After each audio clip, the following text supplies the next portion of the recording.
Okay. Okay. Wow, I did it again. Well, I figured it out this time. Hello and welcome everybody to the Citizen Science Podcast. And I have goosebumps right now. I absolutely love Christopher's new intro. I'm gonna, add it to our intro because it's that great. I got literally goosebumps on my knees. It's funny. Anyway, welcome everybody. I'm happy you are here. It's Saturday again, and here we are live and get to hang out together. And I see all my favorite people are already here, so it's awesome. And what else? Well, we're the one and only Twin Solar System podcast that there is.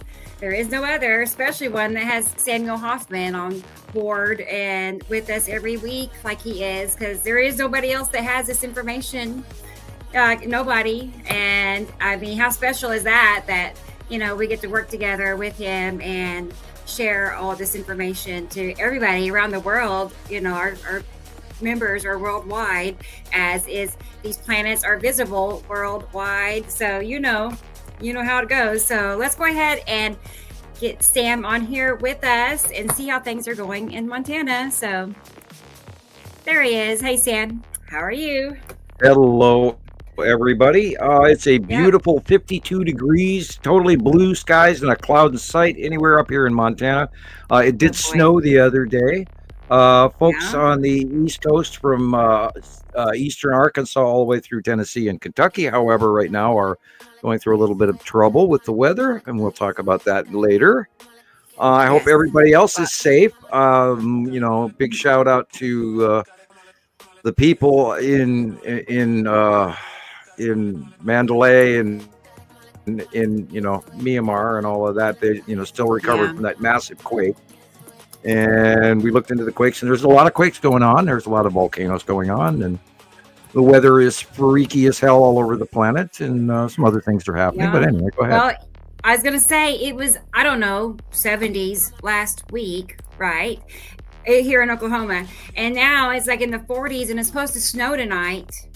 So that's how things are going. And we had multiple earthquakes around Oklahoma City yesterday, several. Today, New Mexico, and then there was one a little while ago in Texas. So there was another whopper south of Iceland, and Iceland's getting ready to do some new scary stuff, and because the fissure has actually crept underneath the town, and so they had a barrier set up to block the lava flow, but the crack went underneath that now, so those folks are going to be probably evacuating before you know it. And there's a lot of evacuations going on in Arkansas right now from flooding, and southern Missouri, and so those folks, we're sorry for you.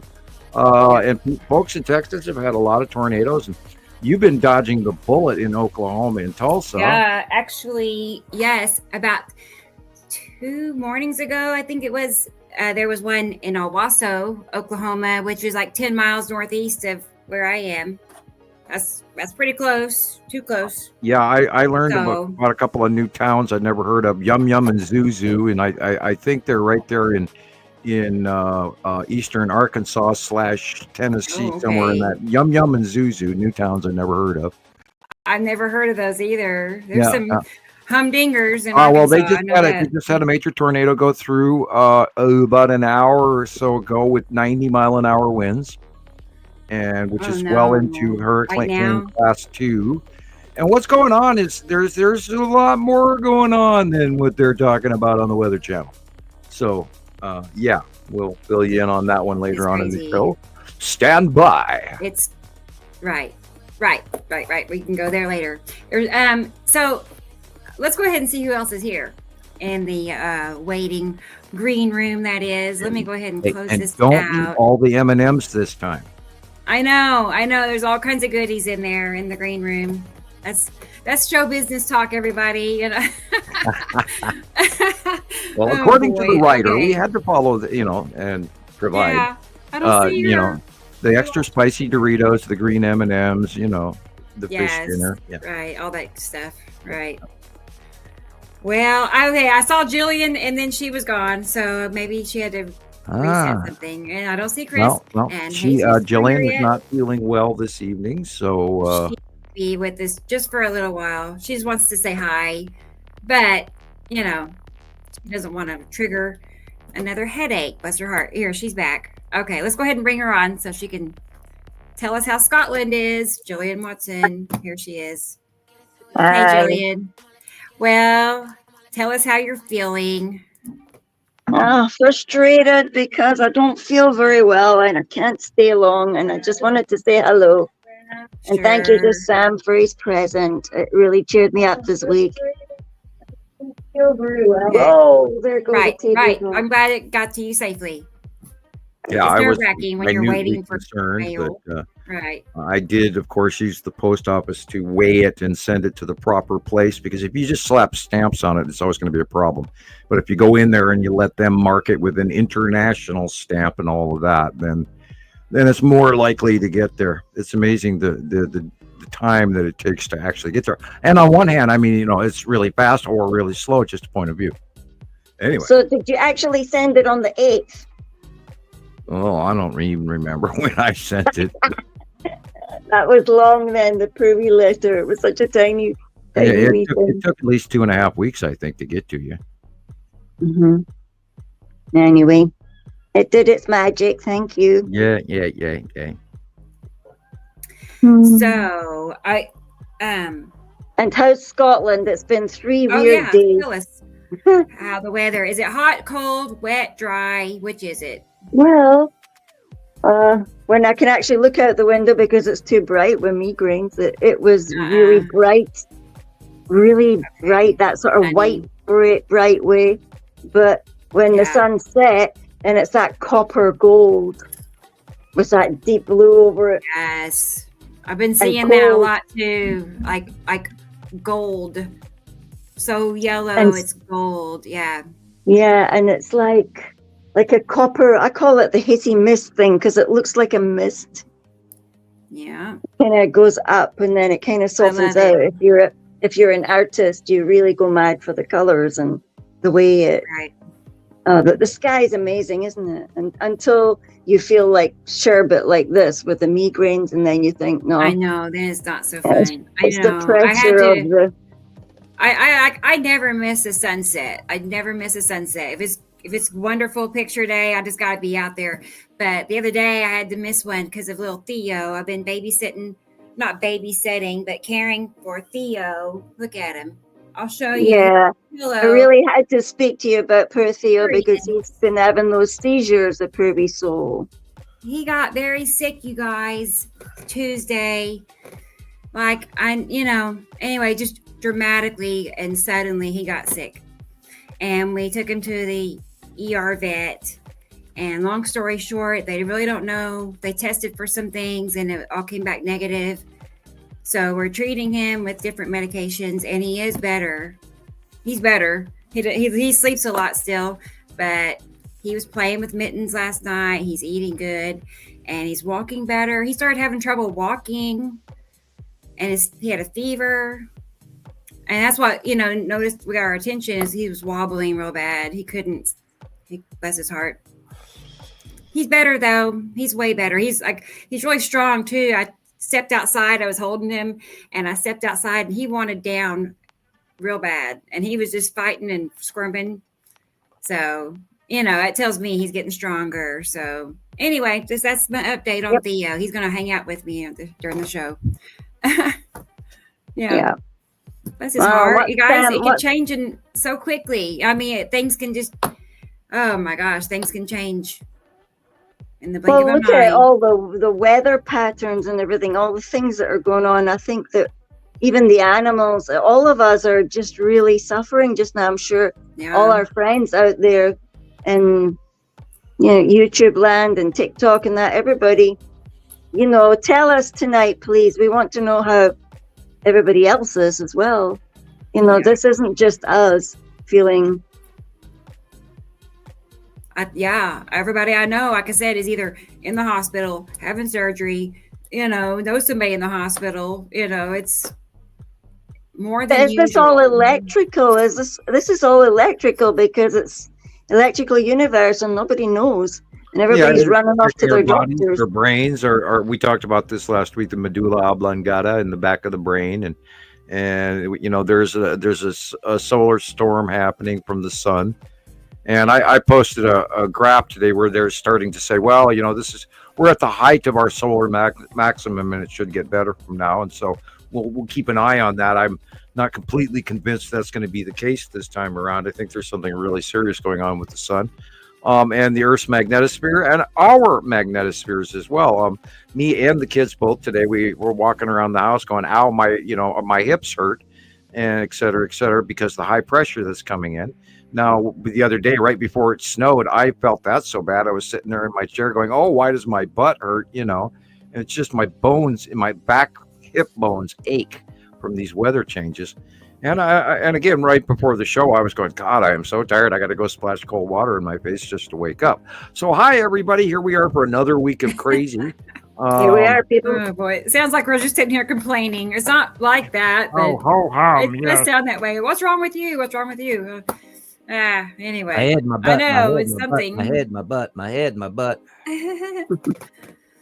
So, like I said, I don't see Chris here yet, or Jesus, which is fine. How about we go ahead though and go look at the comment section and see who all is here with us, because we have a good sized crowd already, so it's awesome. Let me get over to the comments. Oh well, looky here. It's our Sharon Holloway from Australia. Hi, Sharon. Good to see you. Yeah, glad you're here. I was checking to see when you checked in, but it's been a while ago. So it looks like, oh yeah, in the middle of the night when I shared this. Okay. I was up at 3:00 in the morning. All right. Well, I got up at 1:30. I got up at 1:30 last night. I couldn't believe it. 3 to 8. 3 to 8 is my hours. Okay. And then next is experimental. Hi, experimental. Mercury retrograde still. Yes. Awesome. Perfect. Well, I'm glad to see you, experimental. I'm glad you're here. And yes, it is 109 today. It can't be anything like 108. I know that. So far so good. But let's see. Okay. And then Dennis, he's in the house. Hi, Dennis. How are you? Good to see you. You're here on time. Way early. Good to have you. Hey, and that's Nicole in Colorado. Hi, Nicole. Good to see you too. I saw Colorado's getting a lot of snow. I know it's Colorado, but still. It seems too late. It is kind of late. Hey, it's Carol Ann. Hi, Carol Ann in Pennsylvania. Good to see you. Isn't this fun? We get to hang out again. I know. We've had a busy week, haven't we? Well, I'm glad you're here. Who else? Hey, in Ireland, it's Brendan. Hey, Brendan. Yeah, he's been here. I'm glad you're here. Show. He never misses a show. Ever. So I appreciate that. That's nice. Good. I'm glad you're here. And Deanna. Hi, Deanna. Good to see you. Glad you're here. And it's Michelle. Michelle Cox, everybody. Michelle. Everybody knows Michelle. She's in Indiana. We got to have you back on the show. I know you were here on New Year's Day or New Year's show. She did Christmas and New Year's with us, but it's all a blur. I don't remember anything anymore. I remember those things. Yeah. But good to see you, Michelle. For all I know, we've done 5 shows, I know. Hey, DJ. 109. 109. I'm glad to see you. And Tara Nelson. Hi, Tara. Good to have you too. I hadn't heard. We've been so busy. I've been busy this week, very, and I just haven't had a chance to talk to Tara lately. So you gotta get caught up, girl. But I'm glad you're here. And Sussy is here. Hi, Sussy is. That's the one and only Sussy account I've ever seen. So that's cool. And Audrey is in South Africa. What time is it, Audrey? Like 10 o'clock or something. Yeah, I think so. So should be up all night. Good to see you, Audrey. And Joyce is here. Joyce, she never misses a show. She has lots of gold stars on her chart. So Carol Ann says he just needs a link. Oh, really? Okay. Mm-hmm. Well, let's do that. That's Interesting. It makes me wonder. Oh, Also, Christopher is in the somewhere. he says technical difficulties heading this way now. Okay, that's from Chris. And then I think Jackie. Oh, I just now saw that, Chris. Okay, I'm gonna send it. He asked me to send a link to Jackie's. Okay, I did it. Okay, and then let me check on. Yeah, I sent a link to Jesus. I sent one, but I'll send it again. So, yeah, it is weird, Chris. Okay, all right, we're back. Well, Everybody got new links. We have to expect we'll get weird. there. We have to expect. Well, it's show business. Okay. Anyway, let's go back to the list. Everybody's having a good time talking. Hey, it's Marcus. Marcus, it's good to see you. You're in the Netherlands. Isn't that cool? We're all just together in one room, basically. So that's cool. But I'm glad you're here, Marcus. Blooming in Holland right now. Thank you, Carolyn. Here's to the green, right? The lava lamp. That's right. I got green alien earrings on from Jesus. Green shirt. And Theo has a green pillow. You know, he loves the green pillow. thing. It's the same pillow that Mittens, favored when she wasn't feeling well and such. So, it must be a very comfortable pillow. So. But let me find you a little. I exactly. Here you go. This one's especially for you, Carolyn. Hang on. There. Aren't they cute? Little tuxedo kitty cats. Yeah, because Carolyn has tuxedo cats. So at least 2 that I know of. Is it just 2? Maybe more. But thank you, Carolyn. Appreciate that.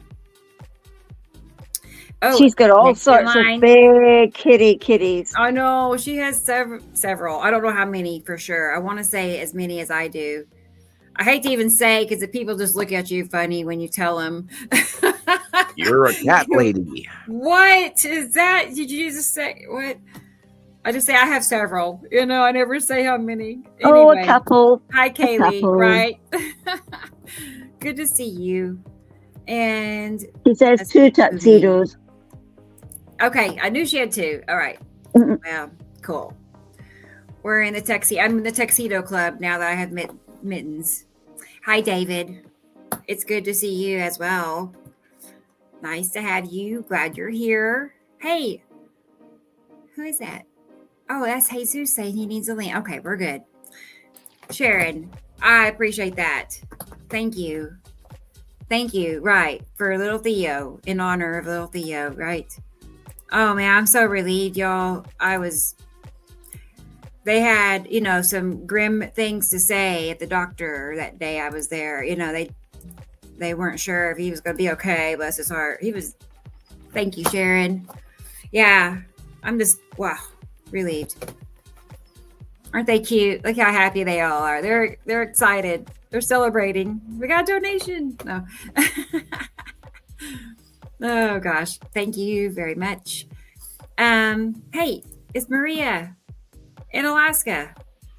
See what I mean? It's like we're all in the same room. So good to see you, Maria. Yeah, Maria in Alaska is on volcano watch currently. She is in an area where across the water from her is a nearby simmering pressure cooker, and they are a little bit concerned. So, good wishes to her. Yep. Yeah, I know. It's Mount Spur, isn't it? It's called. Yes, correct. Same for me. That's what I have. 7 cats. Anyway. They're just like one of us, honestly. I mean, it's like they're another person in a way. They get treated like they are, just about. So, anyway. Oh yeah, DJ, that's perfect. The more, the better. Anyway, and we're all caught up on the comment section. So, hello everybody. Yay. Boy, we really are ahead of schedule. It usually takes us an hour and a half to do all that. Last week it was 2 hours. What's going on? we're talking faster. I don't know. Yeah. Okay. So let's see. I let me check on Chris real quick and just see if he's messaged for anything. He's having some trouble. I don't know with what exactly. Let me look and see. Yeah, I don't know. Could be trying to, get signed in through his new laptop or something. So I know he's working on it. I'm not going to bug him. Hey, Richard's here. Hi, Richard. Nice to see you. For sure. So, where do you want to start, Sam? You sent me some links. I'm working on saving some of the things, but I want to show you something at the same time. We got a reoccurring weather pattern that is strongly important to pay attention to happening in the middle of the United States. Yes. For the last 2 months, we've been having weekly, and now it was just storm after storm, one a day after the next, and the reforming weather pattern, that the moisture level that's coming in out of the Pacific Ocean, going over the top of the Mexican peninsula and the Mexican Rocky Mountains. Yeah, there's a good example of it. Hitting into the Gulf of Mexico, and that warm, moist, wet, very wet air is meeting the Oregon-Washington jet stream that comes over Montana normally. And when those two smack into each other, there are these created rotational storms. But it's more than that. There's more than that occurring. And of course, Christoper's great video he did on the 180-day cycle and stuff. Yeah, look at this. If you live in these areas that you're looking at right now in this map, I would suggest you start paying attention to the weather strongly, because this is going to continue. And it's I am very concerned for the folks in Kentucky and Tennessee this evening, and even Pennsylvania and Indiana and Illinois and all of that. And we know the folks in Missouri are suffering now, and there's going to be a lot of damage. And so everybody prepare. And they say in the business to make sure you have 2 ways of notification, 2 sources that can warn you of extreme weather, because they're calling these PDS storms, particularly dangerous storms events. And it's off the charts compared to what any meteorologist today has ever seen. And they're all very surprised, because there is more going on. And we are in the 180-day cycle, and this is a direct result of that. Yeah. Well, you were talking before the show about, you said nepicity is right, mostly to blame, right? Is that over like Arkansas and Tennessee? And the pathway, from what I've seen, is very similar to the 2018 pathway, where it's literally over the Gulf of Mexico and southern Texas and Louisiana in the Close Pass. But that whole weather, if you look at the overall circular rotation of these developmental storms and how they occur, this electrical line of superstorm electric rolling wave thing that's repeating itself day after day, last 3 days in a row, for example, from your area on, and then last week, and then the week before, and then the week before, is all comparative to a close pass. And the rainstorm, and now it is flooding in Arkansas and southern Missouri, and I'm sure a few other places like Tennessee and Kentucky, because they have more valleys. And so that rain is all cycled into the valleys, which makes the stream beds even deeper. So I was talking to somebody the other day about Gordon Michael Scallion's map, and how, if you look at that map, and that's something I suggest you go look up. That section of the country is very, very waterlogged, and like the Mississippi is a whole lot larger and things like that. So, and I would again point out that the Amazon dried up this year. Where'd all that water go? Yeah, we're in new times, people. This is a different world. I noticed. Sorry, see, I was going to also mention, right after the 180-day cycle technically started, which just means the planets are going to start passing closer for the next 6 to 8 months, right? Right. Yeah. Right when that became effective, I mean, literally that week, you could tell that they were dramatically closer. Like they're so close that you cannot see their curves. Like they're just like everything you see is a wall of side of the planet. Like they're doing this and looking at it.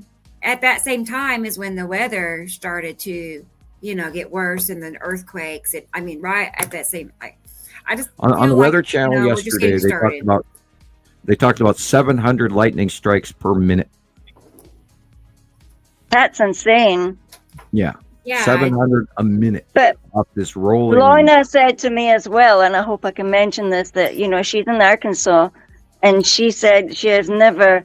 There's been for days the thunder and the lightning is just on and on and on. She went to sleep listening to it. She woke up and it was still on and on. What is that, Sam? Yeah, this is the electrical reaction between a very close passing planet. Now we know that Nepenthe is moved in the site drawings and the overhead view drawing. We know that Nepenthe is highly close, and again, it's very much kind of like the same pattern as 2018. Because she is now rising up, and of course there is still that interaction electrically between these bodies, and we know she does the rain bomb, and we know she does the open core green celled mega super cloud that every meteorologist out there that's talking on TV, from Max to Ryan and all of the on the YouTube people, and everybody's going, God, I've never seen a cloud like that before, because it's more. And you guys, people, this is like, we've been watching these events for so long, and we can't scream this enough, that we are directly being affected by the 180-day cycle, the asteroids, the close passing planets, and everything, our weather, even the tip of our Earth, our magnetosphere, how the solar radiation is reacting, how the sun is reacting. This is all going on right now. Don't miss the greatest show that ever was. They even said that the magnetic North Pole was wandering again, and we said it was in Siberia, and now it's wandering off again somewhere else, and they have to recalibrate everything. If we do get a larger planet that comes in, it sort of pushes us out of the way, and we wobble. We're bumper cars in the tops. When you put one or two tops together and they're spinning and they bump into each other, they shove each other out of the way. I like this drawing. I want to say hi to Egg and Indica Land. Hi, Egg. Hi, guys. Great. Good to see you. Glad you're here. Thank you for listening. Is how old? I don't know. I can't see April 16, 2023. That one has lightning 15, on it, 16, so it's interest. You don't have too many drawings that have that on there. So yeah, I didn't put a lot of lightning bolts in. I put probably 5, 6, 8 times, and out of a couple. I'm sure I got like 150, 200 drawings by now. I noticed on one of your videos you said dozens, and I went, no, that's not close. Way more. It is dozens. It could be 6 dozen. Yeah, it's not a dozen, because then you have to be almost 200. Children. I felt like saying dozens was a safe.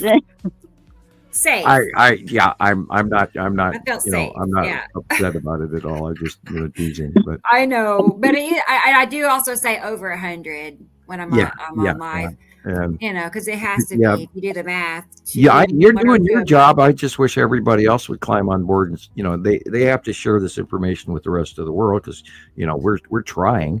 That's why we do a weekly show, to get everybody caught up exactly what's going on, and what's going on is just unbelievably insane. And this is the 180-day direct result of these bodies being closest. We're going to have unbelievable storms.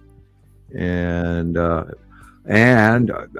be ready for larger earthquakes. We could predominantly hit an 8 point something here before you know it around the world, or several. No, that just gives me the shivers just thinking about that.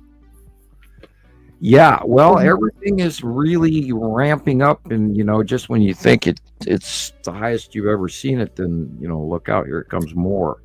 Yeah, this is the lightning is like the lightning that I've seen in the videos from the storms in your country this week were just wow. This is a direct discharge off the asteroids. This is the asteroids passing under Uri and all of that. And you can see in the dead center, just above the one building, is literally the Tan asteroid and the Salamander asteroid group underneath Uri's southern axis atmosphere. It's called the Salamander because it looks like a salamander hanging on the side of a round ball. And that's where it got its name years ago. And these things, when they get close to us, they discharge. And we've seen storms go through San Francisco a few years ago. We've seen storms go through Ohio and Canada that were directly, absolutely pattern matching the asteroids and everything time after time. We've seen this year after year. We are not guessing. This is a repetitive pattern. Christoper did a great video on the 180-day cycle this week. I encourage people to go to his YouTube channel, Nibiru System Skywatcher, and watch his videos, up his video count, like, subscribe, etc. He needs more folks to watch and share that material, please. Anyone? Rebecca, Gillian, your turn. Mm-hmm. Sorry, I'm saying hi to Taylor. He just got home. I haven't seen him. He leaves at like 6 in the morning or something early before I wake up. And then he comes home when I'm on the show. So really on Saturdays, we hardly see each other. So then the one good thing is then he's not using the Wi-Fi. Okay, right.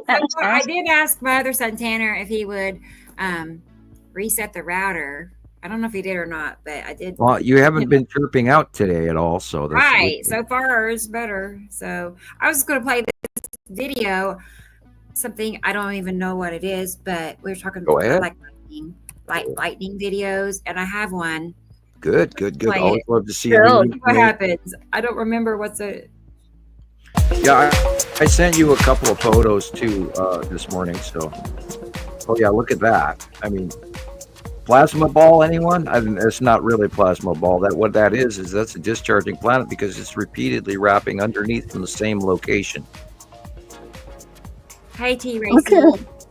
That looks like a great big surface thing out there. Look at it. Yeah, look at it go around a very large bottom rounded ball. And right there you can see, by the way, they're now calling that uplightning, which is, of course, no term for reality. Yeah, they got to have a new name for it. Yep. Hey, Jesus. Oh, he's going to be here soon. Planets do not crash into each other. They electrically repel, and this is what you're watching. Oh, wait. That's not, hey, it's Christoper.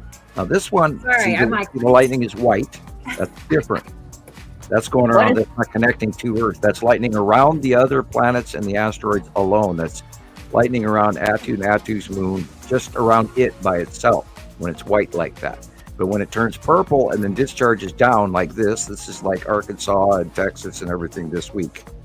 Non-stop, 700 lightning strikes a minute. And how is that possible? I mean, that's not normal. How can people not see that? Normally, we don't have close passing bodies in space right directly above Earth, and now we do. And this is why this storm happens every day. You know, it's not part of it. It's part of the weather that's coming in, but it's also part of the daily close passing that is going on. So they're getting whammed, and the rest of us are just sitting here going, looking at the. And then a week from now, it'll be another. A week from now, it'll be another part of Earth on the orbit close pass rotation.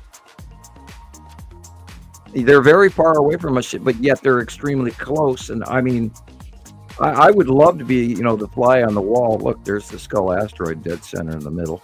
Wow, look at that thing. Cool. And I would love to be, out in space watching all of this because I'm sure it's an insanely intense storm from other planets to Earth. God, that would be just unbelievable. And we saw evidence of that in 2010 and 2011 when the planets were smaller. And they would do that in space between the object cluster group and the planets all by themselves, and they would discharge upon each other regularly. And we got to watch a bunch of that. in space, which, and then when it started doing it here during the close passes after 2012 and all of that, it became an understood occurrence that, in 2012 and 13, I thought we were going to get really pasted by these asteroids until we started seeing the repetitive passing where they didn't hit us, and yet they discharged as well. And then they got large enough so we could actually see what was discharging and where it was going. And you can see the wraparounds where the lightning will sometimes spin around an asteroid like 2 or 3 times and then discharge to Earth. So you have to watch the dark areas as well as what the lightning is showing you. Look at the dark areas in this, and you'll see the rounded planets and the asteroids and everything. And of course, the color purple is very important as well. When you're seeing purple lightning, that is high altitude lightning. You see blue or yellow or white, it's lower. The different colored lightning does from different things. Yeah, up lightning is currently most likely a planet discharge. Now, there's a difference between sheet lightning in clouds as well. And you need to learn your difference, because these are bolts that are wrapping. This is not sheet lightning. Look at that. That's like a strobe light going off all the time.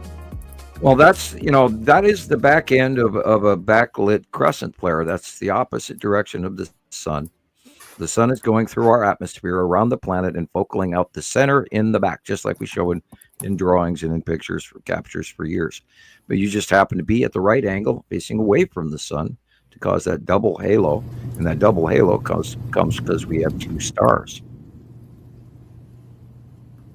Yeah, there's the core right there. That's the core of Nepacity. And it's right overhead, and it's electrically repelling and discharging and sucking up atmosphere and then dumping it back down. Because we believe that Nepacity is smaller. Now, granted, it's purple. A lot of that has to do with light refraction. The fact that behind us or above us also is Attu, which is very purple. Let's see what this one is. Look I need for to the label green, these better so I don't the forget. green open core. I'm sorry, go ahead. Oh, you're good. Yeah, look at that thing. That More thing has lightning. got like blue-green underneath it, but And there's the rotational open core again. That's the white cloud. See how it's spinning?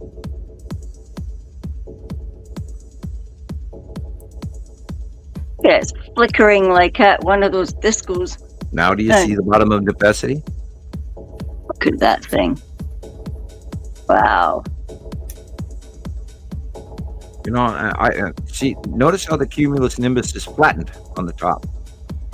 It's not rising and bubbling like a normal cotton swab it would be. There's something suppressing our upper atmosphere. This, of course, is Nepacity rainbow. It starts to lift off, and then the whole area becomes light. It was absolutely dark in Arkansas yesterday at about 3 o'clock, 4 o'clock in the afternoon, because there was a very large body over the top. But I do believe that Nepacity may be smaller than Earth. I don't know for sure, but we know that Nepacity next to Matim is the smallest of the planets, but Nepacity is very small compared to a Saturn, for example. Look at that. Wow. Rain bomb. That's just coming down, man. That's like... Now notice the color. Normal clouds, normal clouds, normal clouds, pressure washed, and then that.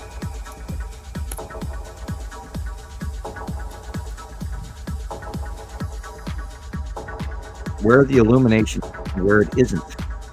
Look at that white. Yeah, the core. There's the big 3 on the left. Yeah. Yeah, they're more yellowy when they go off. You see the different colors.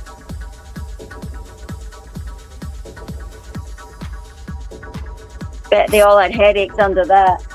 As the storm was reaching all the way up into Ohio and Pennsylvania, and if you looked over the top of Texas, you could literally still see the big base cloud of Nepacity.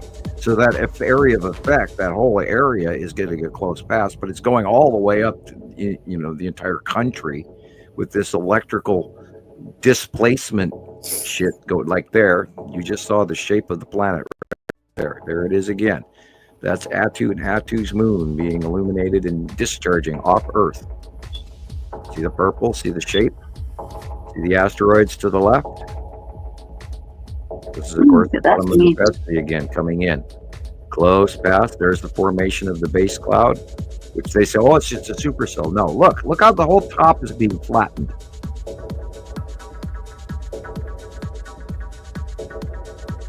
Well, that's a great video. Look at that thing. Wow. Rain bomb. And remember the Radio Wasteland days, we used to call this the Red Sonja storm, where she had taken the talisman, and this magic talisman created these nasty storms from the movie Red Sonja, and would devastate or wipe a city off the map using these storms. Now this is normal. Look how it's rising. That is a cumulus nimbus rising up to the tops of the atmosphere. But then look, it's flat.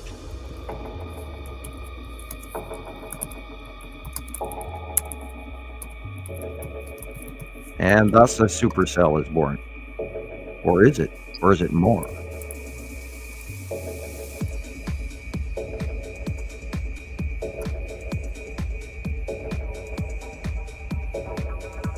Say hi to Andrew.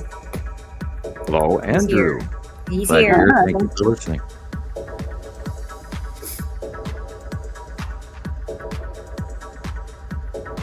Color is very important, and don't just look at the bottom of these storms, look at the tops.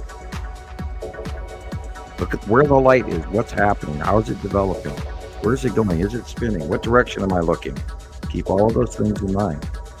Also look at the dark areas.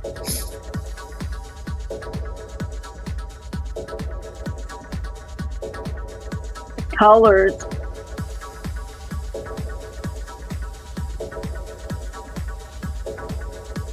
Yeah, somebody had a picture of red sprites. There was lots of them. Yeah, we are. Well, look at that! I briefly saw a crater on one of the planets. We are entering the Leonid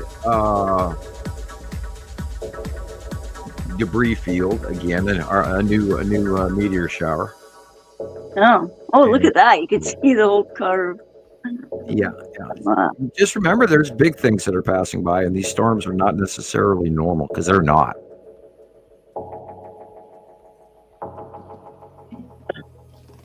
And they're redeveloping day after day after day this week, which is amazing. But then we are in the 180-day cycle, so.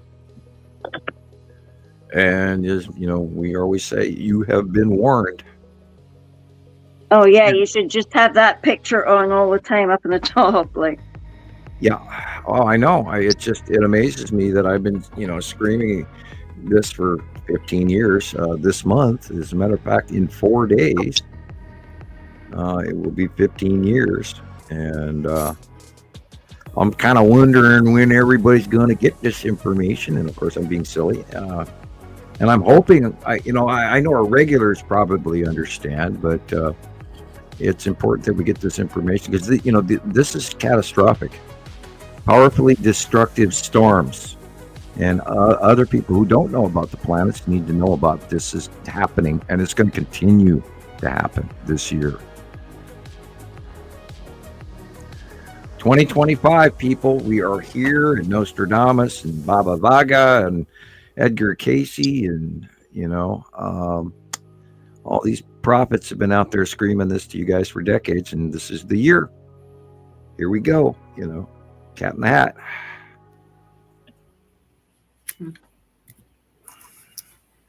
Yeah, so what do you think's going on with Campy Flegree just now? There was a change, of course, in the volcanic core of the Earth and so it bubbled up. It got real. Well, Santorini got real active all of a sudden too. And let's see what happens next month. I mean, it might be just placement in the planet, and now all of this extra solar activity is going to heighten it as well. The last eclipse, of course, affected it. We'll see keep watching the high tides. Kilauea went pop too, didn't it, during that?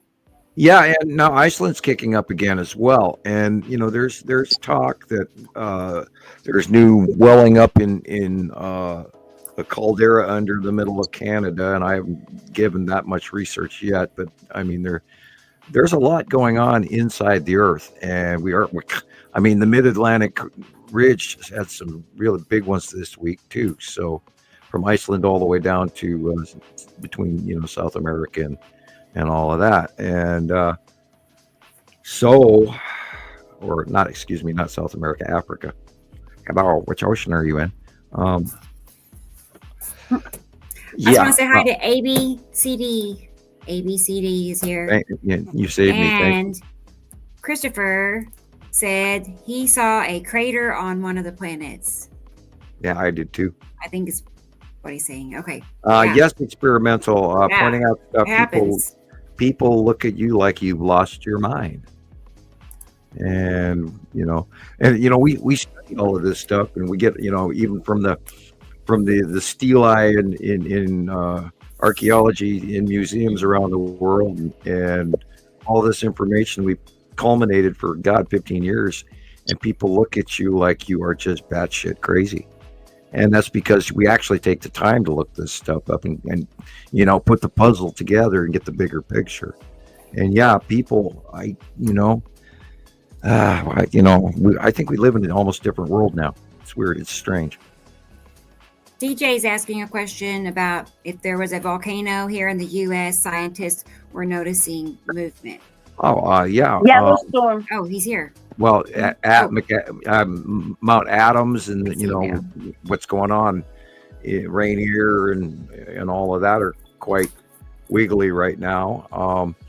Now the caldera for that group for the subduction zone on the west coast is being pinched off by the continental shelves over time, because it used to extend all the way down into Arizona and was worked its way all the way up to Southern California. So that being said, we know that the reactionary pressures that are going on in the Juan de Fuca plate and the North American plate subduction zone, in between those two and the other ones, and the underwater volcano, therefore offshore of Oregon, is also getting more active.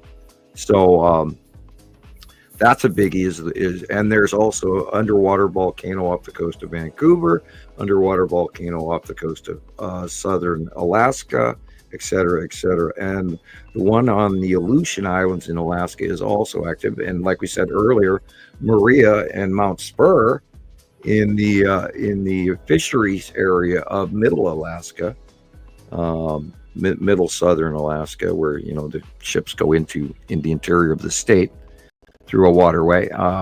That whole area's got the volcanic ice cap melted off, and it's now an open visible steaming core, so it's getting way more active, and they are warning about it. So although they have not raised the threat warning yet, it is I think yellow.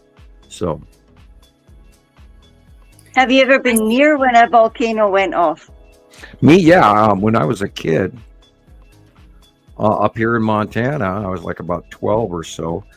Craters of the Moon State Park was being formed in Idaho, in southeastern Idaho, and there was an actual volcano, and it was running across the road, and we all drove, and the whole family got in the car, and we drove 200 300 miles to get there, and we sat and watched the volcano when I was a kid. Been hooked ever since. I love geology, volcanology, or as Shiloh says, all the oleologies. All topics. Yeah. I see Chris is here. He's in the green room. Good. Then maybe I don't have to talk. It's him. He's the one that's eating all the M&Ms, right? Yeah. Anyway, but let's go ahead and bring Chris on here and find out how he's doing and how Vegas is going and all that good stuff. So here we go. He shows up and he's got chocolate stain on his mouth. Hey, Chris. Oh, how'd y'all know I was eating candy? I know. Well, I can see you. No. So, how are you? How is Vegas? I'm good. How you guys doing? I had some problems logging in. It kept telling me the stream ended. I thought that can't be that can't be right. I know they didn't just come on here and then stop it. So that was weird, and I finally figured it out. But yeah, it's been a wild week. It's beautiful outside too, and tried going outside. Thought maybe I'll just sit outside today, and it's like it must be in the 70s, but it's too hot. You can't sit in the sun. It's too. Yeah, you do look sun tired. Too much. Yeah, I am burnt. Yeah, I'm literally burnt. Like I would not recommend that you sit in the sun anymore. Especially we don't know the ramifications of that larger star, and I truly believe that the second sun is doing the predominant cameo right now, and I think our star is behind it now. Yeah, it's so weird. Like it'll be like nice and yellow, at sunrise, and then by 10:30, 11 o'clock, it just switches to this,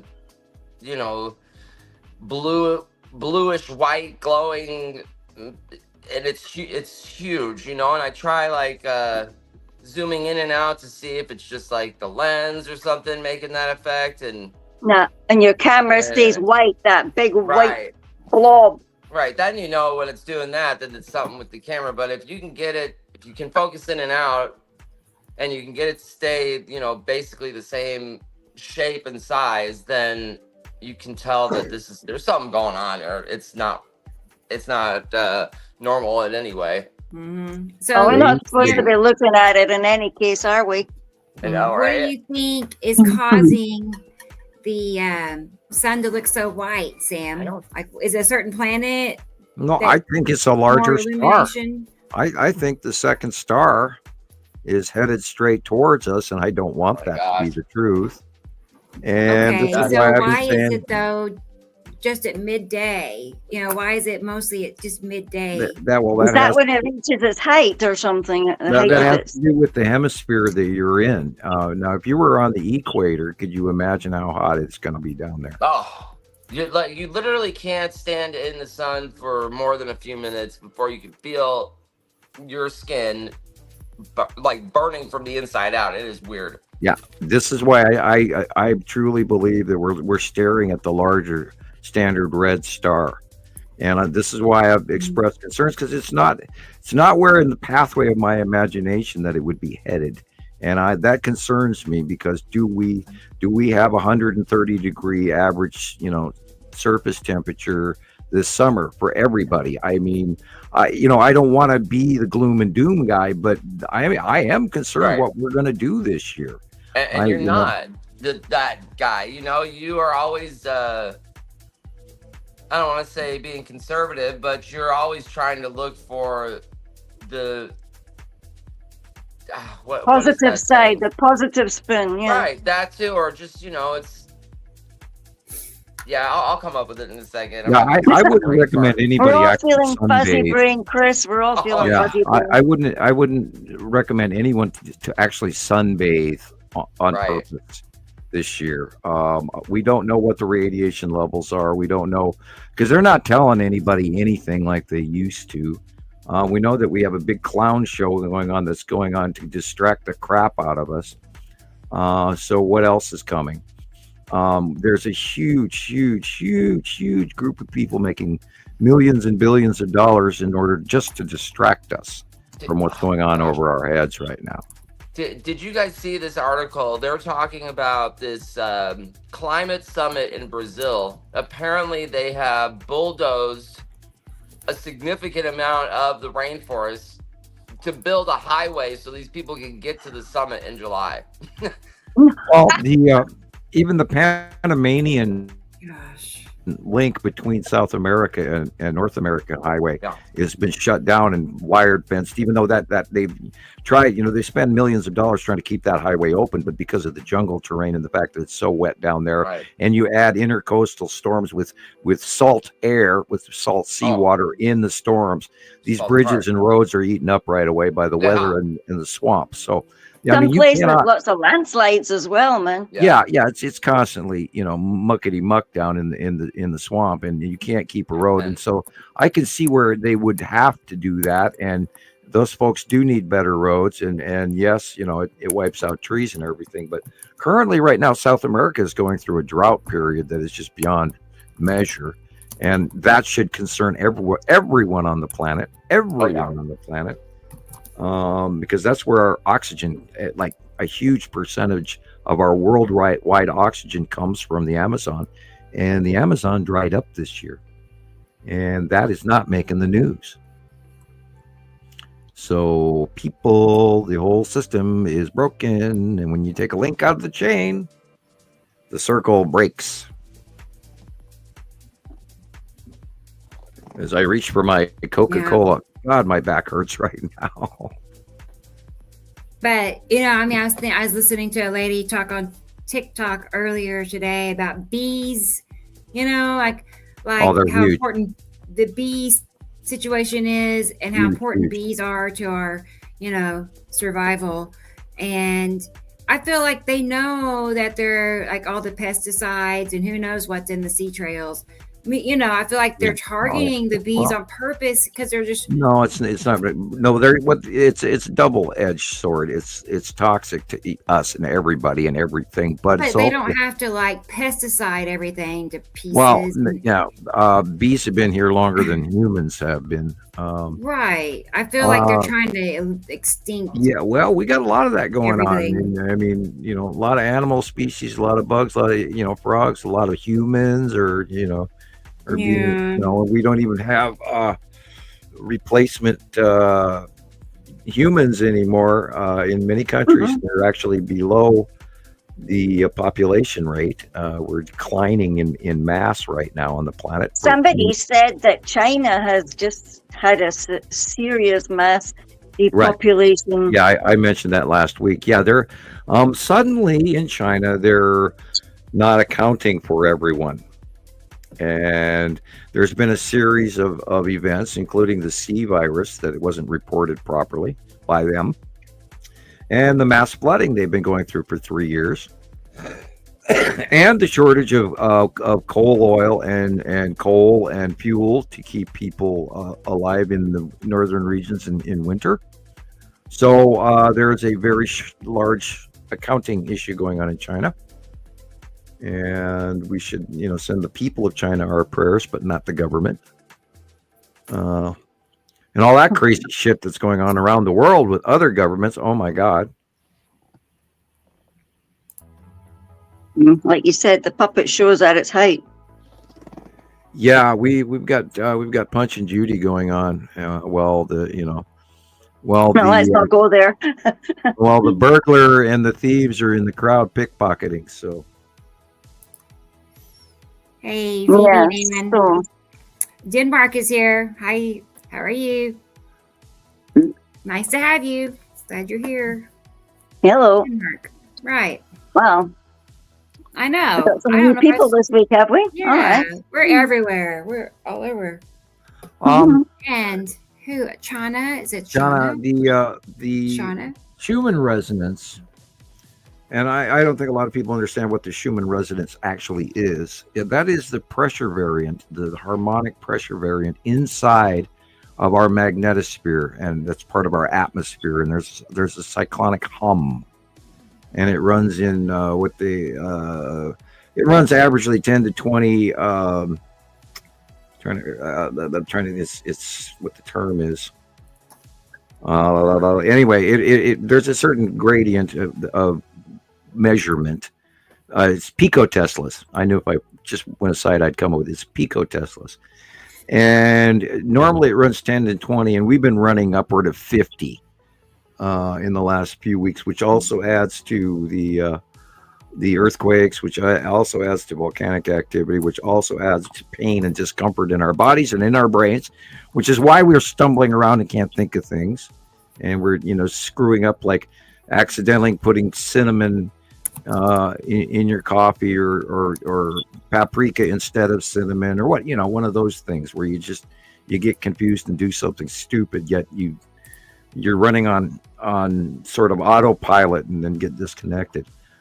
We've also just entered a period of time where Neptune has moved into Aries, and that is going to change everybody on the planet for the next 14 years. So be prepared for that. A lot of folks are probably feeling hopefully a little bit better than they have in the last few months, and things are working out better for them. we can look forward to that. There's a stumbling period. We'll get used to it. So this too shall pass, as my mother would always say. Right? Yeah, we're in the stumble. Could it make it difficult to breathe? She's asking. Well, when these planets go over the top of us, I you saw the clouds in the earlier videos being suppressed at the top. Now, I imagine our barometric pressure is being affected. I mean, we're seeing storms that are in the barometric pressure zones of class 2 hurricanes. So yeah, I think we've got some things going on in our atmosphere. And I too, I get like asthma attacks from my cat. So, I get near the cat, I can't breathe. So we gave her a bath. Nice. Yeah. Everybody's bringing in their aches and their pains. So it seems like a lot of people feel the pressure in their backs. When you've got kids, 16 and 18-year-old kids talking about how their lower back and their legs hurt when they get out of their chair, and they're young and healthy. Well, there's something more going on, especially when all members of the family are feeling it. How do you say this person's name? I don't want to butcher it. Which one? Which one? Borgers. Okay. Bor Juniors. Bor Junior. How about Junior? Bor Juniors. Okay. Bor Junior. Okay. Well, what's up? Good to see you. Or I'm glad you're here. Or Anjou, or I wonder. I was like, bonjour. No, I'm not quite. They're here. Good. Anyway, welcome. Hi. I'm glad you're here. Yes. Yeah, if we don't recognize your Is that your name, then just tell us who you are. Sometimes we're like, we can't quite pronounce the name, or we don't know who it is, and then everybody's like, oh, it's me, so just let us know who you are. I know. I was like, is this somebody like Katie's family? I mean, is it? I don't know. Or somebody will have like a different name on YouTube and then another one on TikTok, and it's like, oh, okay, yeah. I see that Stacy's here from Eastern Montana. Hi, Stacy. She's here. Here she is. Hi, Stacy. How you doing? There's Thunder as well. See you. Hey, Thunder. Is she? Thunder. I didn't see that. Just coming up the there. Yay! Hi, Thunder. Nice to see you. Glad you're here. Yeah. Wow. Okay. So what's with everybody else feeling in their sinuses? That too is barometric pressure. Yeah. We got Nepesity over the top of us. She's very close. She's doing some crazy shit right now as we speak to Tennessee and Kentucky, and so it's over the top of us. All you got to do is go outside and look. Depending on where you are, in my case, it would be southeast, and there it is. Right. Yeah, I've been seeing a lot of. I can't tell what's happening, if it's Isatum and Isatum Jelamoon at sunset, but it's been in like the north and northeast, like it's just really throwing me off. Well, northeast would be Nibiru at that time. Okay, that's what I thought, because I'm like, but then we haven't seen it, but that really looks like Nibiru, and it looks like a lot of pictures from the past. So I'm like, is that Nibiru? It can't be, right? We'll find out later. Nibiru is at that time of day at sunset. Nibiru is in the north by northeast. Right. And I'm thinking, I saw it the other day because I'm seeing Isatum definitely prior from like between 12 and maybe 3, 4 o'clock, and I'm thinking, did it really move that far to the right? Yeah. Pretty cool. Yeah. It's been confusing where it is, and the other day I saw it by eye in the evening right before sunset, and I was surprised. I had actually thought it had moved farther northeast, but no. Right. And I'm like, what the heck is going on? They're all transition. We also moved too. Remember, we've now just come from our winter orbit into our summer orbit. So, every time I turn around, it's always changing. It's like, wow, okay, how'd you get there? Right. You know, and it's gonna. And it crossed my mind already this morning. You know, I got up at 1 o'clock in the morning. I don't know why. And I did take a nap in between, but good. Not very productive. I woke up feeling worse. But anyway, I'm already pondering the 15th and the site drawing like, oh God, here we go. You know, and it's only the 5th. I laughed at myself for, you know, being paranoid and, you know, trying not to inflict stress or anything like that. But I do have to, you know, keep an eye out. Actual location. So I wonder, Lauren, Esther, Greg, or Grieg, it's Greg. When you draw the actual location of the planets, what's going on the dark side of Earth? Well, for the most part, Atu is in the northwestern sky as the sun rises. And then Nibiru is in the southwestern sky as the sun rises beyond Earth, which is now being facially illuminated. And that never used to be. They're going beyond us now. And so it's a lot of cool shit happening. And you really like cool. This drawing, for instance, you don't see Nibiru in the drawing. Right. Yeah. Because Nibiru is off to the right and slightly behind us.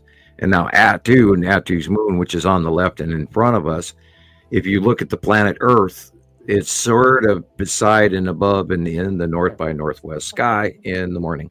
And of course, I didn't put the sun in here, and I should have, because it should be sort of, you know, facing Earth. But yeah, I hope, you know, this isn't a great way to draw this, but I hope this added a different... I like it. It makes a lot of sense to me. Okay, good. I was trying to, you know, point it out some way different to show you. This was mainly to show you the orbit path of the asteroids and how they're rounding from going around us in front of us on the, and then going into the right view, and then it's going to round over and start heading left, which is what like the lead asteroid is doing. Right. And the spiral asteroid, when you watch it go just horizontal over off the deck, and you can see it goes around the Earth and then it turns. Right. Like if you're in the comments, you know, let Sam know if you like, you know, tell him if you like the drawing, if it makes sense to you, or if you have any questions, you know, because he's always, you know, second guessing himself, wondering if it works and if it doesn't. But let him know if it actually is. Well, working I've been doing this for so it. long. I keep hitting and missing on what works, what doesn't work, and I'm, you know, like 15 years. I would hope that like that last drawing Rebecca just showed. This one, she's already made so many really awesome comparisons with this particular illustration. Sam just made it a few weeks ago. She's already made at least a dozen comparisons that match it to a T. Look at that. That is so awesome. And again, all week we saw the long box cube and the Texas cube in the same shots. Cool. You know, they're back at that 2018 and 2020 positioning. Okay. And it's cyclic, and you can see, you know, that they go through these behaviors that reoccur. And that's part of what, you know, the patterning and everything is that we keep seeing the same thing at one point in time over and over and over again. And so it's becoming, now that they're starting to get smaller, it's getting a little easier to figure out what's going on overhead, except for what's going on with Saturn's yellow moon. It is getting bigger. Yeah. There's that one too. So cool. Yeah, boy, I should be boiling water. It's dry in this house. Montana dry. No fun. All right. Yeah, well, you know, we don't have a great high humidity level. Is really low up here. Neither do we. It's just dry as can be, and I don't know. I guess I'm kind of grateful for that when it gets over 100 degrees here, and if it can rain, if it and gets then any kind of humid, we're screwed. Within a day, that humidity is gone because the forest and the ground sucks it up. Gone, you know. And I in my house, I regularly have 25% humidity, and I have to boil water to, you know, just be able to even talk because it's so dry in the house. And I do have gas heat, and so that boils all the water out of the house as well. Winter dry skin itch. Thank you, heater. You know. Yeah. Yeah. I mean, the best humidifiers, like, I remember my grandmother having this humidifier. It looked like a a huge, like, wooden chest or something. This thing was big brown box massive. with and they'd pour gallons and gallons of water in and turn it on. But those things, man, they work. Humidity in your room. They worked. I've been looking for one of those things at every like sale I could go to. I'd love to get one of those. And now the new ones don't even work. You kill them in the first 3 months. It's like, oh, that didn't last. There goes another $50. Right? It's crazy. Yeah. Well, wow, look at that. Lauren's asking about where would the sun be. I think she means about this drawing. Would it be just like straight up? Yeah. Like you see the straight line going off the page to the top center. Yeah. Mm-hmm. That's where the sun would be. Right. Okay. Oh yeah, you can see the brightness up there. And I didn't recognize the typo on this page, and it says looking own instead of looking down. I did not catch that. I didn't either. Sorry. My keyboard is. I need to buy a new keyboard, and I'll type, and it doesn't click. I know. And also, I can't stand that spell checking thing either, because every time I make a post on Facebook, I know now to make sure to post it and then make sure to read it, because I have made so many posts where it's just total gibberish because of the spell checker. Oh, spell checker! Yeah, that's when you just use makes your it wild. Yeah. Also, I was going to add, Lauren, that this would apply at sunrise. Yeah. Like if you're looking at the Correct. sun, Isatum would be. Yeah. See on the one, it says north on the left and south on the right. So you would be looking up is east and down is west. And this applies at sunrise. And I tried to spin it around. I was going to do that, spin it around and take another photograph of it, but it doesn't work for what sunset is. Right. So I didn't. Yeah. Right. Just know that this is at sunrise, and then follow it throughout the day as the sun moves, basically. Right. And they pretty much predominantly stay on the right side or on the left side, although there is in Nepenthe and Atu is doing the dance over the top of us again. And they're constantly, they're very mobile between the two of them in our out view. So cool. They're very close to us. Very close to us. Whereas Uri is so big and Nibiru is so big, and the Saturn, I believe, is probably bigger than Earth, although it's not depicted as such in this drawing. Right. But I believe the Saturn may be actually bigger than Earth. Well, but there is no way to prove that. Potentially 3 moons. That's telling too. Right. And I don't draw those extra 2 in, do I? Right. I catch myself in an omission from time to time on many things. On the ones from Isatoms. Oh, you mean Isatoms? Yeah, I just believe that Isatum has 3 moons. The yellow moon is the bigger, and then there's one on, the north and one on the south side of them. And that, I believe, has to do with why the tail goes around Isatum. The ion tail, I think they're interconnected electrically, all 3 of them. And it's the only planet that does what it does. So it's kind of weird. And and then I the green asteroid, for instance, for example, it just blew my mind for many, many years until we got a close up of it, and then we went, oh, duh. 5 seconds to go. God, I'm stupid. Once we finally got to look at what, because I kept wondering what those little orbitoids around the green asteroid were that illuminated so brightly. And then sometime mid last year, we got a close up of it, and they are just asteroids. They're smaller, and they're all a whole bunch of them, and they're all the same size. And it's kind of weird, but they glow. And okay,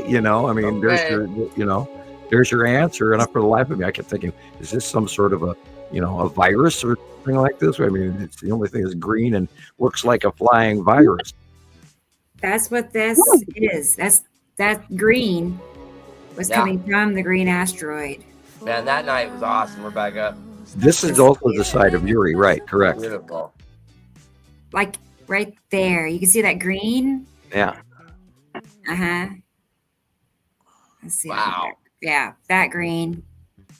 Uh-oh, darn it. You can see it. Sorry. And we have watched, there you go. We have watched these asteroids for, God, almost a decade, because, we saw them coming in as what we called the OCG. And then as they got closer and closer and bigger, we realized that there were many different groups. and we have documented those over the years. And new people out there, where there's so much to learn. And I do apologize, but we know what we're talking about. Samuel? Yes. Will there be more debris behind Saru? Between Uri and Saru. Because we haven't seen all of that yet, surely. I mean, she's been way off on her mission. Yeah, there's a huge cloud between Uri and Saru as well, and we haven't. And we'll probably see that this summer. Wow. Ooh. I mean, we have a whole bunch of new things coming. That's going to be amazing. Well, they're going to go by us, and we don't know what's coming. Exactly. And this is like the information that you should really take notes on, everybody. Like when Sam says, this is a possibility that we may be seeing asteroids coming in from in between Uri and Saru, possibly in the next few months. That's something to, take note of and wait and actually see what transpires over the course of, this summer. That'll be great to see. Well, I don't want to go too deep on that one, but I mean, I hope we have electric power by the end of this summer. I hope we have internet by the end of the year. God only knows what's coming, because God, what a show. The clown car in the front, when the clowns start getting out of the car, you need to look at over ringside number 3 to see what, what the circus master is really up to here. So exactly. And how many clowns just came out of that car? Yeah. Yeah, when the show gets crazy, there's another saying. When shit gets crazy, it's time to send in the clowns. Yeah, definitely. In the circus. And so that's what's going on right now. And it's true. Definitely. Send in the clowns. Oh, look at that. Check that out. Wow.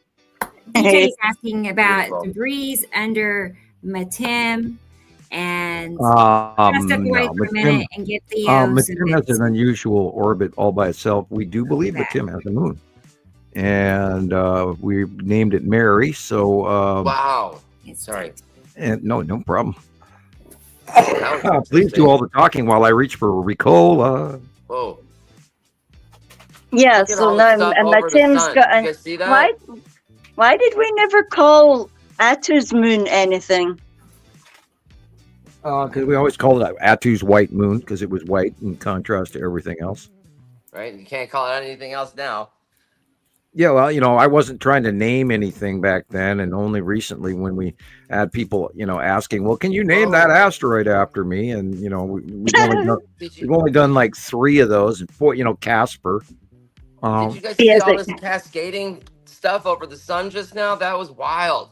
Still cascading. Look at all those. Yeah, those look like starships. Right at the beginning. Those look like galactic cruisers right there. Dude, it was crazy. They all came down and just it looked like, watch right here. Wow. What was that? That was probably light shining through beside the Texas Cube, showing off all of the fleet parked over the top of us. Let's see if it plays it again. Mm-hmm. Now, Rebecca is not at her desk. Look at that. All right, beautiful. Look at that. There's like craters or something. Oh, there's weather pattern around the planet. Look at that stuff. Look at it.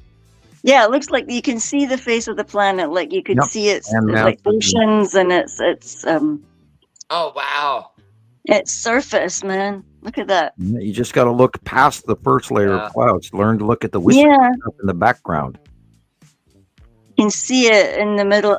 It's inside there, We've been seeing events where there, looks like stars, and yet we know Saru's there. And I've again said, we talked about this last week, where I wonder if we're actually seeing the city lights of the people that live on Saru. Unbelievable. You have to keep that in mind, that it may not be stars. It could either be ships, or it could be city lights, or, because we're staring down the throat. Saru is huge, and she's coming at us. Wow. Yeah, so like during the auroras, when it looks like they don't look like stars, the shapes and the things that are up there, and the colors of the things that are up there, and then there's like triangular patterns in them, and you don't Yeah, those there's a lot of Star Destroyers up there. A lot. Here it comes. And again, we went another week with nobody commenting on the Star Destroyers or the cubes. Not one comment. Oh, that's because they think we're crazy, Sam. Wow, yeah, I know. Da, da, da, da, da, da, da, it's the Borg. Da, da. Sam is nuts. No worries, man. We know they're there.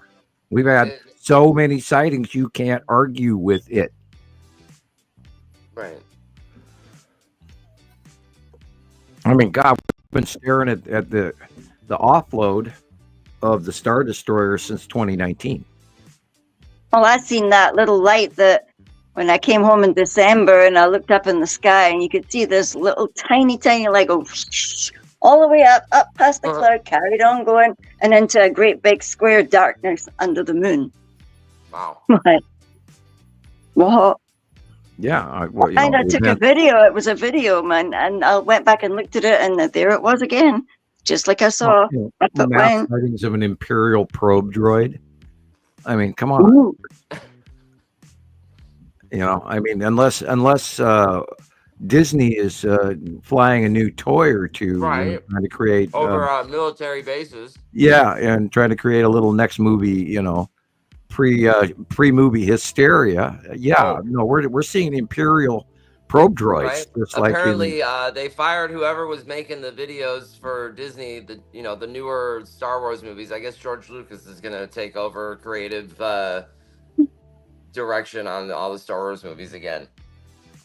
Imagine, isn't it funny how if he's still kicking around? Yeah. With that funky. Wonder how old he is now. I don't know, man, but the dude needs to stop shaving his beard like that. It looks kind of weird. Okay. I'm just more concerned with what the back of his head looks like. But anyway, he's got a weird head. We all know that. Right? It's like, I don't know. Yeah, there's more to him than meets the eye, I think. It's looking a little strange. Why would you do that? Our rumors. Anyway, right? I'm being silly. Yeah, guys, there's a lot to. It just blows me. We've got Star Trek and Star Wars going on over the top of us, and I know that. I don't know about that probe droid thing, man. That was wild. And then to see the footage from the I don't know what military base it is. I think it's overseas somewhere, but it's just floating right over there. F-15s and whatever other type of military jets that's just flying right by. It's like, what the hell is that thing? Like 60 miles an hour too. Yeah, it's crazy. Well, we got a video of it. Oh, there's tons of videos of it. There was a new release capture last week. I'll send one to you, Gillian. One of the best close-ups. I'll send one to you. Oh, thanks. Yeah, I've been a bit zoned out. So. Like Sam said, there's so many of them now. It's like I sent Rebecca a copy of it last week, and she did not air it. But I don't know what she's lost in right now. She might be feeding the cats. I don't know. Right. Rebecca, I know she's wearing a wireless headset, so I think she hears us. Can't mess with them cats, man. Well, baby's been sick. It could get dangerous in the house. See, like right here, looking above the sun, everybody. This is wild. Once the clouds clear. There's like a darkness up above there. You can see it's like a whole cascade of little triangles. Yeah. Look at all those clouds. They're beautiful. Look at the color of the blue. Look at that. And then in come the little fast ones. Yeah, here they go. Woo. Okay, now I'm seasick. I know. Yeah, right? it's just twirling and twirling and twirling. Ooh, you can see the big dark body going up towards the right. Right. There he goes. Look at the stuff inside there. You can see its atmosphere. Look. Flame like clouds. Woo. Crescent flares. Maybe. Yeah. But we're crazy. Oh, yeah. Look at that. Gosh, when it twirls like that, it just makes it dizzy. A stationary video camera there. At the blue. Wow. Look. That was cool. Yeah, that was like being on a ride. Look at that one. Gosh. Whoa.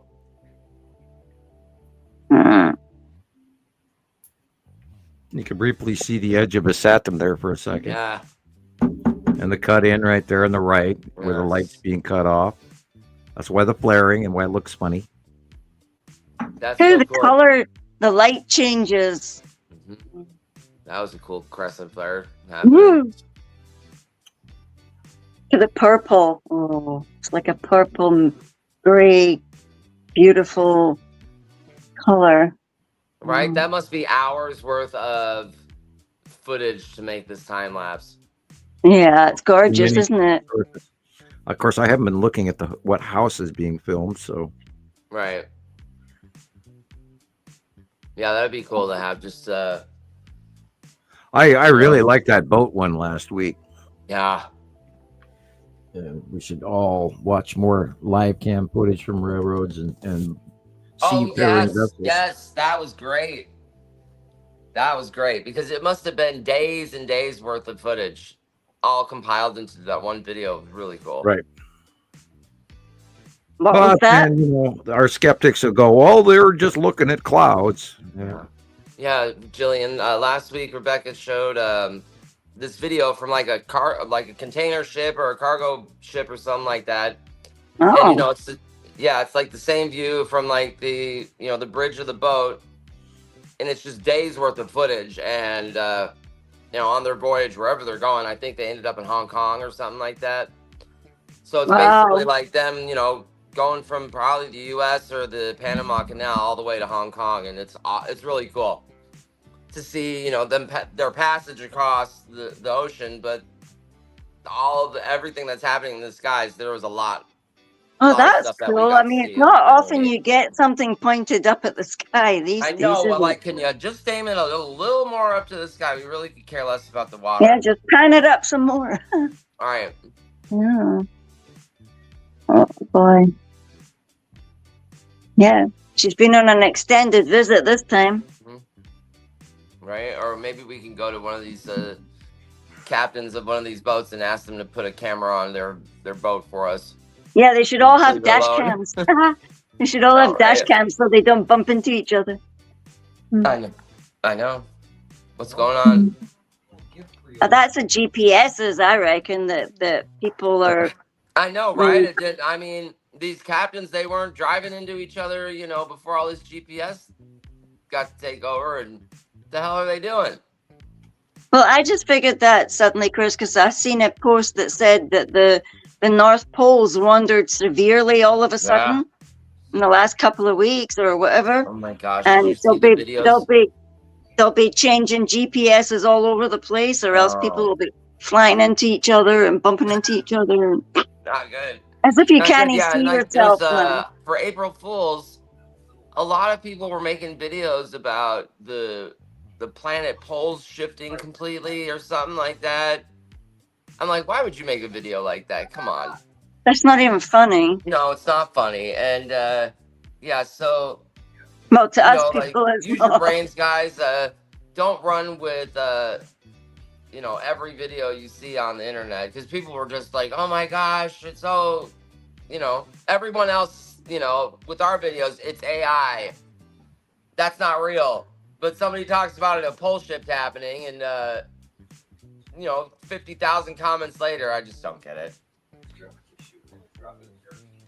It's like they all like violence or something. Yes, it's like they, everybody feeds off fear, Gillian. It's crazy.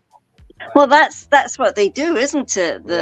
And the content creators know it. They know that if they can make a video like that they will get views, and but that's too bad. The circus managers let them in, Yeah, exactly right. It's unfortunate. The more scare, the better. Yeah. I appear to have lost the dog. Right? I mean, I haven't seen it for a long time now, but remember, right after, September 11th, they were putting on the news, the fear index level, green, yellow, red. Oh, the fear index is way high today. It was so ridiculous. And amazingly enough, when it was red, that's when they got their most views. Oh, Rebecca. I know, How are right? you? Hello. Nice. Hello. I think she made a steak dinner. Oh man. I just had a cat incident as well. So we had, No. yeah. I think she's mad at Nova for giving her a bath because she just gave her a nice gift. Ooh. Oh. Nasty. Oh no. Bad cat. Yeah, she when she's mad, she lets you know. Yeah. I got carpet for the dogs, and I had to go and get my medication yesterday, so I left them in just for like 40 minutes, and that was their new carpet. They were absolutely shredded it, and they pulled down my tin foil, my roll of tin foil, because I forgot to put that away. They grabbed hold of that, and they were just, at least they didn't get the actual tin foil. They didn't even notice that. They were way into the box. Yeah. Can't stand the thought of biting into tinfoil. Oh, yeah. At the moment, I'm just wondering where the other fur monkey's going to. There she is. There she is. Well, I had to give Theo some of his medicine. I gotta re-log back into TikTok. Yeah. Anyway, so I have to give him his medicine, 3 different medicines, 4 times a day total, 4 times. Anyway. Whoa. Busy. And after he, I want to give him something to eat to kind of get rid of that flavor, and so then I had to feed all the cats because they're all hungry. So. Well, Yeah, I we're just back was in, dealing with like, the purpose. Strong, everybody. I mean, he was like, compared to, limp like he was a few days ago. He was squirming and fussing and. Oh man. Good, right? I know. Chris, you weren't here earlier, but we had to take him to the ER, the vet ER. No. Tuesday. He got very sick. Very sick. Sorry. So, I mean, we don't even know what happened exactly, but he had a high fever, and I think he was having little cat seizures. I mean, he was very, very sick. Yeah, that's horrible. I know. It was super scary. Very scary. Horrible, 1 minute he's fine, the next day but he's better. So yeah, like when I had my beagles, it gets really hot here, so I didn't know any better. I put ice in the dog's water, and it dropped his. I guess he drank the water, and within like 30 seconds, the dog was like having a seizure. It was really awful. I felt so bad. Like, from ice. I guess the ice water just made his core temperature drop fast, and that's what the vet said. So yeah, I don't give the animals any kind of water from the refrigerator. Just make sure it's room temperature. Right. But yeah, that's the first time I've ever had like a real scare on my hands with the animal. Right. Yeah, that's awful. Yeah, you don't throw a bucket of cold water on a pig. Estrie Colette is here. I see that. Right. Hi, Estrie Colette. I don't know what all I missed. I think I'm about caught up though. Look at that. This time Jennifer's here. I mean, excuse me, Yuri. That was Yuri. Yeah. God, where's my brain at? Yeah, at the beginning of all this, Rebecca, we were looking at, there was like this cascade effect of these little, I don't know what it was, but it was really weird.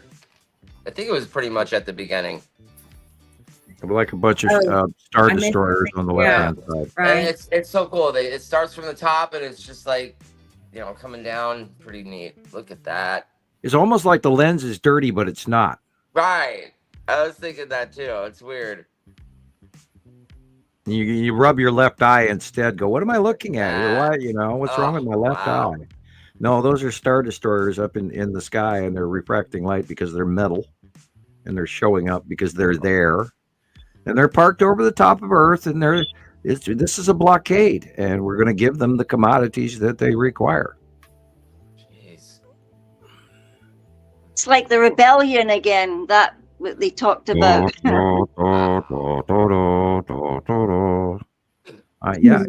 mean, look at that planet. Even look the Death at Star is planet. here. I mean, I hate to go into the crazy land of Star Wars, but that's what's going on right over the top of our heads right now. Now remember the Empire Orb or the Norway Spiral Orb, which is also a video that Christoper did recently. It got here before the planets in 2009. So the G7 countries all got to see this event, and they were forewarned. And there's a big clown show going on in the third ring on the left. Well, on the right, there is things in space that are parked over the top of us, and people really need to wake up to what's going on above us. Look at all the dots up there. Look at all the little dots up there. Yeah, and if you're out watching auroras, look at all the little dots on them as well. And the cubes, the long box and the Texas cube have been sighted all week again. Yeah. Everybody's sending in pictures of them. Oh yeah. And I'm, matching. I love it when somebody posts on TikTok or something.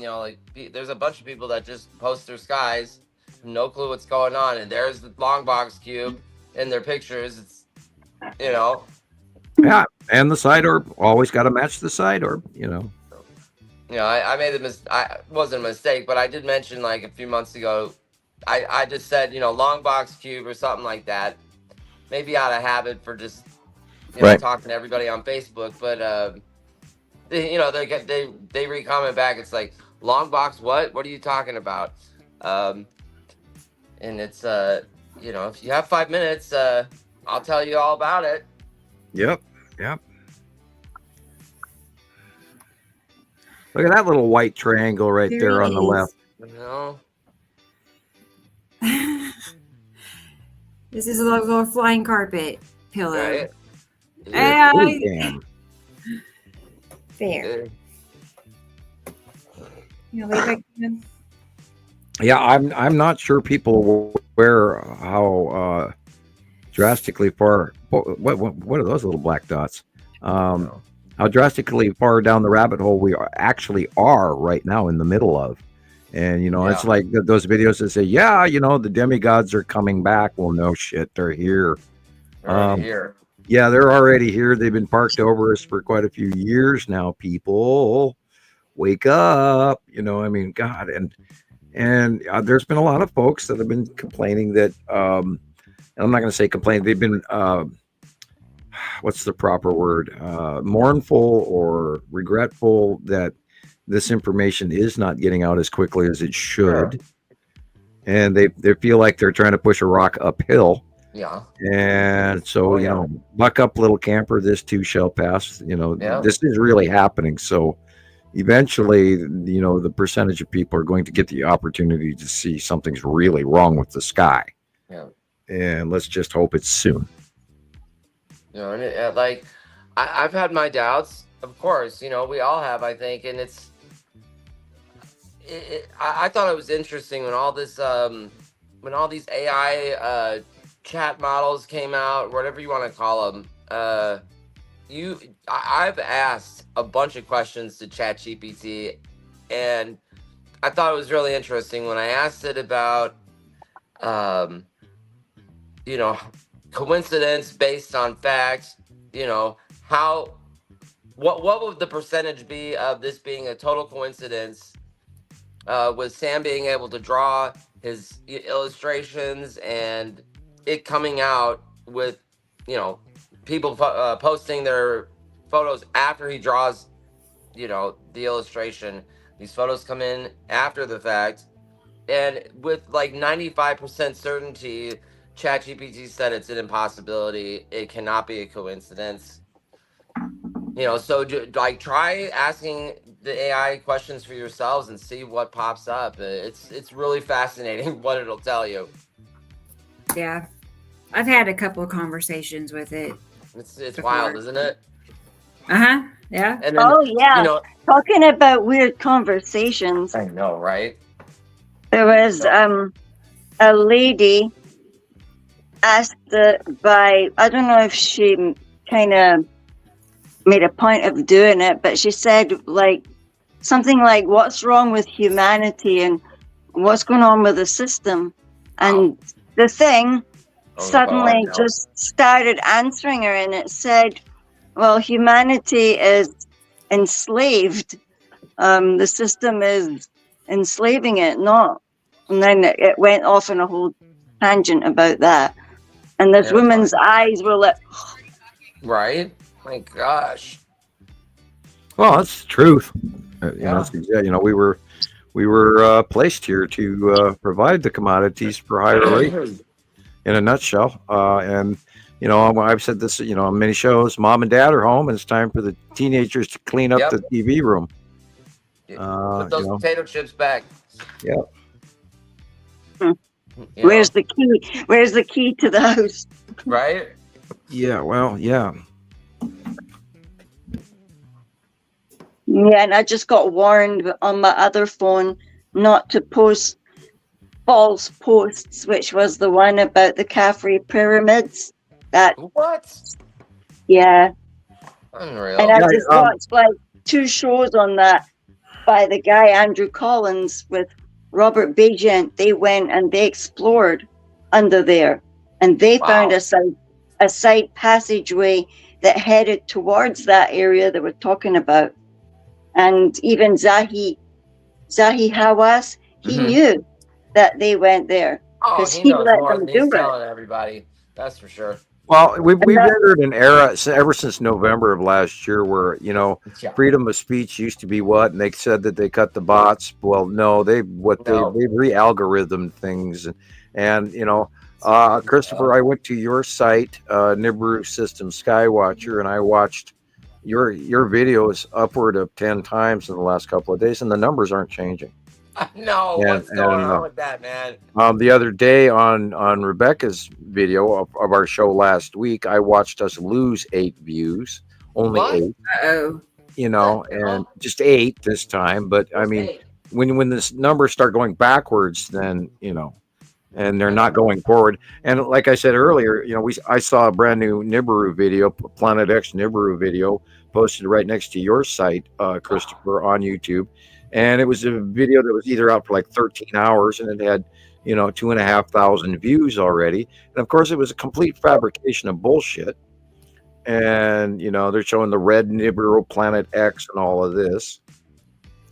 And yet they're getting the views, and oddly, we are not. And that does not make any sense. And so when they're right next to each other, you'd think that the view counts would be somewhat similar. Anyone trying to dive into this subject, but just even saying Planet X just throws that out this rogue single planet traveling alone by itself, a wandering dog through the neighborhood. Well, that's not what it is. It's a full solar system. And and even in the Anunnaki movies, they talk about the Anunnaki being above Earth, but then nowhere in any of these videos do they talk about how their planet got there. Right. I was just gonna look at that. What's that? Did you see that? Look. Yeah, it looked like the side orb in front of the long box, but yeah, there was like a distinct small round ball there. Yeah. Can we go back? Oh, yep. Yes, I don't understand how people don't realize that they're talking about another race on a planet, but how are they living without another star? It doesn't make sense. Look there, look. Dead center, middle, small is the blue asteroid. Oh. Okay. Cool. Look at that thing. We could be staring at the lead object, and then the green asteroid is the little rounded dark blob middle top right behind the other thing. Okay. And you've got a Saturn's yellow moon cutting into the sun on the Yeah, look at there's a pointy thing on the bottom right. Look of the sun. Axis, which is the bottom base cloud. Wow. And things don't have to be perfectly round either, do they? There's a couple of little there's the long box is also in this shot. It is behind the white line. Yeah. And those 3 little tiny white dots dead center of the picture. Those are star destroyers. Wow. And above the sun is Bohr, and above the sun is where the Texas Cube and all the little other star destroyers are. Wow. That's what's cutting in right by that red dot flare. That red dot flare, of course, is a lens flare. But right above the sun, in the left corner, is the Texas Cube and a few star destroyers. That white little triangle is one of them. Remember, I'm on a 43-inch screen. Right.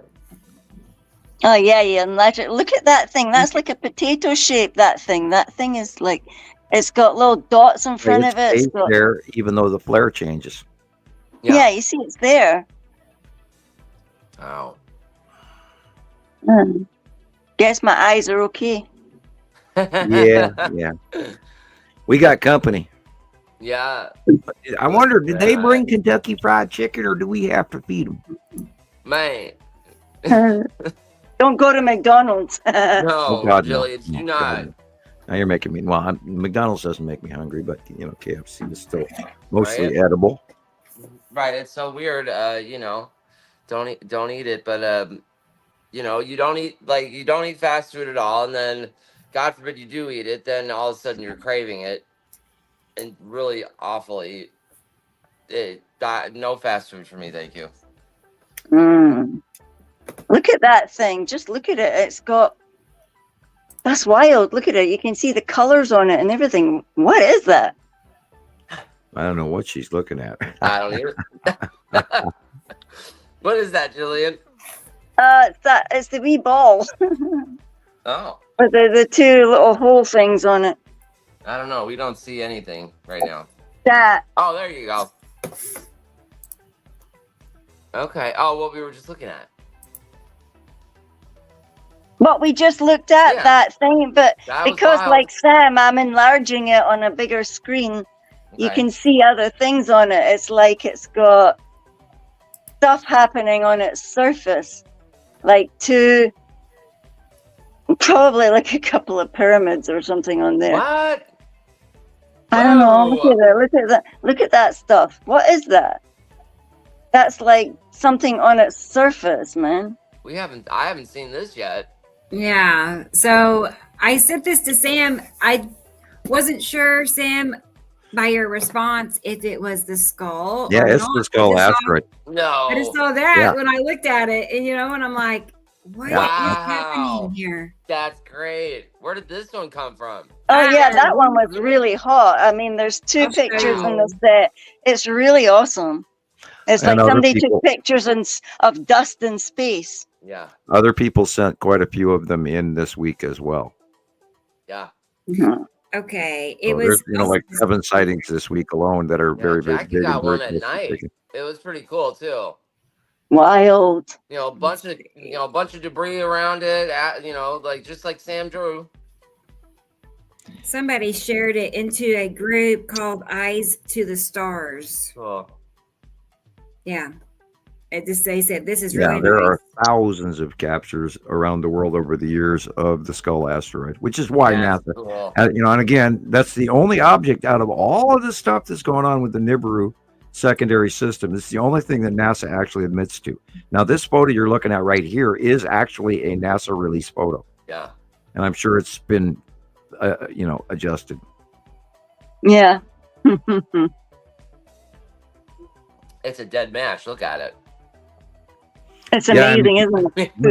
My eye, it's just freaky.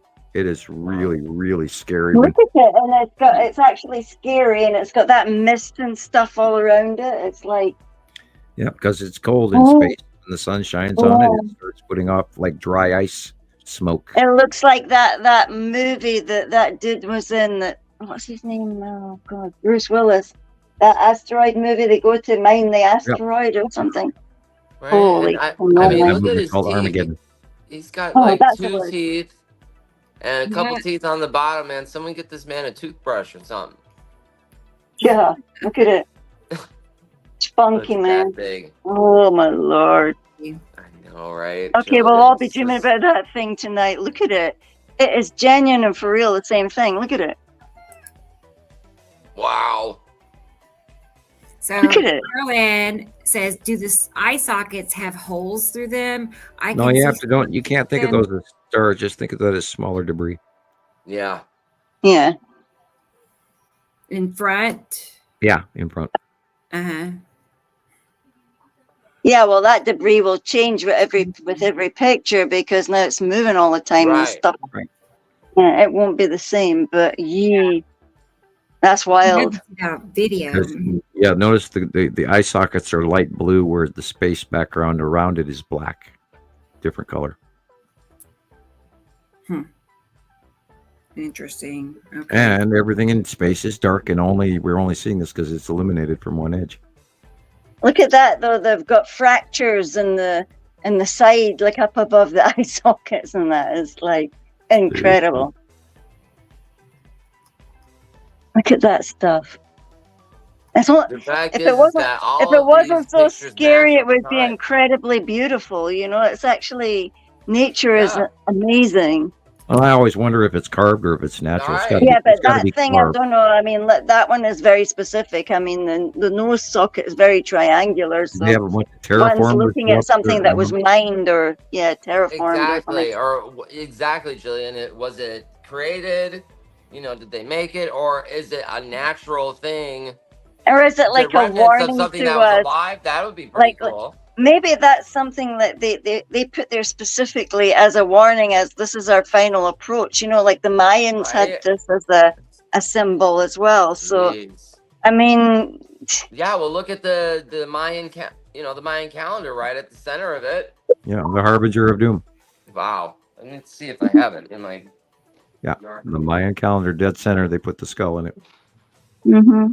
And they also gave out, with the Thunderbird, they gave out the time factor when the Return of the Gods was in the Thunderbird depiction. And we have copies of that in crop circles and stuff. And right at that same time is when the Texas cube and everything were aligned in front of Atu's moon and the lead asteroid. And it all matched the Thunderbird as a time marker. And God, that was like 2019 or 2018. Had a lot of time to put all this together, boys and girls. We have done our homework, and I am so proud of each and every one of you guys for coming along as far as you have. And we do have to thank all of those Skywatcher members from all of our sister sites out there. If you guys are part of this, you're part of this. And thank you for being there because you make this work. Oh, you got your new spectacles on, Rebecca? Yeah, I do. They're nice. They're actually nice. Well, thanks. Cool. Yeah, I got like a 5-pack. All different colors. Cool. Yeah, Armageddon, Tara. Armageddon. Yeah. I know. This is from Petty, Sam. Yeah. I didn't know if you look at that. I was looking up at the upper left corner, seeing this is Petty's on the 5th. Yeah. Oh, look at that! Is that a little one up on the top on the left? Yeah, that's what that is. That I said. That is. Look at it. I mean, that's a biggie. That's a biggie one on the top. That is one there on the left with like a pimple on it. You can see the green asteroid. That's a pimple on it. Like, is that the green asteroid? Okay. And the lead asteroid is illuminated, but you can't quite see all of it because it's kind of encased in the base cloud. But yeah, that's the Saturn's yellow moon. Is Saturn the green asteroid, the lead asteroid? A couple smaller asteroids. Somewhere in this picture, probably up to the right, is where the long box is. Although it's not immediately visible. We know it's there. And look at the light. Look how the light is wrong. It's crazy. Yeah. And it's orange and light. Oh, look at that one. And that one is from Petty also. Yeah, that is the site of Uri. Oh, look at the stripes on it. Look at it. And a little That's the one that I seen. That's a perfect picture. I was just going to say a little smidge of Atu and Atu's moon in the upper left corner. That's a perfect picture right there. Yeah. Yep. It's remarkable. Yeah, the side of Uri is becoming highly more illuminated, and we're seeing far more of the face because she's moved up and over to the left. And you're looking at the side of Uri, and if you notice, the skull asteroid is in the shot. It's just higher up into at an angle up left of the sun. It's there, but you can barely see it. And of course, there's Tan asteroid and the Salamander asteroid group is behind in the middle of this mass, just above the. Look at that! There's a little red dot on the sun. Yeah. Question is that the EO or the north spiral orb, or is it a camera issue? Yeah. Yeah. I don't know. Okay, next.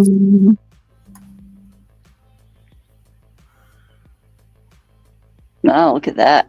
Yeah. That is the red asteroid Attu and Attu's moon. And it is the dark area in blue shows you to the western sky.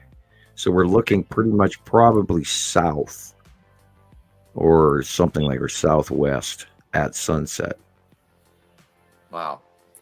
Yeah, that big V shape is like so a dead giveaway. Yeah, repetitive, you know. And then the shape over on the left, above the street light or the parking lot light to the left, right there, is the red asteroid coming in at that angle. Yeah. Yeah, and then there's a dark blob. There's a dark ball behind all the lights. Look at that. Right. It's just like you're drawing. Look at that. That's so cool. Yep, that's it. That's it. That's it. All right. Next. Okay. Yeah, I saw this, Sam, and I was thinking, I'm assuming it's trails from asteroids. I know. Look at the detail in that cloud. Yeah. I mean, I'm like, wings in the sky. Here's another version. Wow. Yeah, but do you notice that there's been a lot of those scraggly lines going down? There's like scraggly lines going down past the sun, trying to hide stuff. And then I seen like a long box cube, and I thought, how can it be like a long white cube right there? Hey, Katie. That's interesting. Yeah, right? I'm going to say, well, one of them is the spiral asteroid. Okay. That's the bottom one. Now, the one on the top,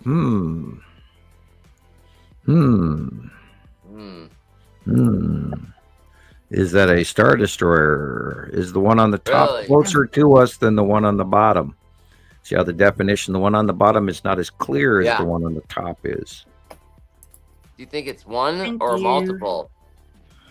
That might be the bits underneath something. There's another one, Sam. That is so weird. Wow. And see, that the is first so weird. set is on the right side of the sun, and then the next set, which is at nighttime, is on the left of the moon. Or isn't that? Yeah, I thought so too. The blue. Like, Look at the blue. Okay. Yeah, interesting. You're awesome. So weird. Look at that. What is that? It's a space whale. I'm joking. Awesome. Awesome, Sam. Thank you.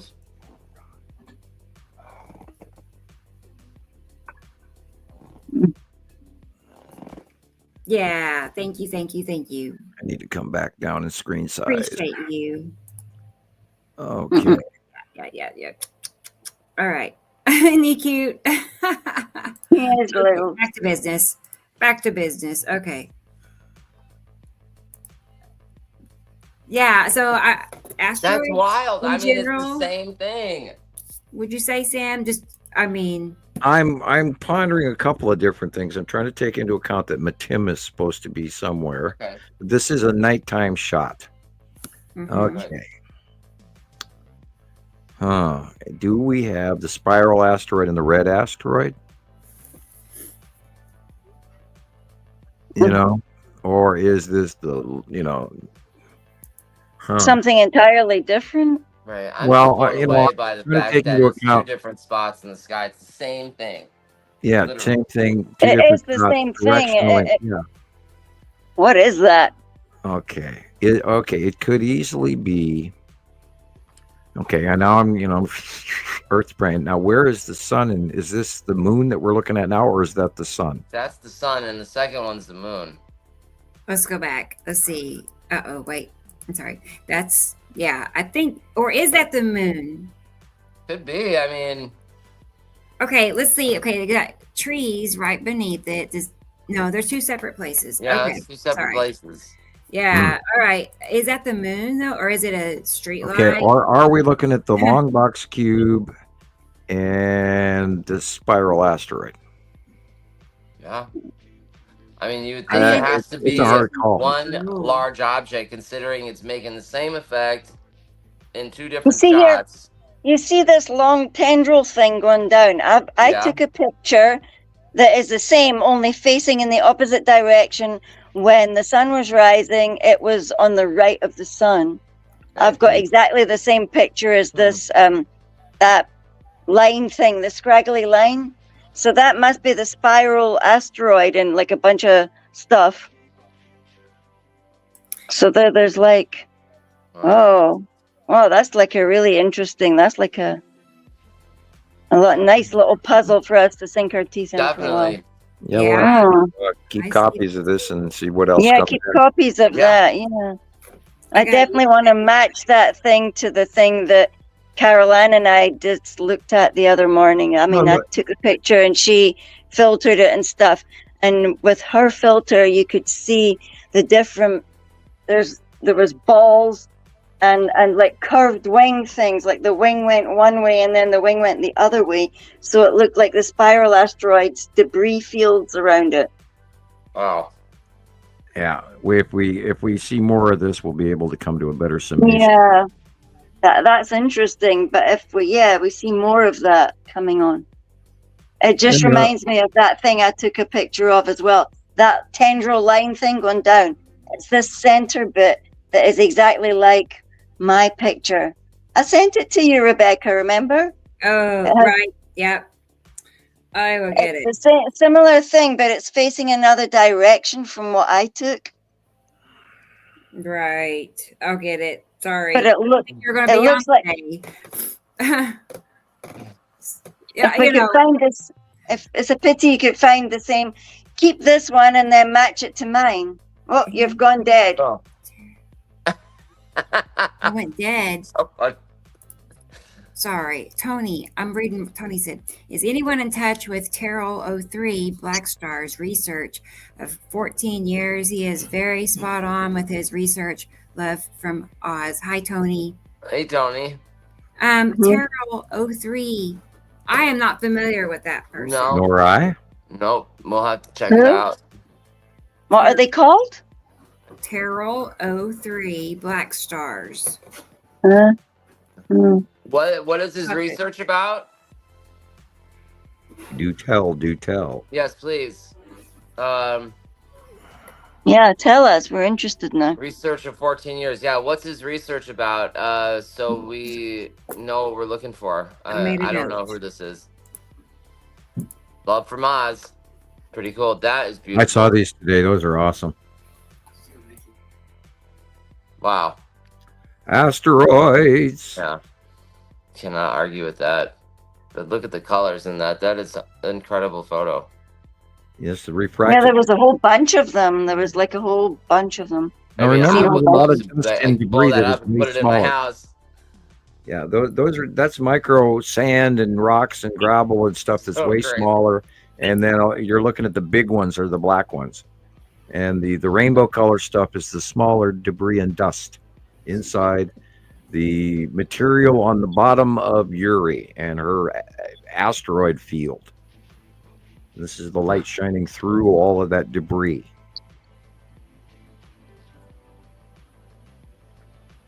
Currently on the left-hand side of your sun.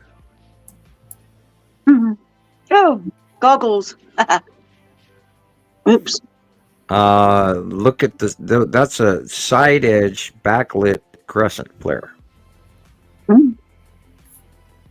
And just when Christoper, who loves those, is gone. I thought that was a. I'm here. It's a cloud punch, but it's punch because of the light and the heat. That was going I'll be blank. back in a second. Okay, Chris. Yeah, experimental. Yeah, So well, could it be a UFO up there making that impression? no, that's the back. That's the backside of either Saturn's yellow moon or the lead asteroid. Because see the light shining through the back area of the center of it. You can see the edge that it's breaking out around. Wow, it's huge. It's an unusual punch cloud pattern. The two right there. That's weird. Yeah, it is very weird. But inside, in the background, you can see the rounder, larger ball on both sides into both holes. Very unusual. And look at all this stretchy lines there. That looks like a that's the light shining out the backside of the planet. That's the dark area, and the light goes through the atmosphere around the planet. Oh, right. There's there. Yeah, I'm seeing it now. Yeah. That slight, curve. Orange, the orange slice curve in the middle of that light refraction shows you it's coming out of a ball. Yeah. Yeah, I see that now. And look where the light's coming from. This could even, I'm sitting here trying to think what this is at that angle. The kids are cooking. I can smell they've turned the oven on, making me hungry. Is it pizza time? Yeah, but I have stopped eating the pizza because I spent the whole last week with major indigestion, so I've been avoiding pepperoni here for a while. But I might go for a slice. We'll see. Maybe a little nibble. Yeah, and a gallon of milk to go with it. All right, next. I got that Detroit Red Ring. Can't say it. Red Wing. Emblem, whatever. I'll show you in a minute. But what Jennifer was saying, it matches. You know how a lot of their logos, have a hidden bigger meaning. Yeah, there's tons of that going throughout history. There was a weird sound all throughout the world, right? So yeah, it does look like a lot like it. It sounded like somebody's phone ringing through. Boop, boop, boop, boop. Yeah, this is strange. This is really a weird line going through the bottom of something. The purple area above is definitely a planet, but which one I can't tell you. It's after dark. That is a strange shot. What's the strange part about it? The line? The line. Yeah, the line at the bottom of this planet. Yeah. Is that a craft orbiting their planet and creating, that large of an eddy into the atmosphere? That's very strange. Wow. Yeah. It's a shadow from one of our sea trails around Earth. It's a hard call. That's just very odd. Never seen this kind of behavior before. Going vertically, anyway. Right. Yeah. Okay.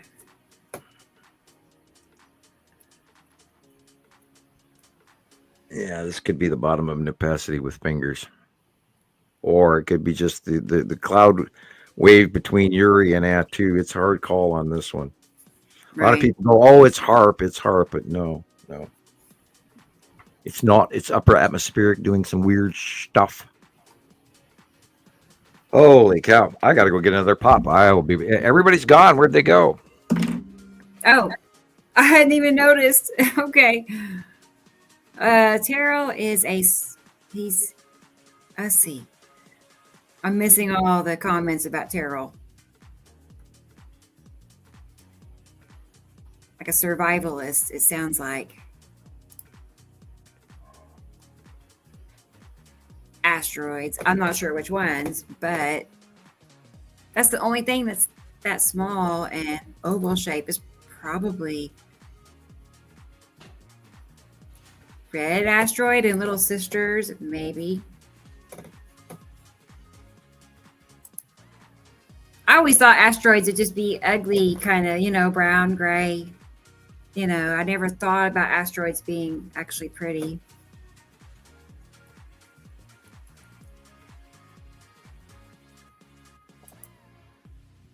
I'll get back. I'll ask Sam when he gets back. Of course, I sat him and its moon.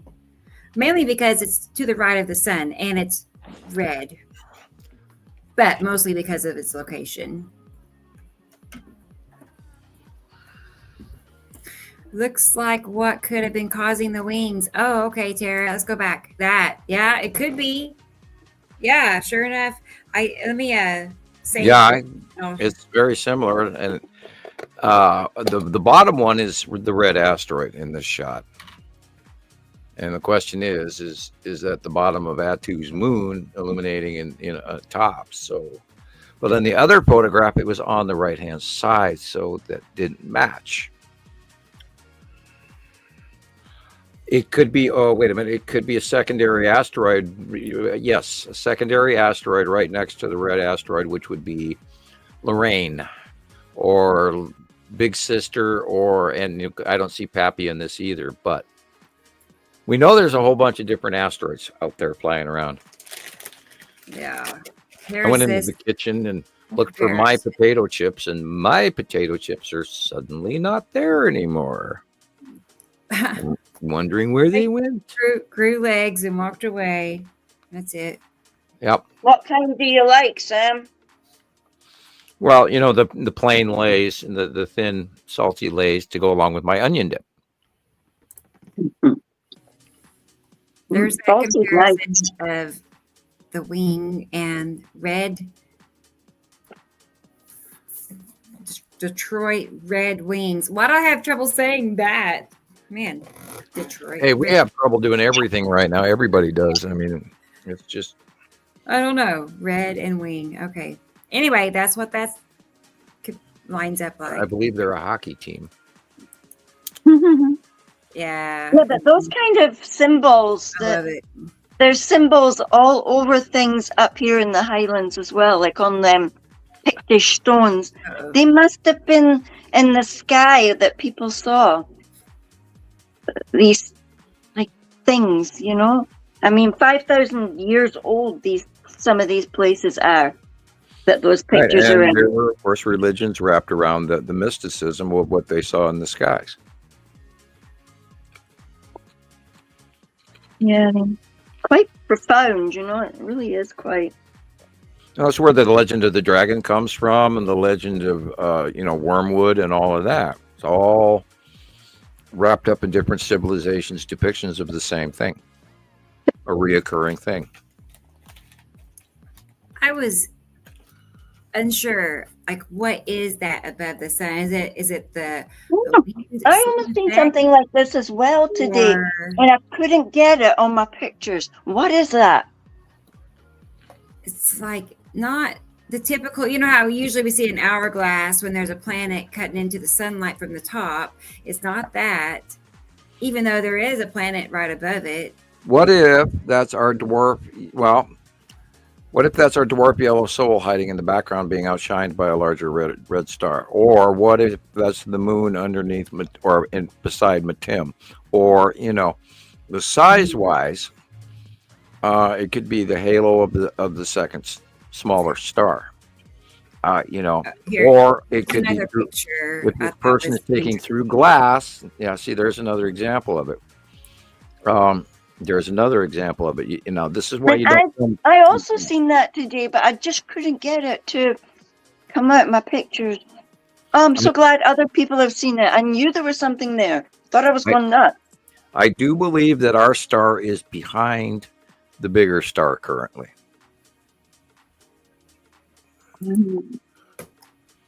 So, we might be in trouble. Let's hope and pray we are not.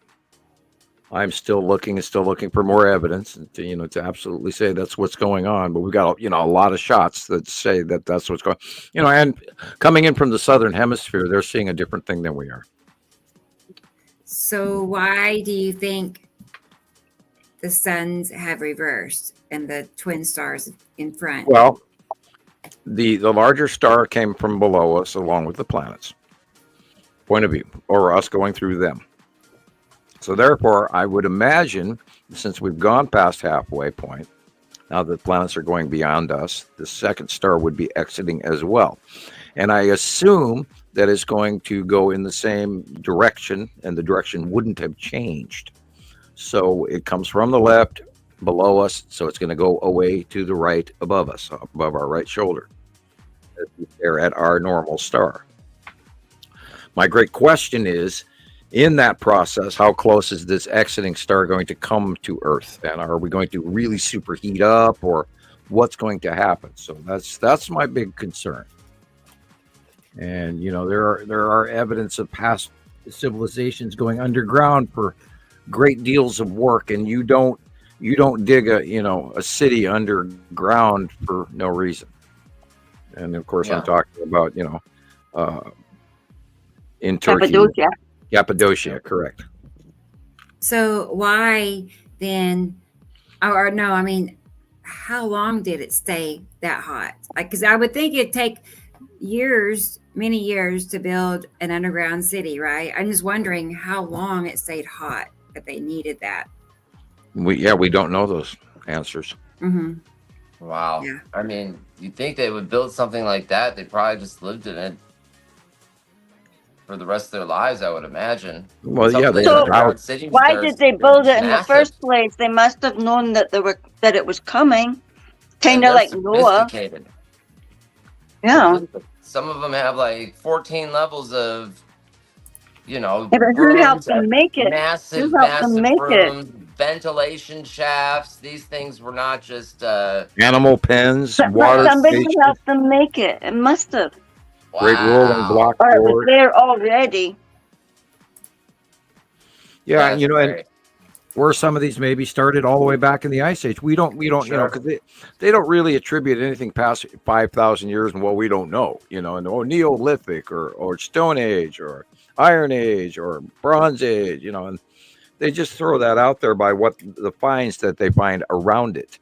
So, how far back does it? I mean, they're pulling wheels, chariot wheels out of coal from 2 million year old coal mines. My gosh. So here's a wheel that's buried inside a coal that's 2 million years old. So that tells you that there was 2 million years ago, there was some sort of unknown technology that we're not aware of.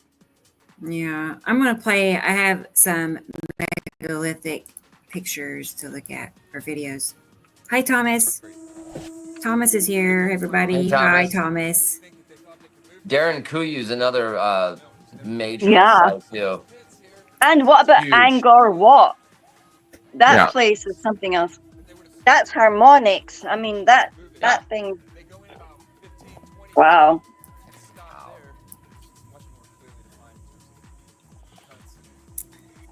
Let's see. I'll turn that down. That one. Wow, look at that. What's that one? How did they cut it out of the bed? How did they cut it? Oh, look at it. Look at that thing. Monument. Just look at it. This temple is located in Indonesia and is a tourist attraction. In today's episode, we will learn about Borobudur Temple and why it is famous worldwide. It is one of the largest and most well-preserved. Look at the harmonic shape of that thing. The temple consists of 9 stacked platforms, 6 squares, and 3 circular, topped by a central dome. It is decorated with 2,672 relief panels and originally 504 Buddha statues.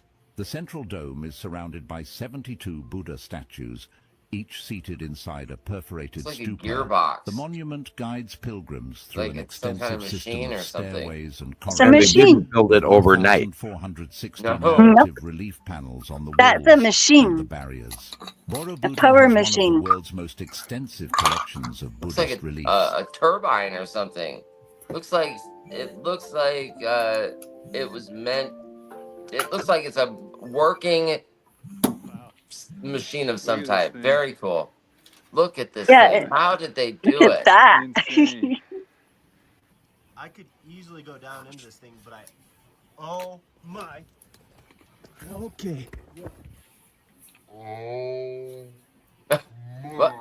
What was that? Okay. Whoa. What? Hello. Oh, yeah. What'd you see? I don't know. Even the dog said, nope, get me out of here. I'm not going in. Wow. How was this possible? Whoa. Whoa. It was almost perfect. Yeah, there's a wall in Montana too. That's really old that they believe was stacked and cut and carved. So it's on this video too. Thank you. Yummy. flying the drone from the base to the top, I assessed that it's about 60 feet tall. Wow. Massive. Just like, can you imagine the weight of that thing? Oh. What kind of rock is that? I mean, wow. Most likely Right. granite. Out of the earth. Yeah, that's Nothing was monster. around That's it, like except intense. it was Look at it. composed of limestone. No one knew where it came from. Only 3 photographs existed on the internet that proved it wasn't a Look at that. That's beautiful. It's so perfect. It has to have a function. Clearly, it channels Earth energy. Yeah? That thing channels Earth energy right out through that pointy thing at the top. And right on top of us is the entire block. Look at that.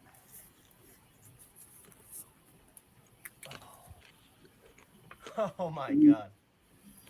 The amorphous That is, hey Chris, that just does look like a machine, huh? Yeah, the other one especially. It looks like to me it looks like a jet engine or something, like a turbine or. Yeah, look at it. Look at it. It's got perfect little This I don't know, like how notches. these are precision cuts. Look at that. But that thing almost looks like a circuit board in a computer as well. Interesting. But that thing, that cracks me up. Look at it. It's huge. Look at the wee manny on the top. I know, right? This is. That make you feel like really small, doesn't it? Yeah, and where's the piece that chipped off? Right, and look at all Yeah, the where's debris that? around it. Wow, look at that! Right out of the bedrock, completely cut out. Where did it go? Right? Amazing. Just Where amazing. did the pieces they cut Why out can't from they this mountain? just Where share are they? just share in ancient history with us already? It's so incredible. Yeah. Come on. We deserve to know. Absolutely. It's our history as well is as that? theirs. It's our history, it's our planet.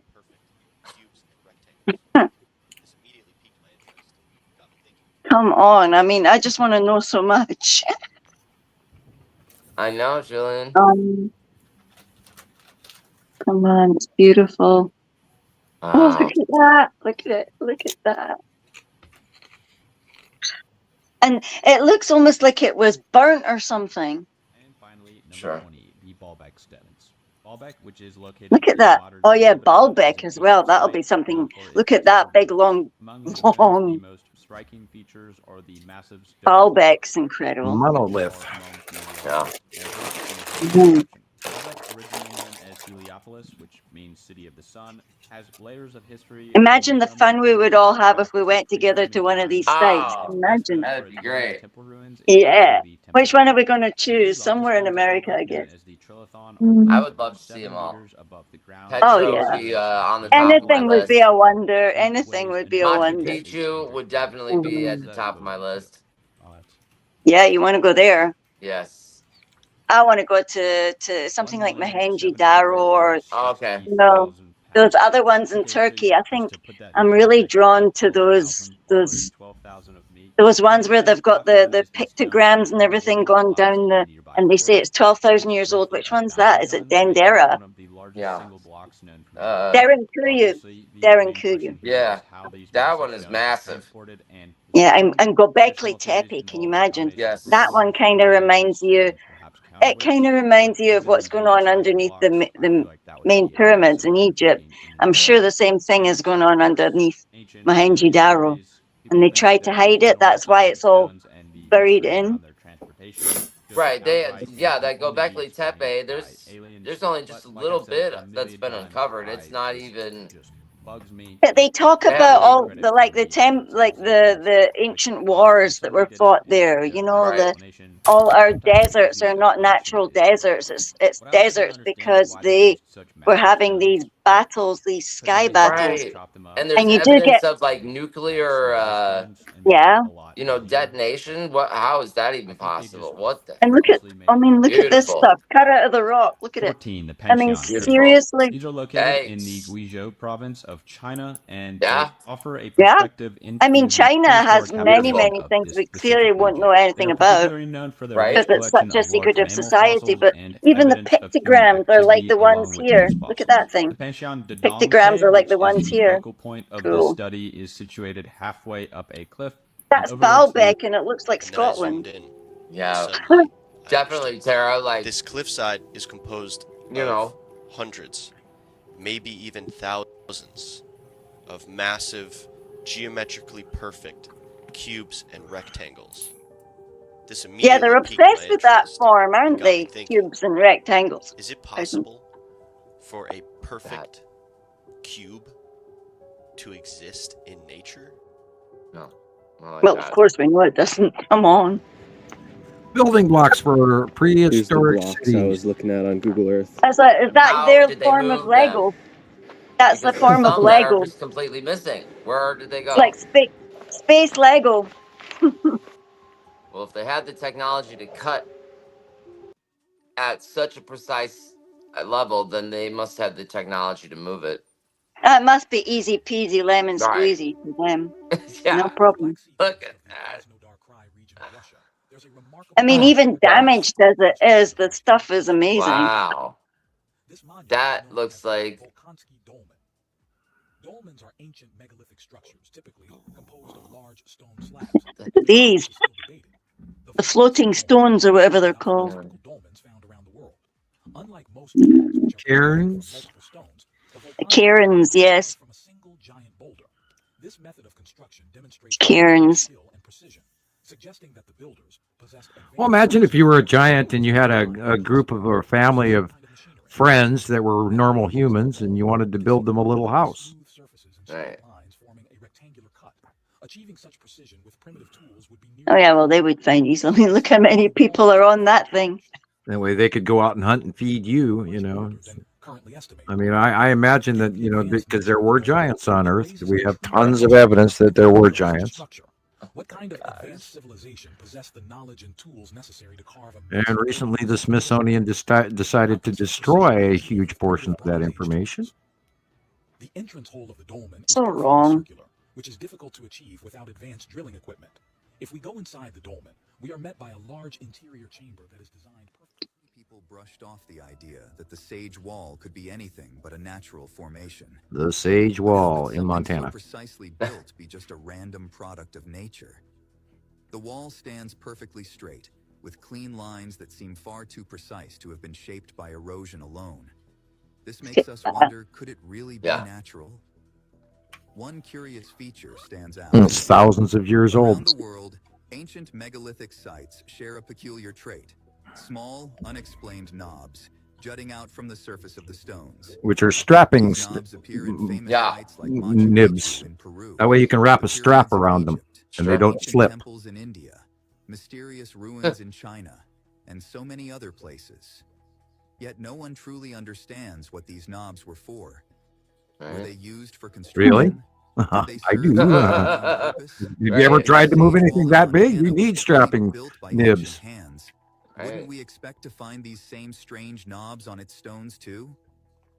The Sage Wall offers much. And in a lot of cases, they'd set the stone, and then somebody'd come in with a whatever chisel, and then chisel them off. Some were finished, some were not. That have been precisely cut and perfectly. I love these. It's as if you're walking through the ruins of photos from Egypt that show once thrived. These, however they carved them or however they created these stones, they're literally gears. You can see how they use these stones like gears to make a moving part of something. It's just incredible. And they didn't do that with copper or bronze chisels. Right, no. It's mind-blowing. Laser technology. And larger drills. You'd have to have diamond bit steel drills to do this. And they found many drill marks and cut marks in stones around Egypt that shows there was a technology that we don't even understand. Yeah.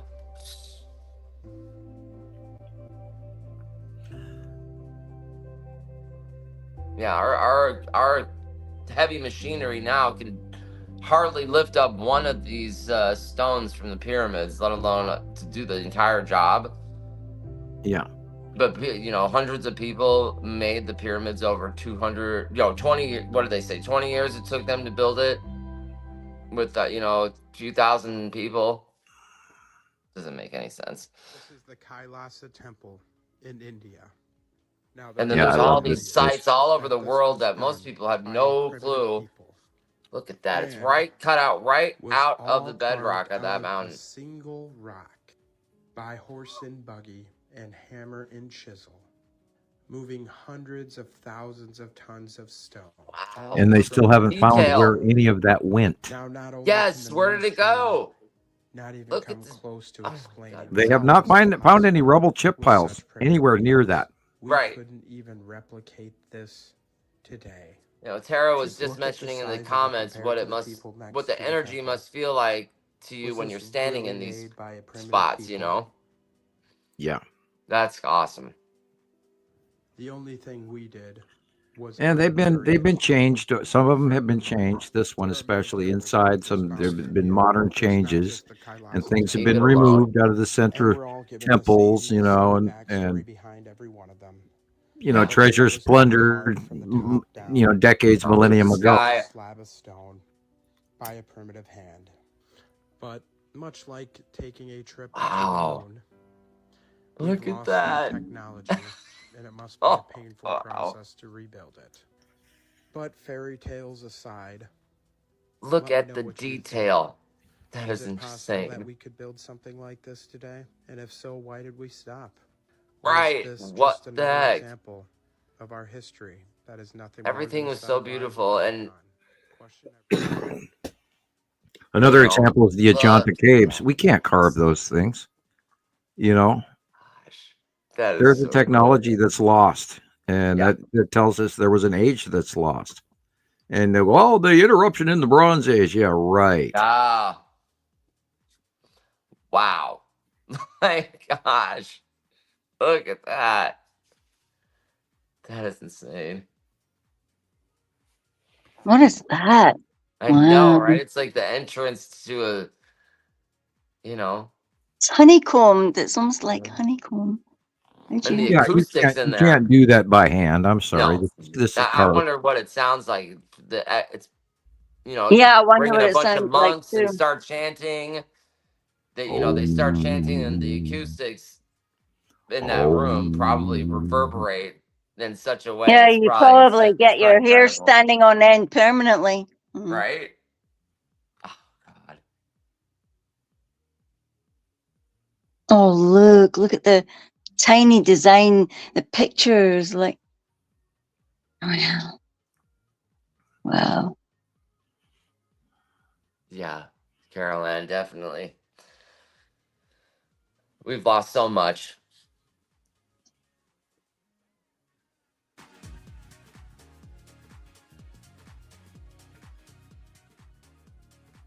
And they're far older than we give them credit for. Yep.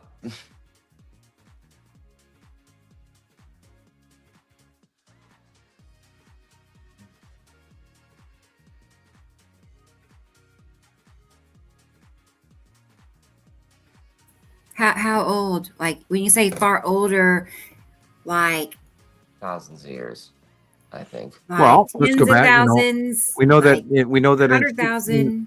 We know that in 1650 BC there was the last passing.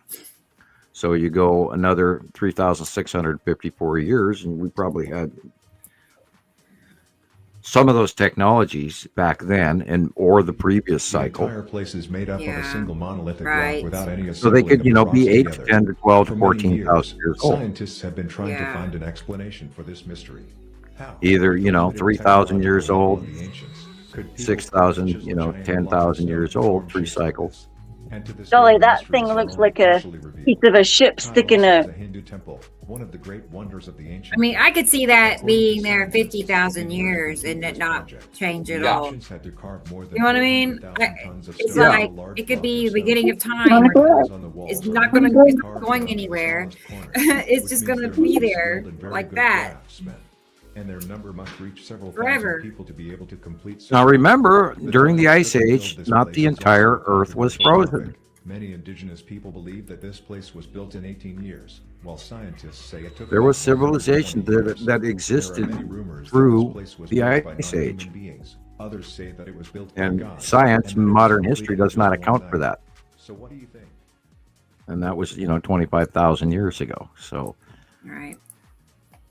and That was we're it. still going through the last tail end of the melt off.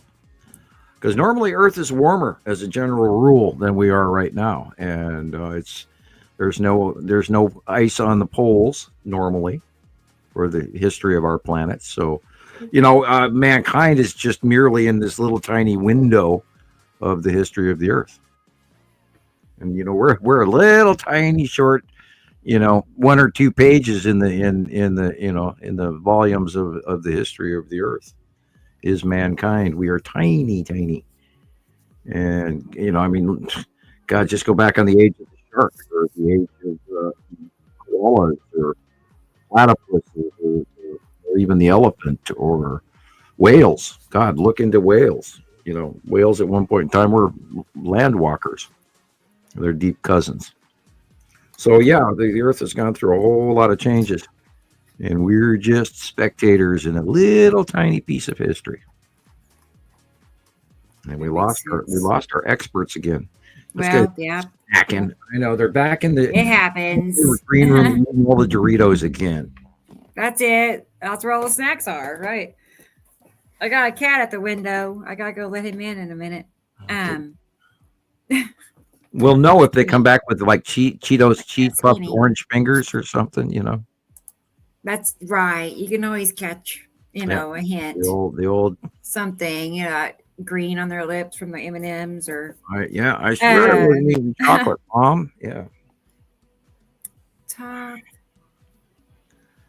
was reading what Thomas had to say. The Anunnaki built some of the look at the tablets. Yeah. Oh, yeah. Well, there were governors that were sent down to rule the masses on many different occasions.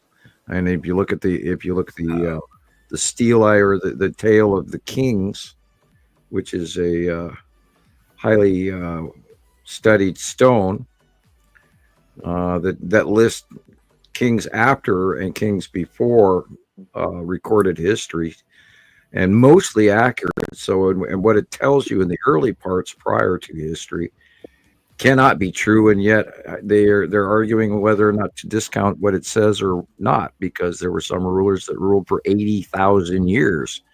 So,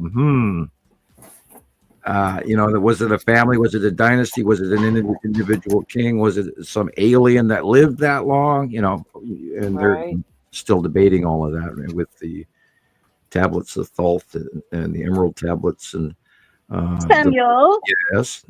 Did you ever check out the Nag Hammadi text? Oh, I do not think so. No. It sort of sounds familiar, but maybe no, I don't believe I have. That's the one that they were fighting in Iraq, and they were trying to get like a proper translation of that one, the Nag Hammadi text. A Moorish, or is it a Sunni and Shiite separation between Muhammad and his offspring? I don't know who was fighting over it. I just heard that it was the one that they fought the First World War over. Well, that big Shihad they've got going over between the Shiite and the Sunni, and that has to do with either people who either believe in the prophecies of Muhammad or the prophecies of Muhammad's children. And that's what this big war is all about between those guys. And I wish they'd get it together. And stop fighting each other over religion. I don't think that's wise in any case, including the Christians versus anybody else, or the Jews, or anybody, or the Orthodox, or the Roman Catholics, or cetera, et cetera. So the Hindus are of course, the Hindus aren't fighting people. Neither the Buddhists, the Taoists, the mellow. We good on that one. Yeah, I wish people would stop fighting over religion.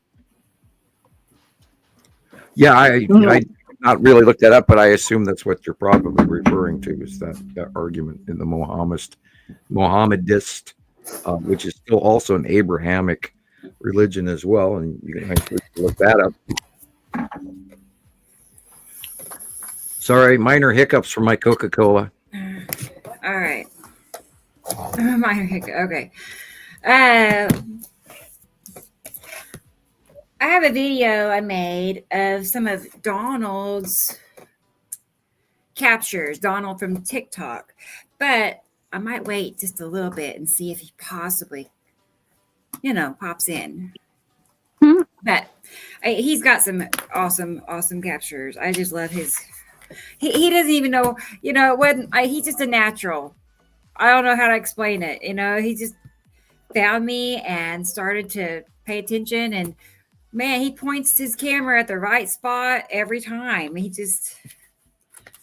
Chris isn't here, but Chris knows exactly what I'm talking about too. So I'll hold on that for a few. But this guy, yeah, he got it down. And I have Christoper, some of his work this week. I'll wait. We can look at some current events, Sam. If you'd like to Works for me. see what's happening in the world. I know. I'm just going down my checklist. What have we not talked about yet? I was just about to ask you when you started. I was like, okay, never mind. Yeah. Okay. So let's get this current events. Yep. Here we go. Been a lot. I think you all already know what's going on. Dios santo, las cosas. Ay, Dios mío. Oh, no. Yeah, there was flooding in Mexico, northern Mexico near Texas, and flooding in Texas, now flooding in Arkansas, and there will be flooding in Louisiana and Mississippi. Yes.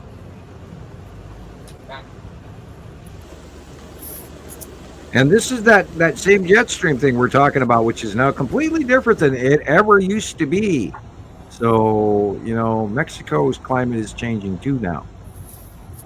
As well as, remember, Northern Africa. It's no longer a Sahara desert.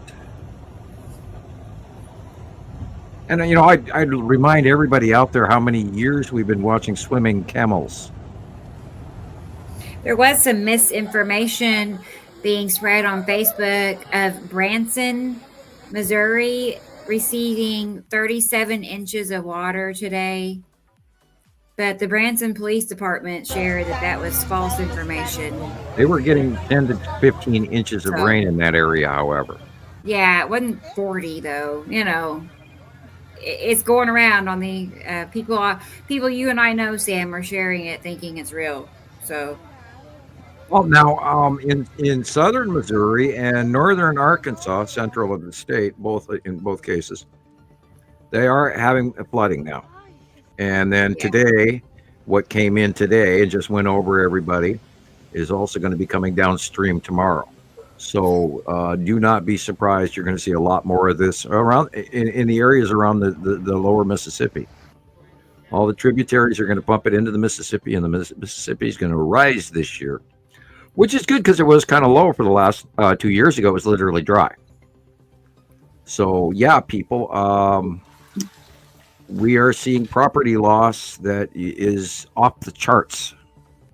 And this is going to keep happening. And for anyone who lives literally from eastern Texas all the way to, Illinois, or if, your climate has changed. And this is what's going to continue to happen. So you have to mitigate in the future. If you build higher up. Don't build next to the river. People near rivers are probably all going to be selling their houses soon. If you live in a tornado-prone area, don't build a house with a square roof that's going to rip off right away before you even get the last nail put in the shinglings. We talk about hobbit houses. Live environmentally changed with a grass roof and a rounded hill. And don't build this 3-story luxury multi-million-dollar house. Maybe build something a little cheaper. Look at the color. Look at the color of that thing. Yeah, that's green. That's necessity green. Was things green like this before? Well, that's the open core right there on the left. Well, I know that, but before the planets came in, was it green before like that? They used to have. There is reports of green in tornadoes, yes, but not necessity green. And there goes somebody's house. Goodbye everything they own. So it's really, really sad what's going on. And this is repetitive. It's happening over and over and over again. I mean, we've already forgotten April and May of last year and all the tornadoes that went through and tore the hell out of people. And, and here we are, Zoom, another year later. Wow, bang, we're back again. And Rebecca, how fast is this flying by? It's amazing. I mean, 109 years shows. of this. Yeah, I know. Right. And it's amazing. I can't believe that it's 15 years that you've been doing. I know, it's insane. And it's like we've been screaming this to get everybody on board with this, and yet the populace just refuses to even believe that this is far bigger than what they know. I mean, that is a very large tornado. And people are driving, oh, okay, it's a tornado. No, that is a very large tornado. That's easy 3 or 4. Question is how long, and the long run out tornadoes, which are now normal, which never used to exist. In some cases, tornadoes would last a minute and a half, 3 minutes, 5 minutes, not hours, where remember a couple of years ago, they ran across the country. And those two were directly related to asteroid close passes. And people go, nah, it's not possible. Nah, it's not possible. You tell me what else would do that. What else is going to drag a weather system to 60,000 feet? Unless it's something above pulling it there. When our normal weather tops go to 40, 45,000 for a supercell. And here I'm listening to the forecaster going, yeah, the weather tops have been, the convection layer goes to 60,000 feet. And I'm going, what? And they don't even know what they said. Look at that. Look, it's even got the foot thing on it. The like, it looks like a giant ass Voyager spaceship thing. Look at it. It's got the tail. Look, the coat tail, man. That's Nepicity had coat tails. As far as I'm concerned, there's people out there going, "Oh, it's the mothership landing," and I was like, oh, "I want to slap them," I was like, and then there's that whole thing. People go, "Yeah, they go mothership," and that means somebody's going to swoop down and save you at the last minute. People, that's not what's going to happen. There's no crap going to land down and give you salvation, or the other people want to reach for the rapture. I mean, excuse me, but we got to get through this on our own until something else happens. So. Plan ahead here, prepare. We do not live, this is not Kansas anymore, Toto. We don't live where we used to live. All the rules have changed. And we're watching it happen. And God, the news coverage is so poor. Everybody forgot about what happened last week already. Look at that. Well, don't know which screen to watch. They're wow. And everyone is going, I've never seen a storm like this in my entire life. Well, duh. This is planetary, you guys. This is electrical. This is a new ball game coming to a town near you. Yikes. Yeah, it can't happen to me, right? And they're all getting quite hysterical, going, I saw a video, and I did post it on Montana Skywatcher 1, where the young ladies in the background, they were losing their mind. Yeah. Because they were not prepared for what is just about become normal. And it is what is happening over and over and over again. Excuse me, I'm going to cut pizza. I knew that was coming. Okay, Sam. Yeah, I just 2 seconds before that. It's been raining here. Yeah. over Oklahoma for like the last 3 days now. I love the rain. So you're okay Imagine with poor Lorna with the thunder and lightning. I'd be going dippy. I was if going I to had say, 3 we days had with some thunder and thunder, lightning. lightning, wind, Exhausting. but thankfully. I hope you're okay, Lorna. Right. Thankfully. I don't even know if she's watching, poor thing. I wonder when too it's going tired to to start probably be in her snowing. bed. Let me see. It's going to snow tonight. I mean, it's a little unusual for us to get snow in April. Wow. I mean, I guess it's. That's why my mom said never plant anything until after Easter. Easter was the magic cutoff. Oh, I know. I was taught like a Scottish saying the other day. There, never. What until May? Oh God, my brain's gone. Yeah. Hey, yeah. Never toss a clue. They never toss a clute till May is out, which means don't throw a cloth until May's passed. Okay. Let's see. I don't think it's going to get cold enough to snow, actually. You're looking at your snow. I'll have to go to bed. I didn't even plan that I would be staying on this long, but at least my head stayed in one place. Oops. Right. Well, I'm glad. Time goes too quickly. I know. At least I'm glad you they were should be able- happy that I'm better enough to come to work. hang on. I'm going to pause this a second. Look at that. Look at the There. 1, 2, There's 3. Look at the. There's Right, Nipicities. Hi, guys. Look at that thing. Tara, same thing in Texas for Tara. Rain.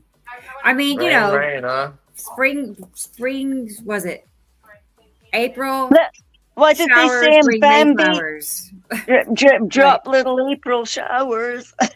Right. Okay. You gotta have the rain. It's okay. Look at that thing. Yeah. I mean, that's typical classic signature Nipicity. That's just look at all the bands on it. 1, 2, 3. Yeah. Like layers. I mean, the appearance, the color. Mainly that's what we're seeing here. I don't know what direction that is, but usually right now, lately it's been to the far right of our suns. Just hang on a second. Thank you, honey. Wow, that's nice. Oh, Taylor, bring you something. I know. My other son Tanner brought me something.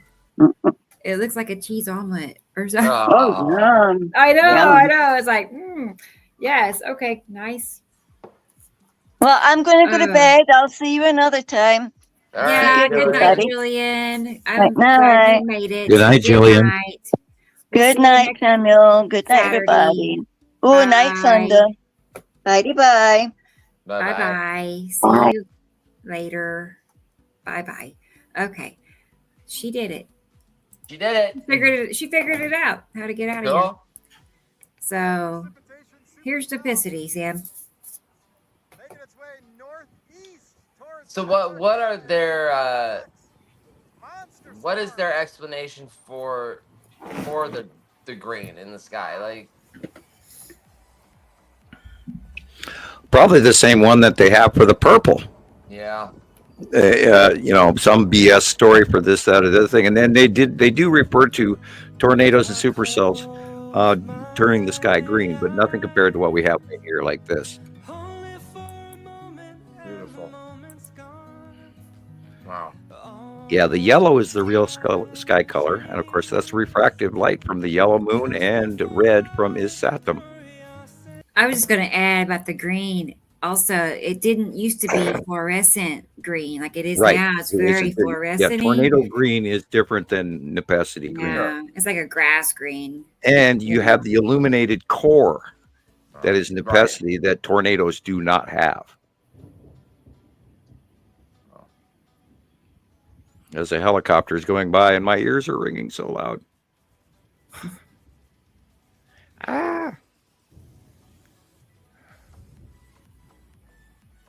Monsanto. All right.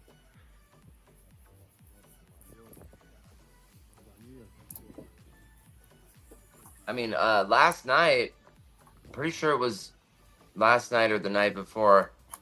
You know, I saw Yuri in the sky right before sunset, and about an hour after, you know, the sun went down and everything, I started seeing the lightning and all of the electric discharge starting to happen, and it happened so fast I couldn't even take a picture of it, but it's pretty awesome seeing it happen right in the spot where the salamander group is supposed to be. And yep, pattern recognition discharging. And, you know, that goes all the way back to, and that was doing that in deep space when Yuri and Atu were tiny. Wow. And we were always wondering, what the hell is that? What the hell is that? Yeah, look at that. Sure. Oh, man.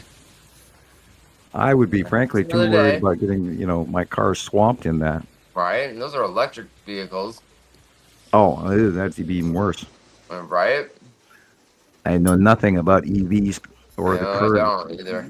I don't even know new cars. I have not learned the new cars. Crazy, right? Oh, I used to know every model of every year that came back. You know, anything from the 70s back or the 80s back. I knew every car that came out. Not anymore. Nope. Look at that. Oh, purple. Wow.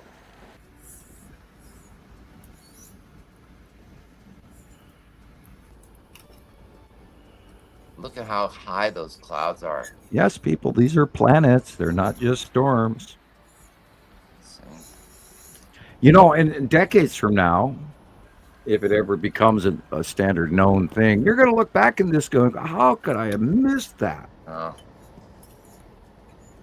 Planets don't collide. They electrically repel each other. And you're looking at examples, and look at what is going on to everybody in the Midwest. Oh my gosh. Years to build, moments to be turned into toothpicks.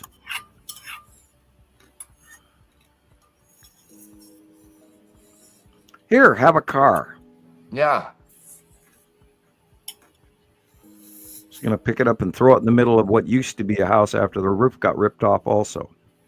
And then thrown down the street and killed somebody else's, you know, house. And then it's like, babe, debris where's my wipes car? out more debris, and debris hits other debris, and then trees, and you name it. And it's a nightmare. Jeez. And, you know, notice that 2x4 stuck through the truck. Through the truck. Right? The force it must take to do that. I've seen photos recently of the, you know, wood like that, 2x4s, or just wood from a house, like literally embedded into the side of a sidewalk curb. If you pick up a hay bale, straw, a single blade of straw will go through a school bus. Sure. And I've seen evidence of that in Minnesota when I was a kid, where blades of grass that were dry, straw, hit the side of a bus and went through one wall and out the other. It's like a bullet. Yeah, so that basically a bullet. Like the kinetic energy is just 300-mile-an-hour straight line bullet. Unbelievable. Oh, and that was what hit in Georgia today. Now that I'm looking at this, not Georgia, Arkansas today. Oh my God! Oh, hello, alligator! You got yourself wrapped up, dude. Oh no! Oh look, he's committing unspeciesing himself. Man, these people are brave. This is where you get out your police department issued scissors. Right. You know, everything that we know and used to know from even a decade ago is no longer the same. And he's straightened out his wheels. He's got chains. That guy had chains on, although they were mini chains. Yeah, we had snow 2 days ago. And beginning of April. And there was a big snowstorm in eastern Montana that hit Bozeman, I think, about a week ago, and it was pretty big from what I understand. If it stops them, it's big. Sure. Because this is normal to us. And while it's a headache for some, it's a windfall for spring skiers and a vital boost to the Sierra snowpack. a key water resource for California and Nevada. Yeah, I should again have not been watching the Pacific Ocean, and I do need to pay more attention to what's coming in. I've been so busy watching the center of the United States, I haven't been watching what's coming at me. Look at the weight on that. There were reports that because of this ice storm that did hit southern Minnesota and Wisconsin, there were people sitting at home, and they said it was like the 4th of July, and or a war where the limbs were snapping and popping all throughout the night, and it was just going boom, boom, crack, snap, pops, and people lost power and they got real cold. And this again is, you can see the palm tree standing there, so this is probably Mexico flooding again. The flooding is what terrifies me the most. Oh yeah, flooding is horrible because not only do you get the water, but you get all the sewage and the septic and the garbage and everything else, and then you got to rip out your walls because the smell and the mildew and everything that happens afterward. I've been through a flood in Minnesota. You literally have to gut your house. You'll never get rid of that smell in the mud. Mud in the mud. You have to just tear everything out and clean it, and then rebuild. And the question is, how many times are you going to do that, or are you going to, mitigate a wall around your house that would stop a flood, which a lot of people do with some of these big blow-up sandbags and all this other stuff, where they can actually keep the river from coming and taking their house. But all of that also should be, incorporated in your building design and where you live and what land you buy versus. Is it a floodplain? Is it next to the Mississippi? Because the Mississippi moves all the time. Yep. I mean, there's many a city in Egypt where that wiped out entire regions of heavily, populated areas where cities in Egypt just died because the river moved. And then they had to up and move along with it. Right. And of course, there's a lot of evidence of that throughout the Mississippi as well. Happy birthday, Third Eye, etc. Sorry, Sam. The rivers are all here. Hi, so happy birthday. Yeah. Don't build near the river, guys. Nope. And there's an old saying amongst geologists that every landscape changes every 75 years. Sure. And you can't expect it to be the same always, because it changes and changes.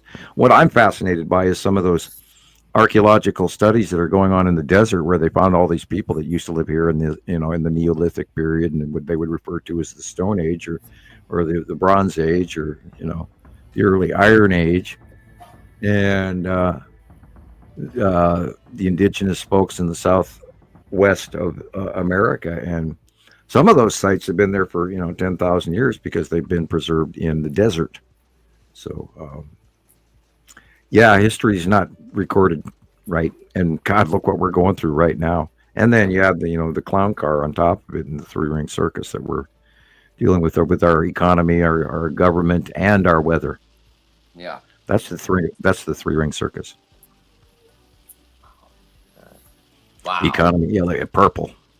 Discharge. Wow. I believe this is Kilauea, is it? Looks like it. Yeah. The height of the blowout is amazing. Yeah, it does say Kilauea up in the corner. Good. Look at the height of what the spray is out of this fissure. And I believe this is outside the actual volcano itself, the new open side vent. Unbelievable.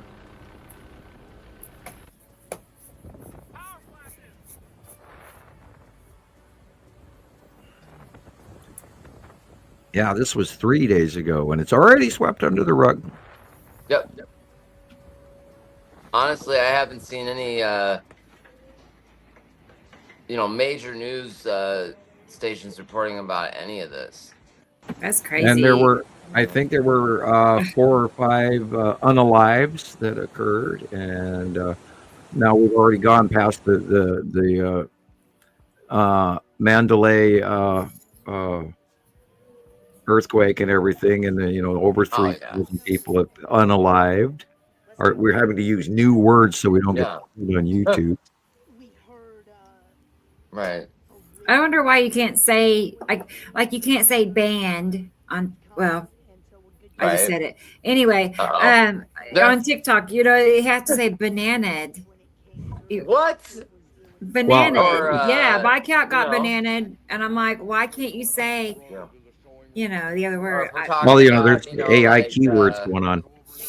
Bananaed. Yeah. Anyway. Or if you're talking about Yeah, pew pew.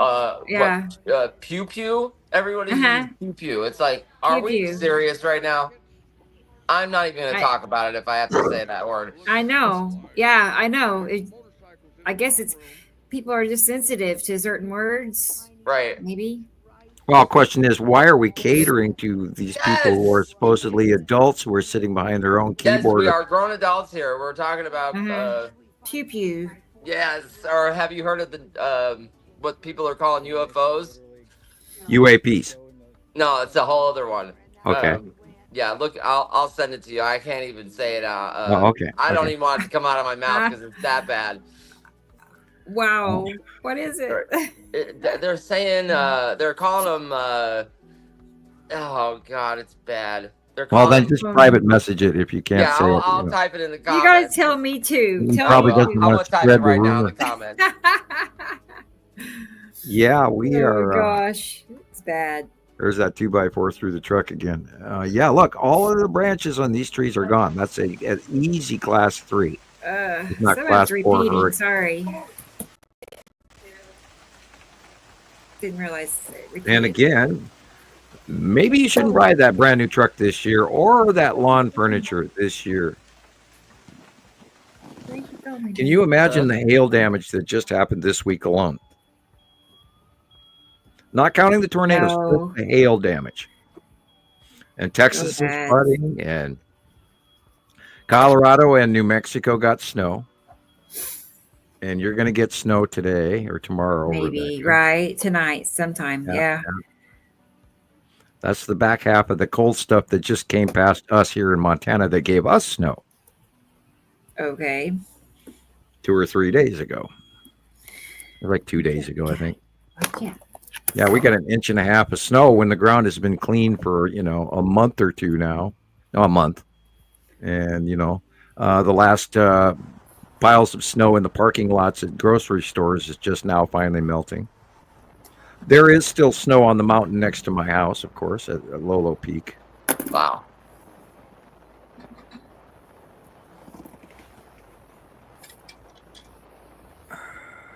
There. Yeah, I meant to start talking about there's weird fog that was been going on in Arkansas, and they couldn't even tell if they were seeing a tornado coming. And the meteorologist was going, "I've never seen a tornado during a fog period." Well, that's because this is also a little bit extra normal as well. And I think it's a direct close pass 180-day cycle event that we're watching right now. Yeah, can you imagine the damage that caused everywhere? And it barely made the news. Tara, are you saying you did get grapefruit size hail in Texas? Is that what you're saying? What? Grapefruit. She said yes. Bigger than softball. That is so scary. Yeah. That's it'll come flying through your roof even like that. We're going to have to design carports to stay there and then also shield us from incoming, Yeah, it makes you wonder, are they just showing up as that size, or are they gradually growing to that size over a few minutes, Tara?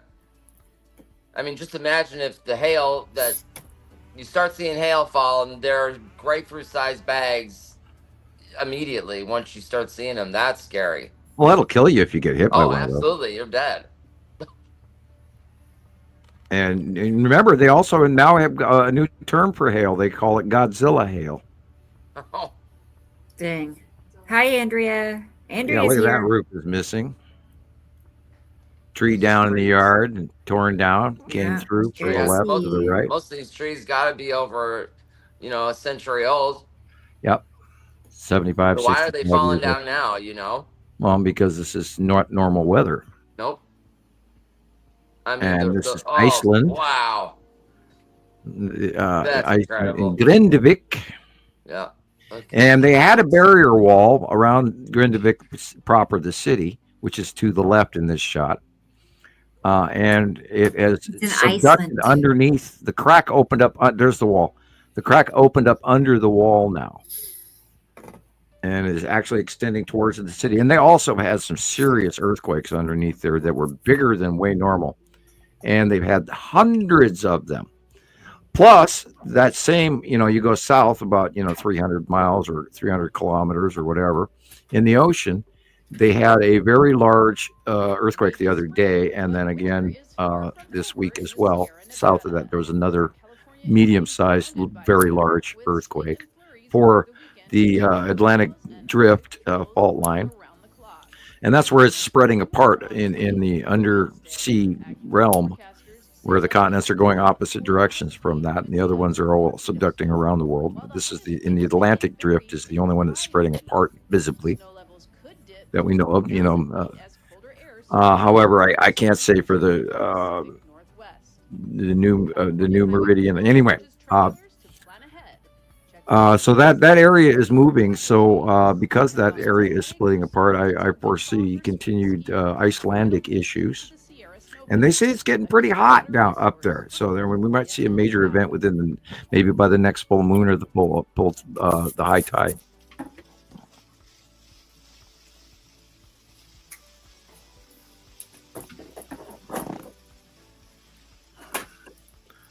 Yeah, again, be glad that's not you, because ice trees are horrible. You can't clear them. They weigh a ton. You have to wait for them to melt off, and in a lot of cases, they do damage to your house and your electrical wire and your cable. Pull the cables down, right? Yeah, it pulls everything down, and then you've got trees that are just ruined everywhere. And half the time you have to. We had an event like that, I think, in 2001 or something like that, 2004 or something. And there are broken trees everywhere. And then, of course, we had the winds that went through here, 99 mile an hour winds that went last fall went through here, tore the shit out of the trees. Lots of free firewood next year. Yeah, we had a big ice storm in 2008.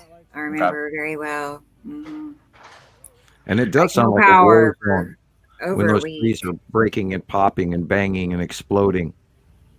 And then you see, telephone poles shocking and zapping and turning blue and sparking and all kinds of crazy. Goodbye, basketball hoop. Oh, there he goes. Goodbye. My gosh. Whoa. And those people just lost their house. Yeah. My gosh.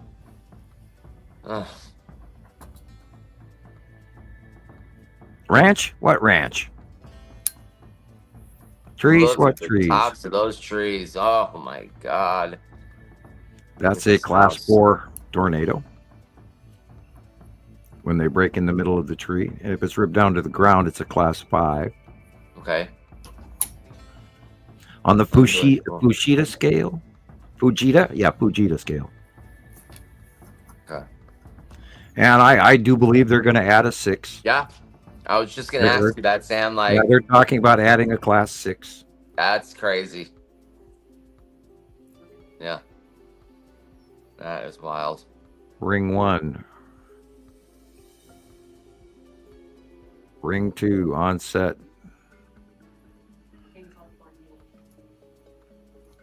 But then how do they tell the people of Earth, well, this planet's going to come in for a close pass, get ready for the weather. Right. And people would freak out. Right. I mean, there's already enough hoarding going on at the grocery stores for normal storms and hurricanes and the stuff. And we are, due to, fire. Okay, wow. My brain don't work. If people knew what they'd panic.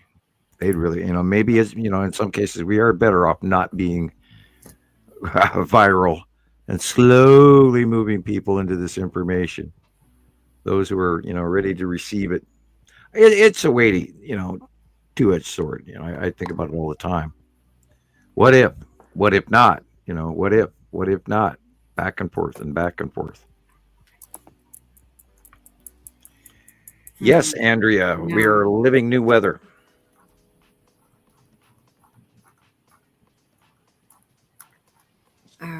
Okay. Wow. Yeah, that's just part of what was, everything out there as far as current events.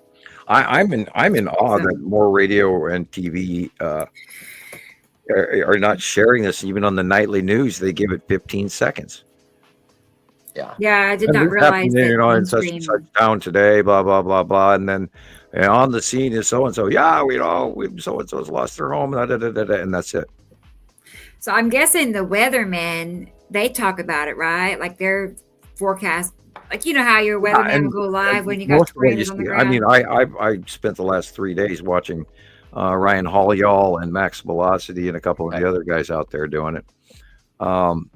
And they're all saying the same thing, like, wow, I've never seen that before. It's because there's more to it than what you're treating. And nobody looks above these storms. And because in their mind, there couldn't possibly be anything above them. But this is it's directly related to close passes of asteroids and planets. And I'm always arguing in my head over that. Because how close can they be? And what's the distance that's going on here? And it's a struggle in your head. It really is.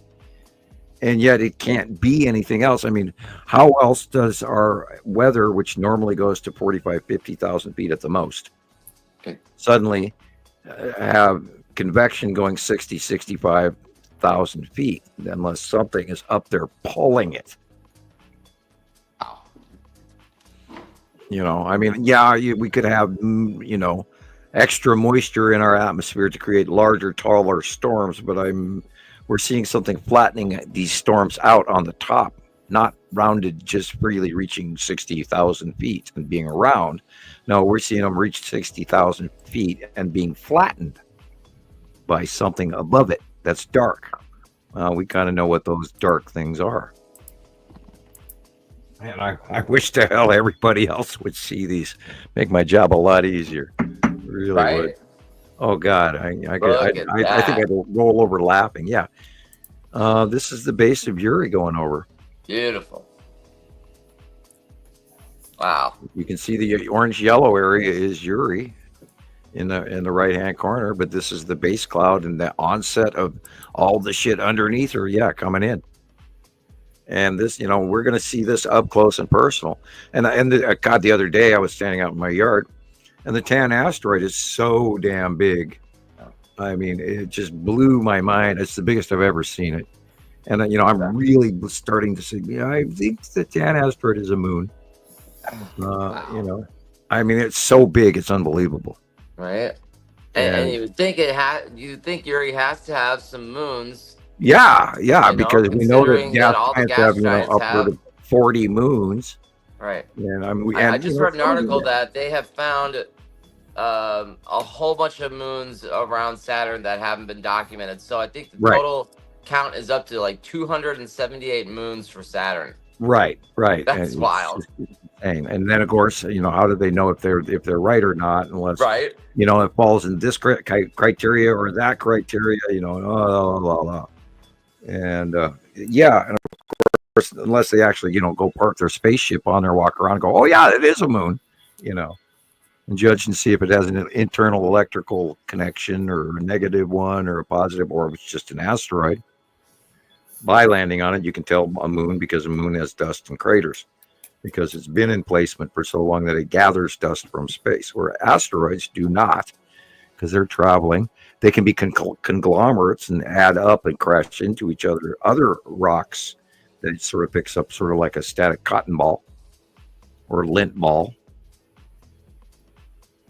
Yeah, look at that. God, what a picture that is. There again is Tan asteroid and Uri and Skull asteroid and the Salamander asteroid group. Matches over and over again. Pretty much that again. Same. Yep. Same. Mm-hmm. Same thing. And when you watch it for 15 years now. Now, granted, it hasn't been this big for this long, but we've watched how big Yuri and all the things underneath are up close for God, easy 6-7 years. And then before that, she was on the right-hand side. So we watched the transition of these things get much, much bigger over time. We know what's up there. This, of course, is again, look where the light is coming from. This is the bottom of Nepesi being illuminated from the right. Past Earth. She's going above us and past us now. And this is why it's similar to the 2018 sky pattern, because it's smaller, and B, and that's what it did when it first arrived in close pass, was approximately 2017, 2018. First time we ever really saw Nepesi up close. Prior to that, she was real tiny, and then she got immense right away. It was kind of surprising. What year was that? 2017-18 was when Nepesi got bigger and bigger and bigger. Yeah. And in 2015, it was tiny. I mean, small, Really? you know. And we have a few pictures of that going way back when, but we didn't rescue too many of those photos back in those days. And I still see once in a while, some old stuff from Sharon Harbick, and she got such good pictures. And sadly, we don't talk much anymore. I'd love to hear from her. Anyway. Yeah.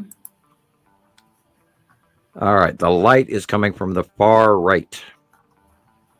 So this is Atu's moon. Okay.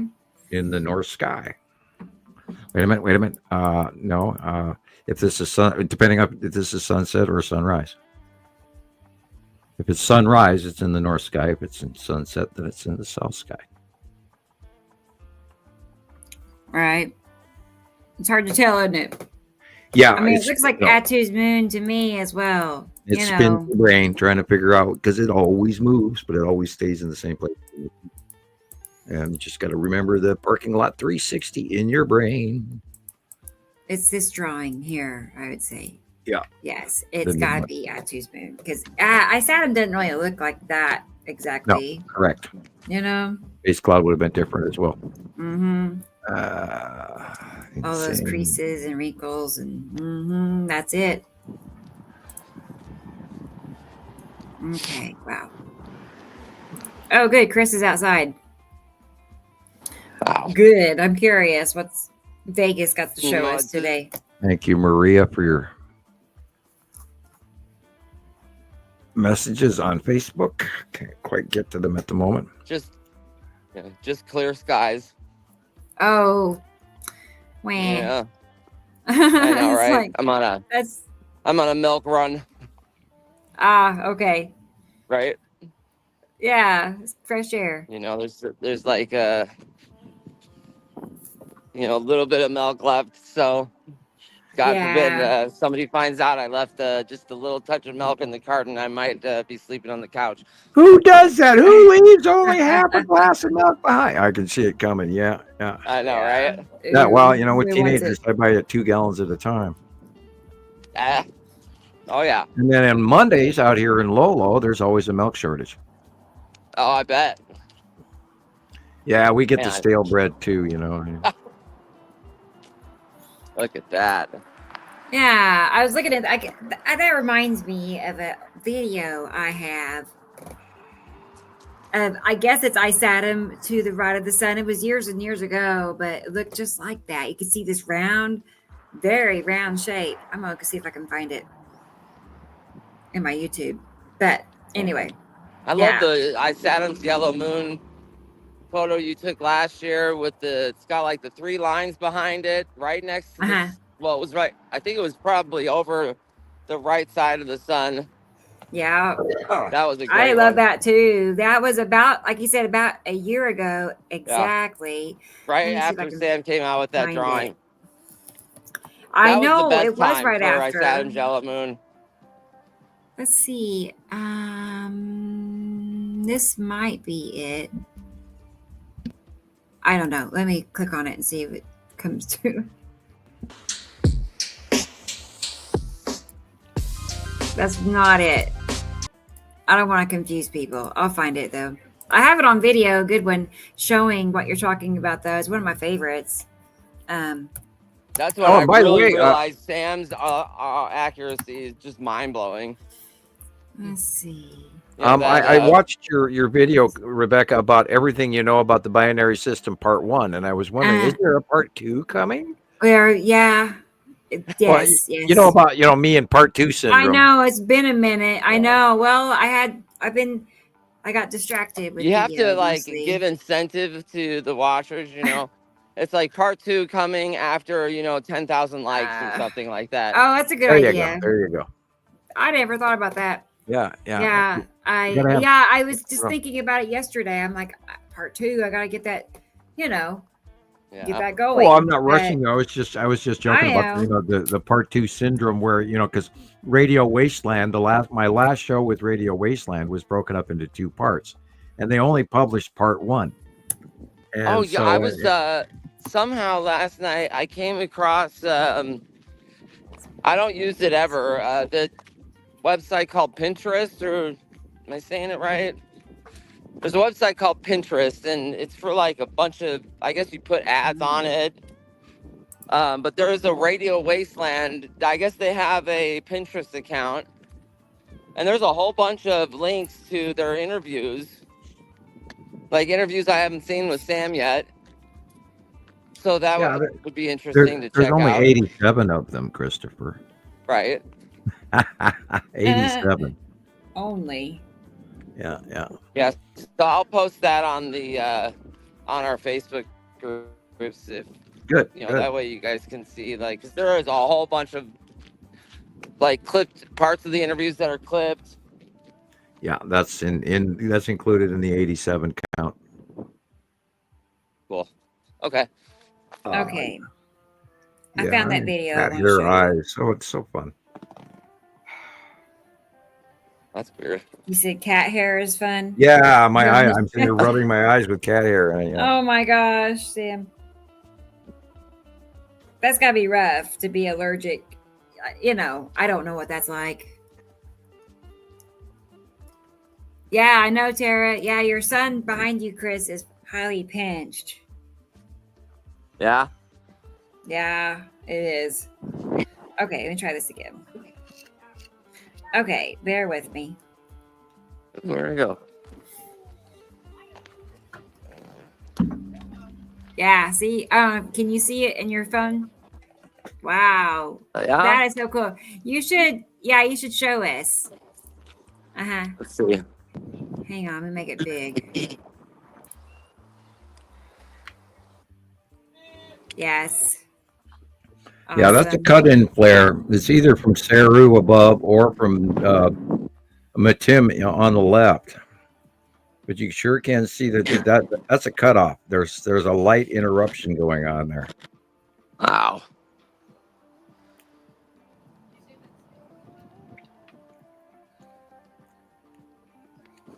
Yeah, it's amazing when there are no clouds in the sky and we can still see them there with their shadows. It's really amazing. Right. Especially when there's no clouds in sight. Right. It's like, well, what would be causing that then? Yep. Like there's nothing interfering. What's happening? Right. I got that one picture of Yuri last year that, Rebecca was able to show me, look, there's no clouds in the sky, but you can see Yuri's edge clearly, and then I'll point it to the right of the sun there. Do what? Look what's going on the right of your sun right there. The only cloud. I think it's the Air Force planes doing a bunch of maneuvers. Oh, okay. I was like, what is that? I think there's another. Yeah, I noticed that too. There's a big. Let's see here. Yeah, I think that's all exhaust or contrails. They're doing all sorts of stuff today. But maybe it's not. Oh, what is that? Yeah, it's moving pretty quick too. Well, I don't see any planes out though. That's weird. That doesn't look like a regular anything. Is that maybe the lead asteroid? If there's any, let's wait and see if there's any air. Because I live right next to Nellis Air Force Base. Mm-hmm. Oh, okay. And sometimes Do you think that's the lead asteroid in the Ion Trail coming out of the darkness? It could be. I mean, look at the right of the sun. I mean, that's wild. Yeah. What the hell is that? Because it's forming. It's getting thicker as the moments go by. Right. If it's a plane, we'll see it's a jet because they just move so fast, you know. But they should have already started doing something else. So they don't move like normal, commercial planes. These things just jet across the sky like ridiculously fast. Yeah, that maybe. Yeah, I'm seeing a light cut in from the right too. Yeah. Let me cross the street here. But yeah, that picture of Yuri that I got last year, it's so cool because you can see, the horizontal lines are all illuminated. It's just incredible.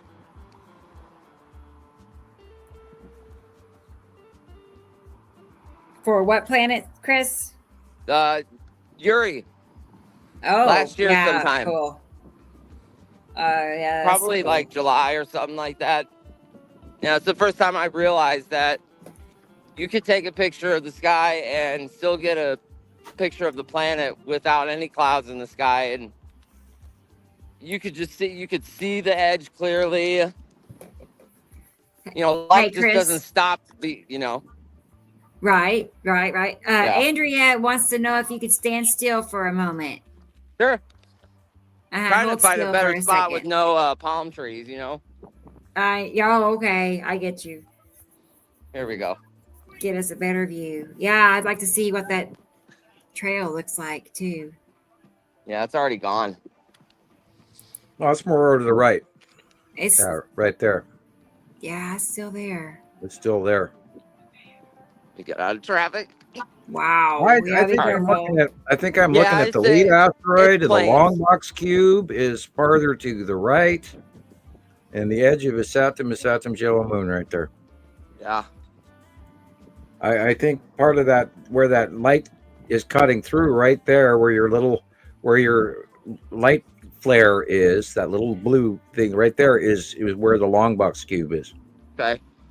Above that middle palm tree on the right is where the long box cube is.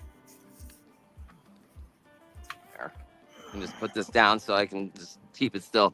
I'll blow it up, see how big it is here. Make it even bigger. Yeah, there's definitely some shadowing going on there. And I was going to say, it's also on the left side of the sun. I see that same appearance, lower left. Yeah.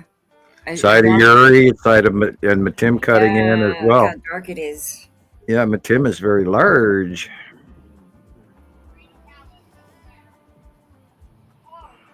Amazing.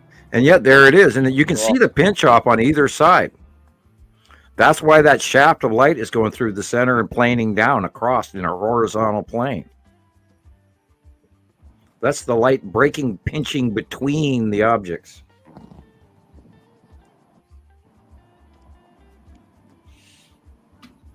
And maybe we'll start to see Saru cut it off from the top, and we might start seeing premature darkness.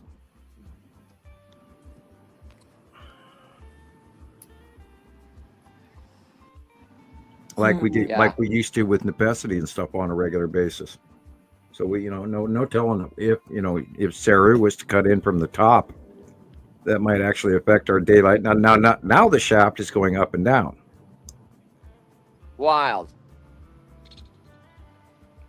That is so weird. Well, it was a brief transition of light. Fast. Yeah, it did. Yeah, it's like, what was that? Yeah. That was a light pinch. Right, definitely. Like, I have glasses. Uh-huh. Like, let's see what it, like, that's what I'm seeing all the time.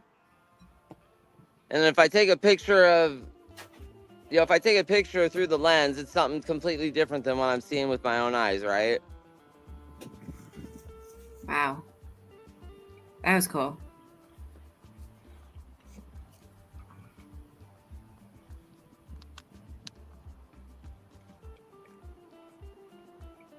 I'm kind of glad to be outside just to enjoy the last few days of, 70, 80 degrees because it's going to get hot. Oh, no. I know it. I'm not excited at all. Here we go again. Yep. Yeah. Immediately zoom into summer. Yeah. All right.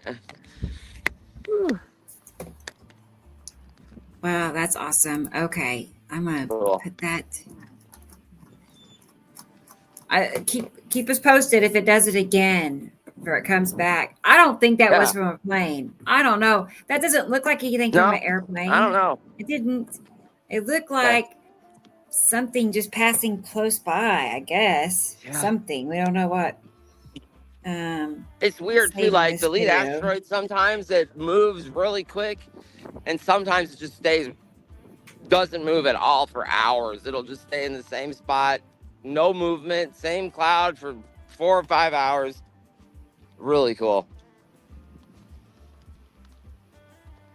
You see the lead object? Is that what you said?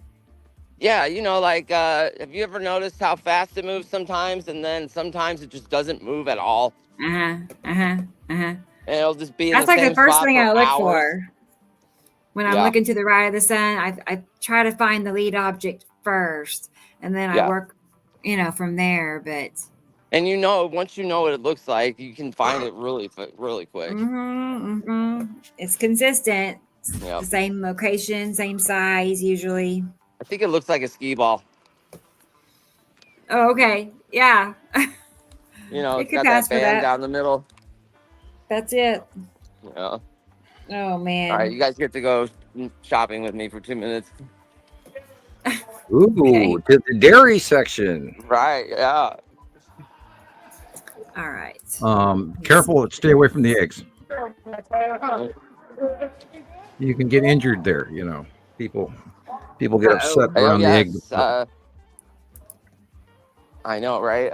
I came home with the wrong % milk last week, and that was bad. Yeah, I had to buy the blue cap 2% myself because we ran out of whole milk in Lolo, and I wasn't going to drive all the way into Missoula for 1 gallon of milk. Oh, man. And it was literally the last gallon of milk that was in town. I imagine that the grocery store had some, but these were the truck stuff. Oh, that's great. All right, let's see here. All right, you can do this, Chris. Right. Just Get read the right kind. bottle. No mistakes. I know, right? No, I know. I mistakes. came up with non-fat milk the other day, and that was bad. And never buy. You've got to go back to the store. Never buy kitty litter, milk, and bananas at the same time, and then try to walk it home through a blizzard.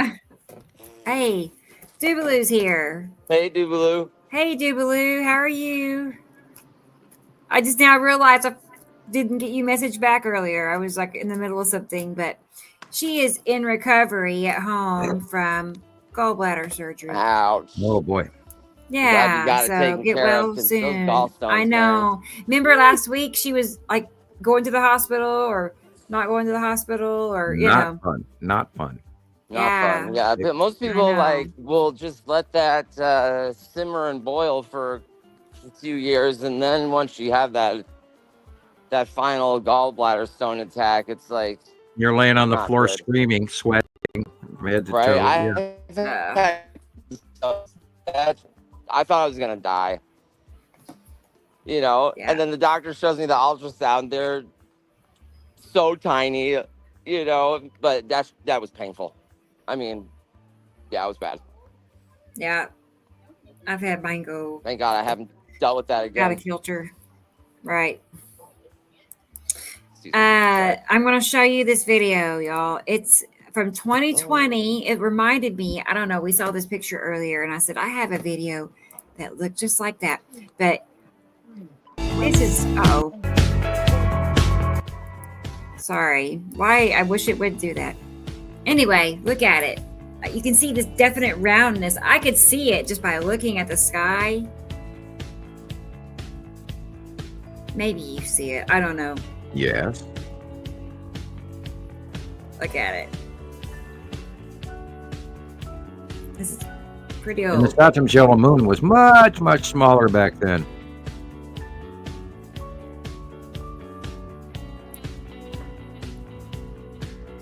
And remember when those used to be the flame-like clouds that we chuckled about, and now they're so much more violent. Yeah. It's unbelievable. You're way different.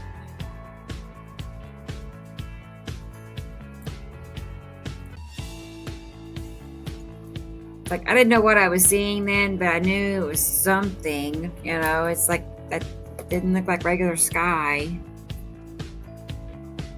And then this is the one that Chris was mentioning. Also, Ice Adams moon, very accurate to your drawing. That one.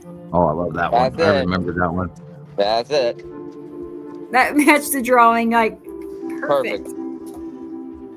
It all did. Yeah. Asteroids. Nipicity.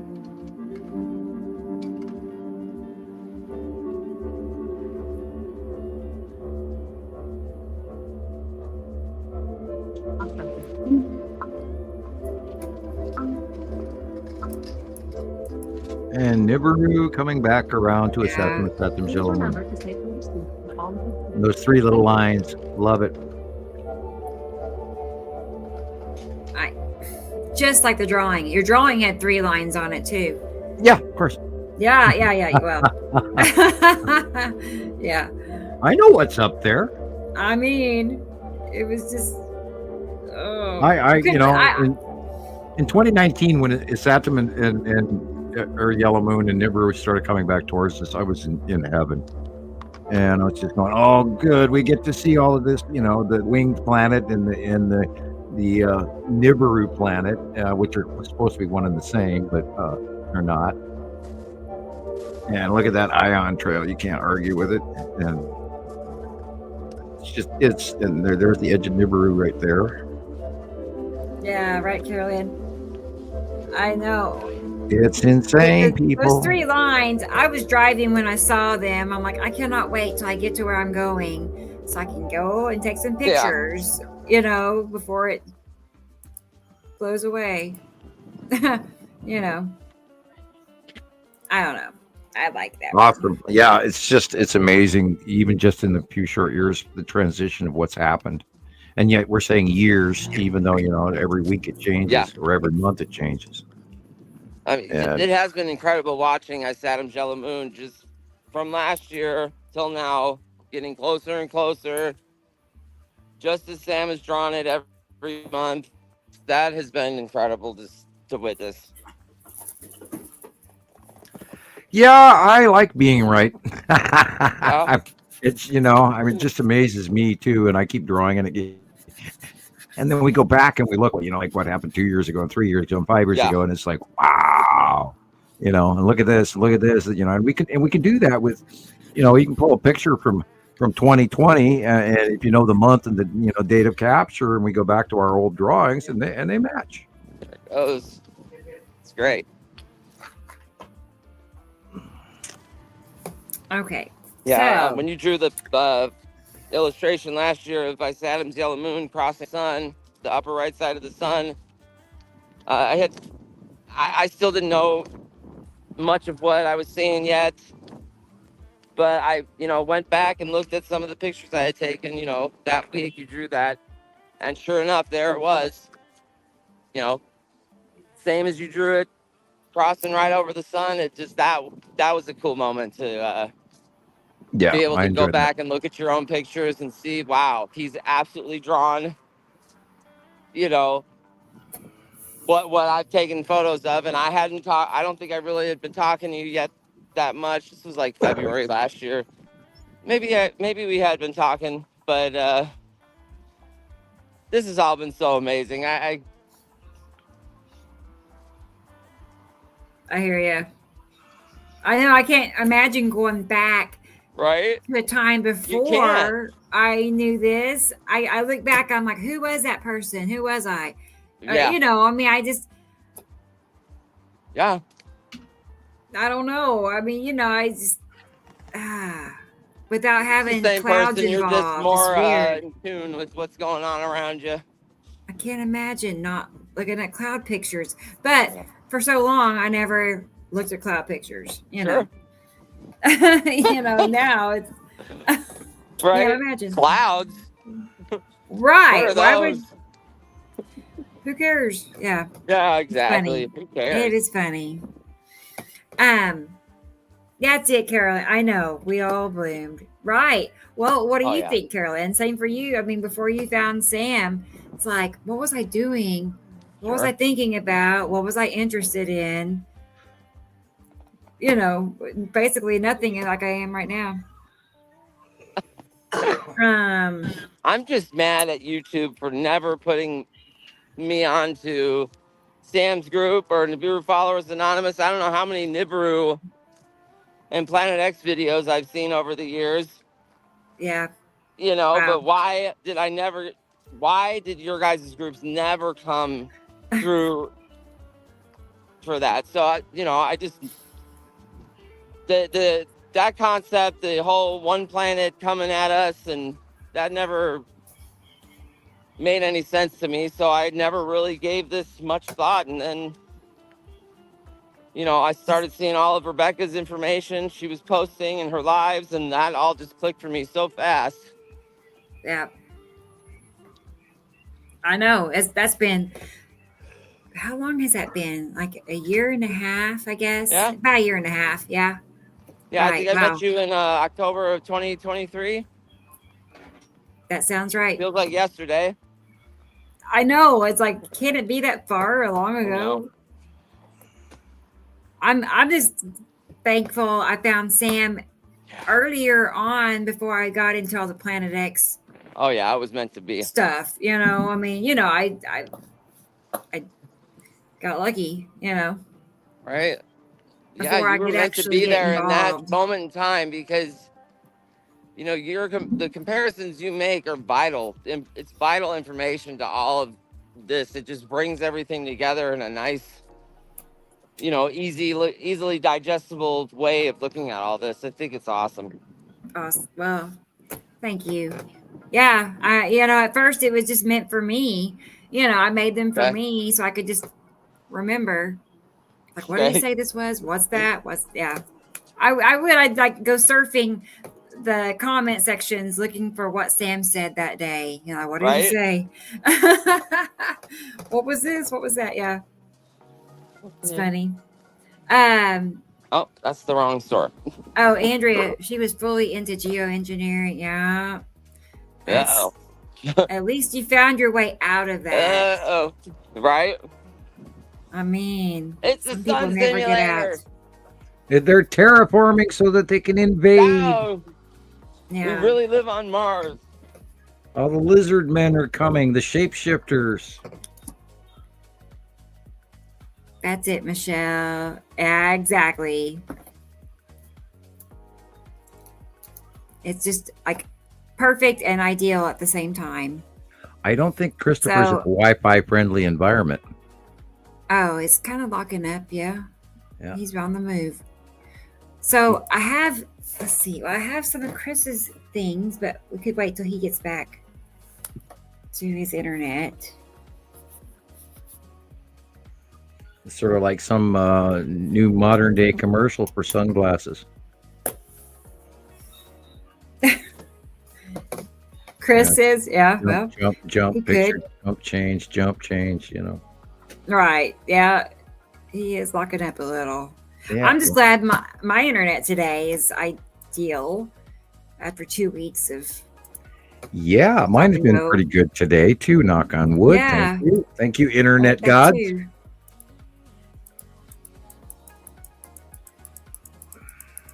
All right. And he's out the door already. Wow. That's fast, speedy service. He's still locking up. Yeah, he's still muted also. Uh-oh. That was not Yeah, there's anyway, well, there's that picture. Isn't that cool? I might clip out. I'm walking into another store, I think he's saying. Oh, I see. Ow, my back. Keep having waves of pain, man.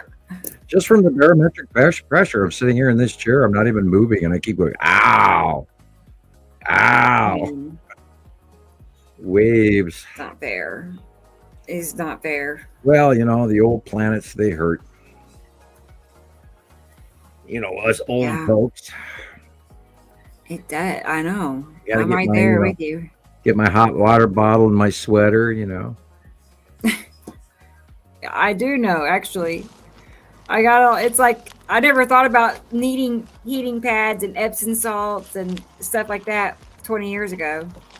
Yeah, no kidding. No I would never have foresaw that being a thing.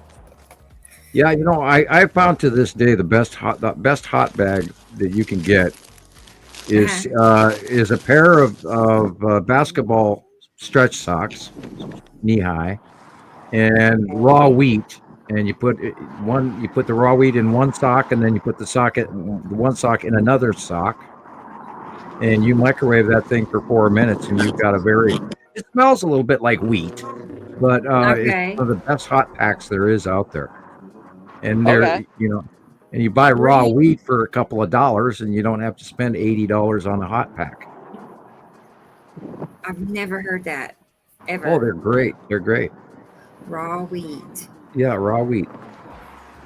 Huh. Where do you find raw wheat? I don't even know where to get that. Well, at some feed or tractor supply store or Cenex or something like that. You're talking about like making a hot compress or something like that? Yeah, a hot bag that you pop in the microwave. You go buy a pair of brand new tube socks, basketball socks, you know, with the stripes on the top, you know, green or blue or orange or yellow or whatever. And you pour raw wheat in one, you tie a knot in it. You flip it upside down, put that thing in the other sock, tie a knot in that. And then, you know, you can have your own length, you know, and then it'll curve around your neck or your back or whatever. You put it in the microwave for 4 minutes, 5 minutes if you're brave. Right. And it is reheatable and reusable for years. Okay. Until that sock gets dirty. And then even then you can put it in another sock. You don't even have to take those apart. You know, whatever cloth around them is good, and they get hot, they get steamy, and it smells a little bit like raw wheat being cooked. Sure. But, pet friendly. Yeah, and you know, if they chew into it, they're going to get, you know, nothing unnatural. And look, I scour the internet for like natural pain remedies, right? And apparently a really good one, I haven't tried it yet. You're supposed to take the pit of an avocado, chop it up into small pieces, you know, and soak it in rubbing alcohol for like overnight. And you just spray that on the pain site that you have. It's supposed to like be a really powerful natural remedy for joint pain topical, or any not kind a of consumable. Yeah. Interesting. Yeah. Tried that. I have. Yeah, you know, if you're in pain, I think you should be able to use whatever it is at your disposal to take care of that. Kit Kat. He's so easygoing. He just just rides with me. Just like it's not like I force him to, you know, hang out with me. He wants to be here. He wants to be in my lap. Okay. Well, he knows you're doing the podcast. Yeah, until he gets like last night, he was feeling more energetic, you know, and he did not want to be held down. He wanted up, and he's gonna, you know, walk around. That's good. Yeah, exactly. He'll gain more strength if he's moving around. So, little baby. Guy. I know he's there's every reason to be as weak as he is. Get raw wheat on your regular supermarket aisle with the dry beans. Okay. I never bought raw wheat, but I have I have one that's out of rice, like Carol Ann was saying. Rice works too, but wheat works. It keeps the heat longer. I didn't make it. Yeah. It's like flannel. You know, flannel bean bags with rice. Right. You pop it in your microwave for 3 to 4 minutes and pull it out. It's all mine in the freezer. Yeah, those work good too. and you lay it on the affected area and throw a blanket over it, and it really helps. Nice. I get headaches sometimes from sleeping around crooked neck and all of that, and I'll sit there for hours until I, like headache until I put that on, and then within 15 minutes the headache goes away. Get that all heated up and relaxed.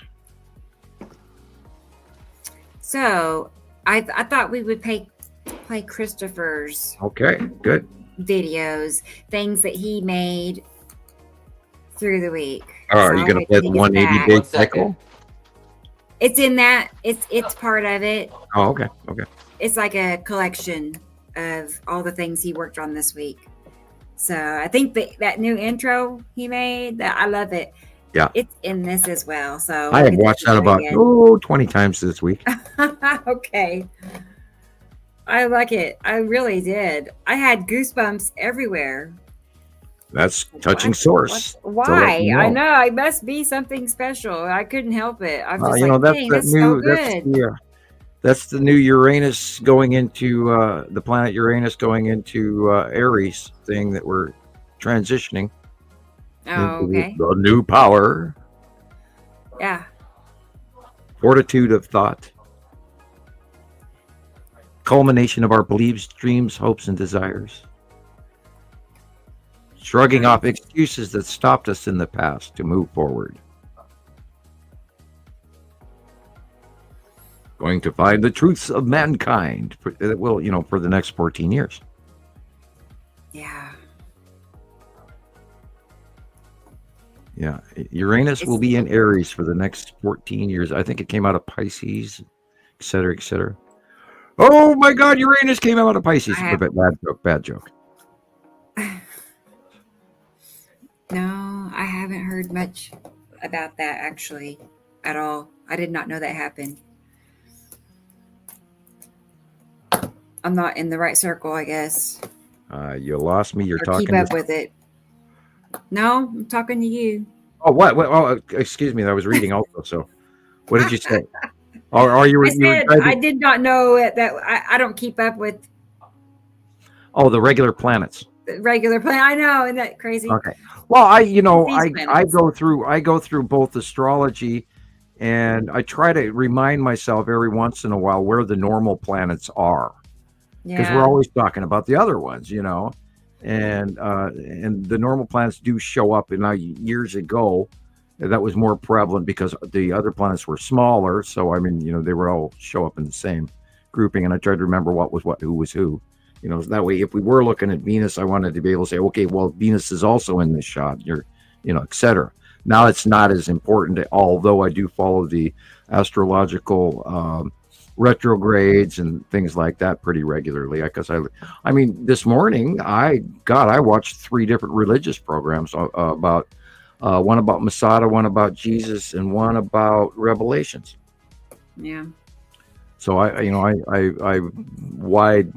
vary my info searches, because a lot of times something just out of the blue will hop up and jump out and bite you on the face, and you go, no shit, I never saw that before, and then you go, duh, and so there's always something new I'm trying to learn, because it just a lot of times it's like, how could I have been so shockingly simple-minded not to see this in the past, and the more that you do this, the more you learn.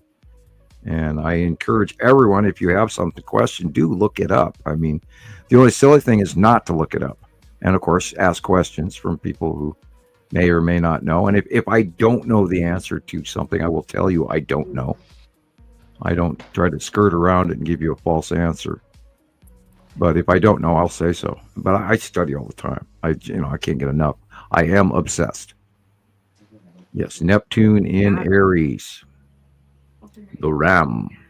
I was going to tell Tara. I was thinking about that a couple of days ago. I was listening to some man on TikTok about your sign, and I'm like, how do we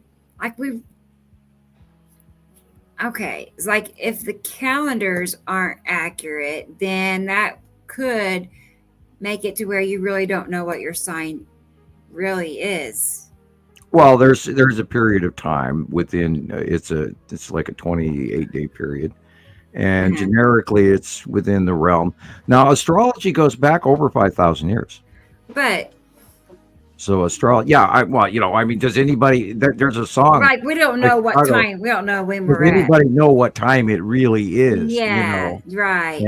That's what I'm saying. Now, if you really want to search into your astrological sign, to this day, and this is an older author that I swear by. This is the greatest woman that anybody that was Linda Goodman, and you can write that down on your notepad. Linda Goodman's Love Signs.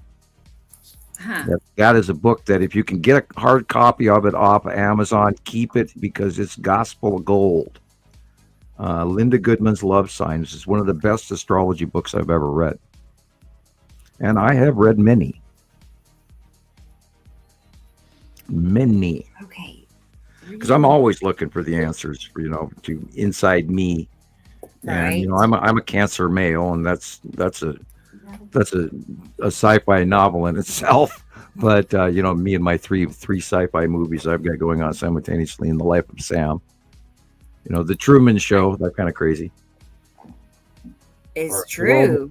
The World According to Garp, a couple other ones. I'm not going to try and brag, but yeah, I look at life a little differently than most people, and it got me in a corner that I'm still trying to squirm out of to this day. 45 years later. Maybe I'll never squirm out of this story. And although, I can't even imagine not writing my paper, but, at the same time, had they not cornered me, I don't think I would ever be where I'm at right now. I would have never known that my opinion actually was correct or counted or mattered or any of that until we started seeing the planets finally get here. And back in the 70s, everybody knew that the planet X planet was coming. Everybody knew because the scientists were openly still talking about arrival of this coming event. Now, granted, they didn't tell all the story. And it's like you go back to that video that we showed a week or two ago about all the secret buzz going on in the Pentagon, how the Anunnaki, the demigods, are returning. And the fact is they are freaking here. And I imagine they're squirming around in circles trying to figure out what to do and what not to do, including trying to deal with, the blockade fleet that's here. I imagine they have probably come to the summation that they have very little control and are going to give and provide exactly what they ask for, because I'm sure that we on Earth have no choice. Wow. I hate to say that, but that's the truth. I mean, their tech, I've walked on the deck of a Pleiadian ship, and I know they're higher tech than most. I don't know the Anunnaki tech level. I have no information on that. I know that I've seen some very large ships in my time as well. They're just massive beyond your wildest dreams. And I know also for a fact that what we see in the movie Star Wars is very similar to reality, because we've got enough evidence of that going back over a decade. And wow, nobody's going to believe it just from that alone, and it's insane. It's truly insane what is really happening. And I walk to I'll walk through Walmart or downtown at a coffee shop or whatever, and none of these people around us know anything about it. And it's a brain twister. It crosses your mind like none of these guys know. None of these guys know. They look at you and they ask, "What are you taking pictures of?" And then you may actually give them the answer to what they're asking, and they look at you like, "Okay." I've been thinking about asking my next door neighbors to be guests on the show. You should. And you guys go, "What's it like living next to Sam?" And when he comes over banging on your door and starts spouting bullshit about planets and two suns and intergalactic craft that are flying over your head, what do you think? I'm going to probably go pre-talk to him about it and say, I want you guys to be brutal as hell. That way if I'm coming over and pointing it out to you and I'm annoying you, well, I'd like to know. Or if you're interested in it, we'd like to, further you along and let you be the, Sam's neighbor,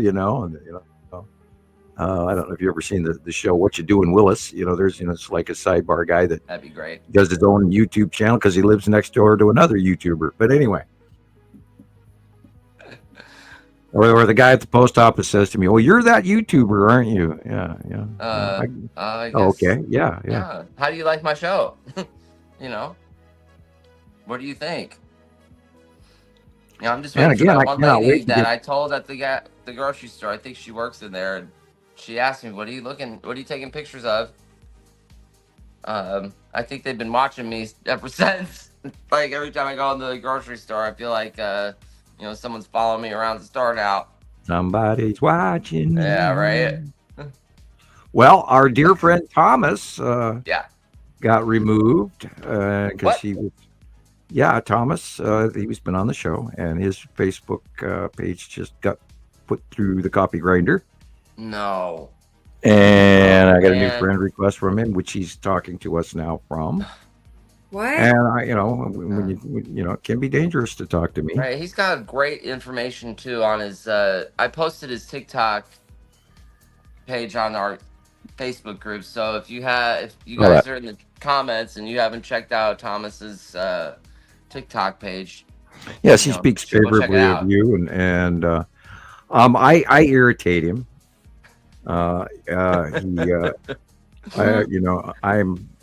Him and I have a debate duel on a regular basis, and it's not intentional. It's just how it works. Right. It's one of those chemistry dynamics between him and me, and I love him. I love the man dearly. I really do.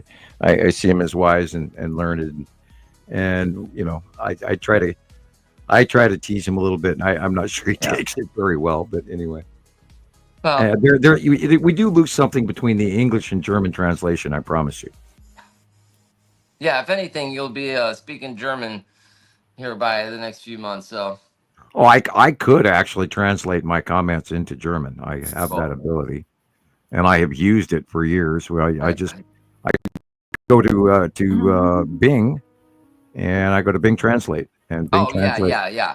Bing Translate works quite much better than Google Translate. Okay. And then you just put in it's auto read, and then you tell the computer German to English and then English to German. And they have like headphones now that you can purchase that come with like a translating app. Yeah, it will like change the speech in the headphones so you can actually hear them speaking back to you in the language that you want, which I think that's pretty cool. That's like the universal translator on Star Trek. Right. I mean, yeah. Oh, wow. Yeah. And our technology is going to go up if we let it. If there's enough of us that survive this coming visitation of the demigods and mom and dad coming home, and if there's any teenagers that don't get grounded for our previous behavior while they were away.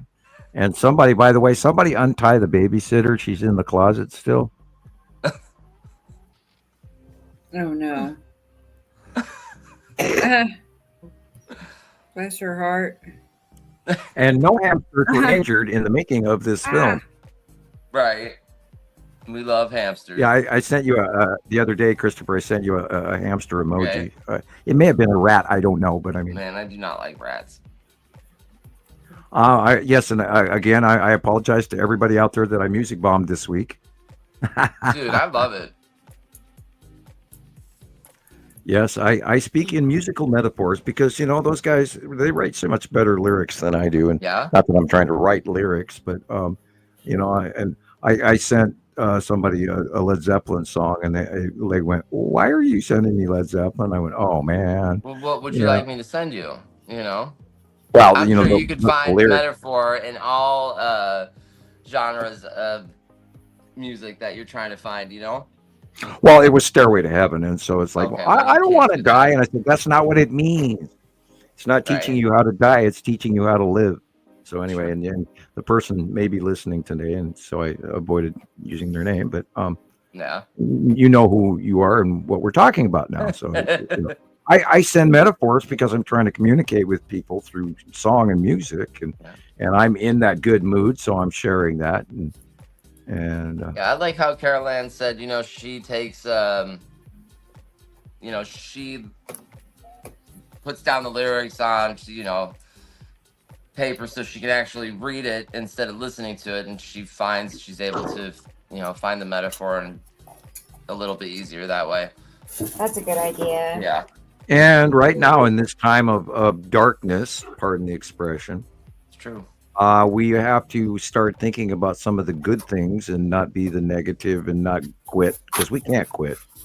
We have a long way to go, and this is just, beginning of our journey, and take the high road and the low road and all of that. And we have to promote living through this. We have to promote the goodness side of this. We have to promote the fact that we are in danger, but we're doing this for the benefit of people rather than the greed of it. And hello, Kitty.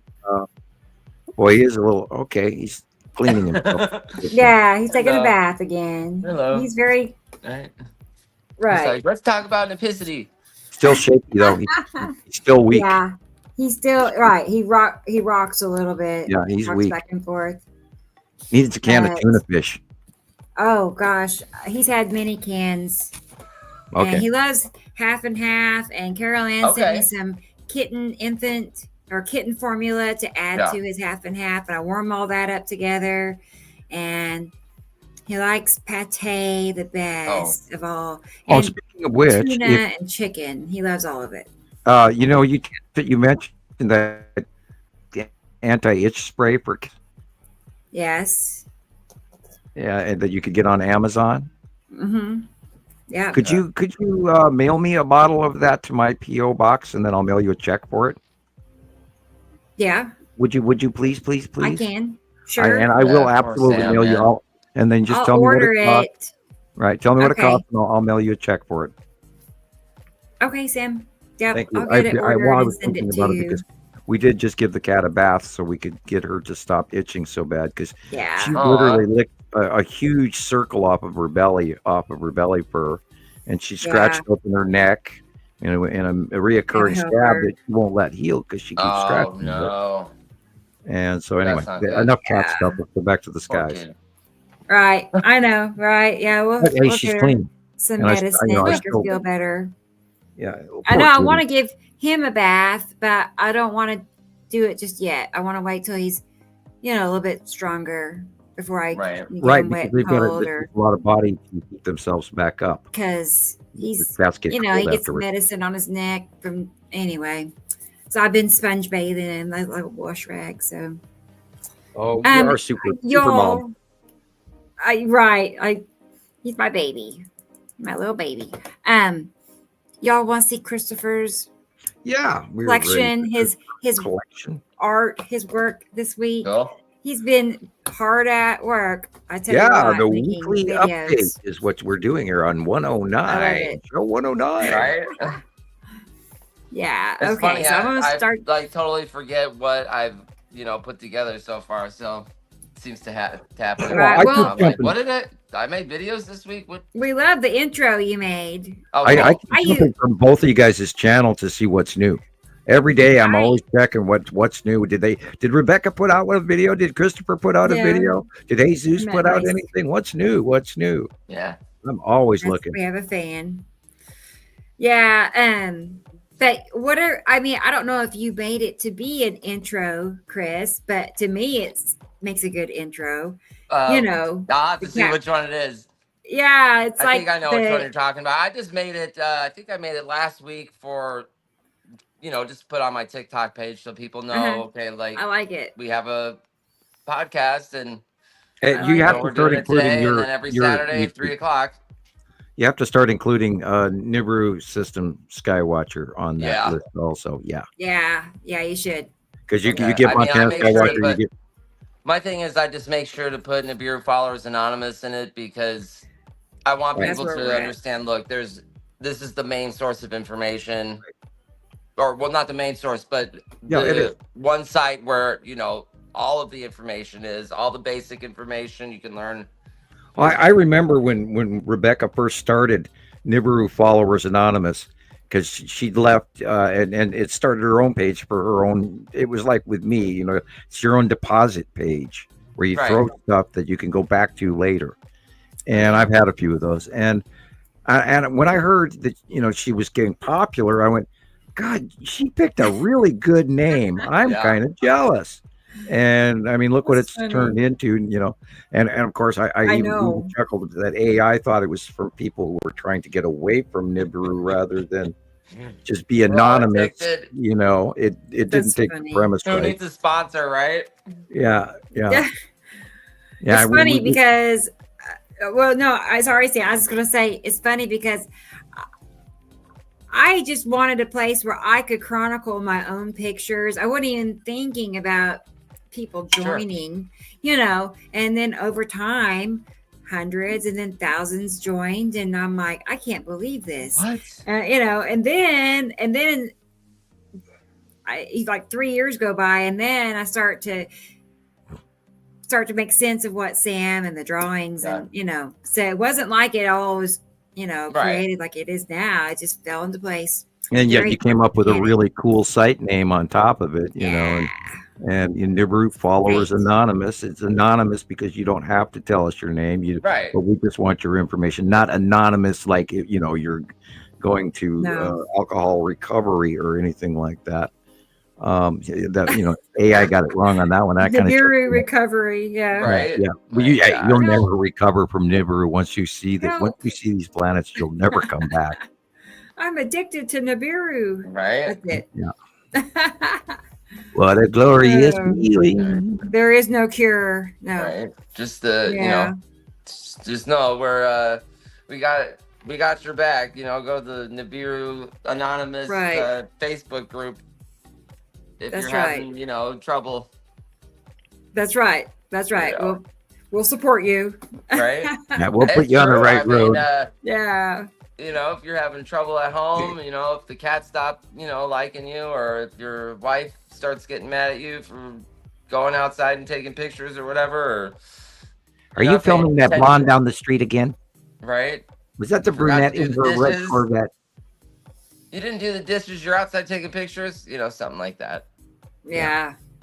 I still love that one picture that I repost every once in a while where the girl is, you know, laying on one side of the bed facing away, and the guy's laying on the other side of the bed facing away, and she's going, I bet he's thinking of some girl and he doesn't love me anymore.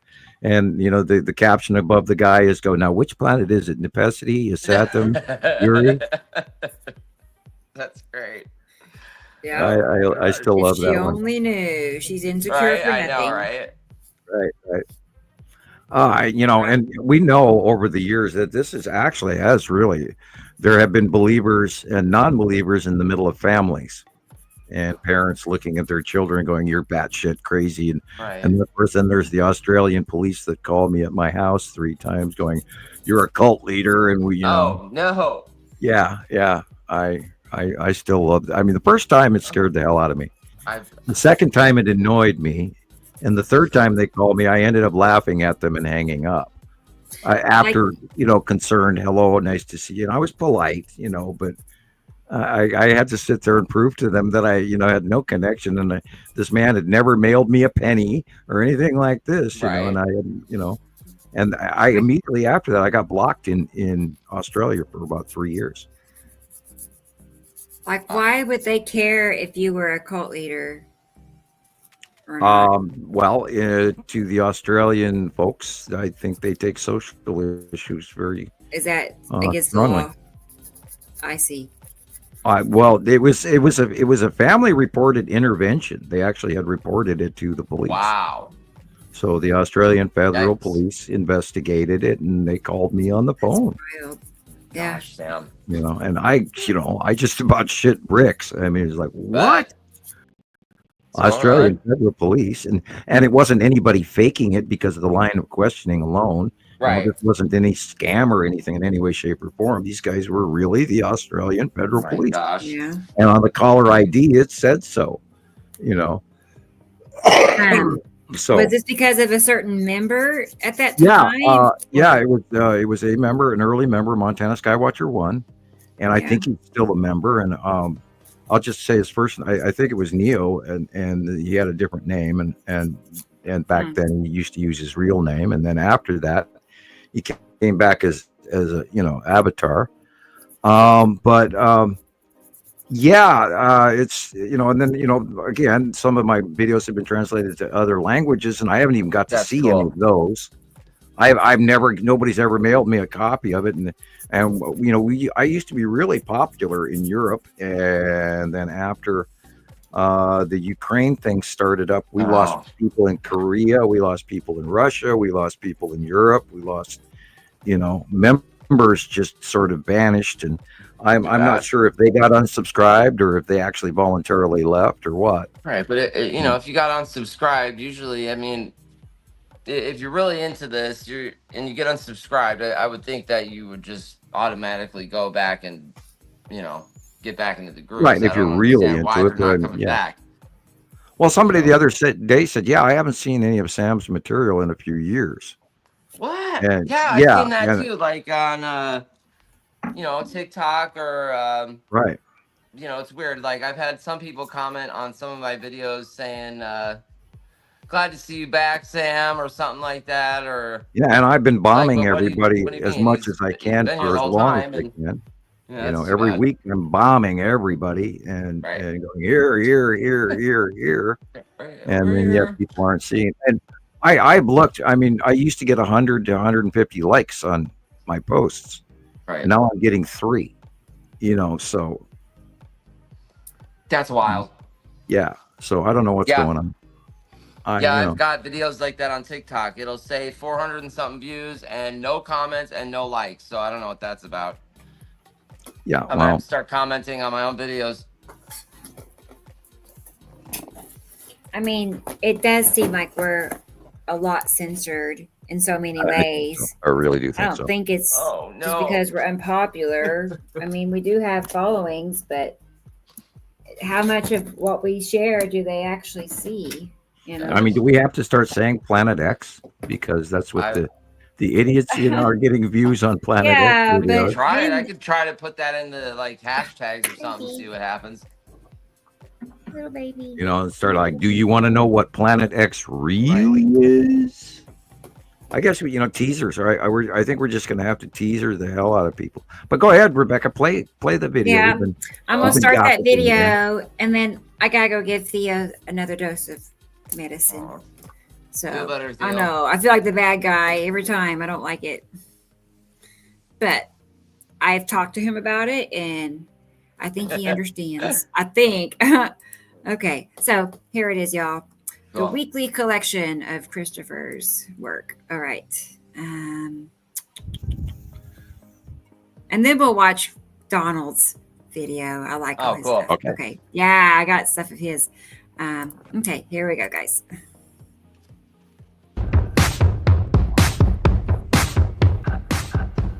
Oh, I like that jacket.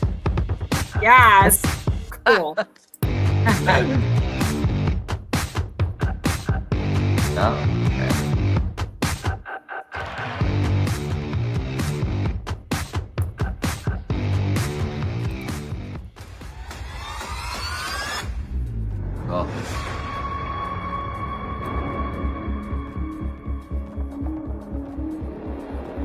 This gave me goosebumps like everywhere. Cool. I know, I love it.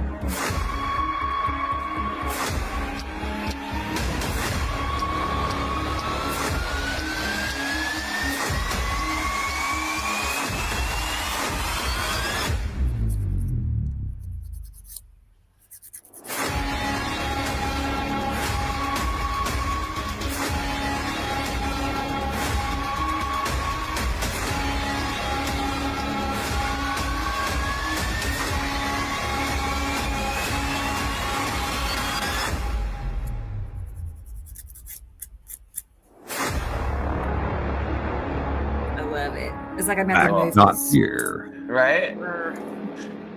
Love it, love it, love it. Oh.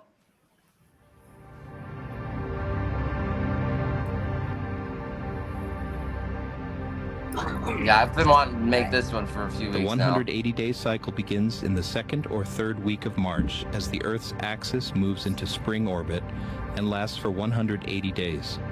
When Earth enters this cycle, the gas giant Uri and the Salamander group move in very close to Earth's atmosphere. And on close pass, the asteroids can cause serious and extreme weather conditions, including fires from high-altitude discharge, sudden onset high winds, and the potential to influence seismic and volcanic activity. The 180 cycle for 2025 officially began on March 15th and is expected to end in the last weeks of September. However, in 2024, effects from the 180-day cycle were documented through December, which leads us to believe the 180-day cycle for 2025 will be just as long.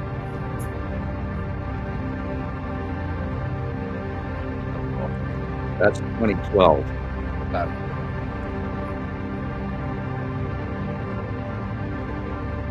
Yeah, I think I'm gonna go back and edit this one just a little bit more. That red in the background is a Saturn. Wow. She was small and on the left. That's under Uri. That's under Uri.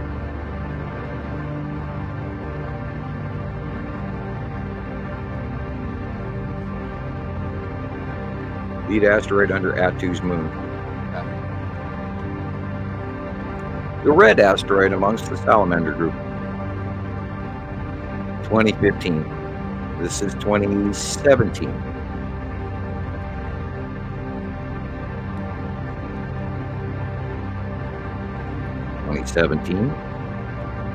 Illuminated asteroids under Uri. This is when Uri was on the right.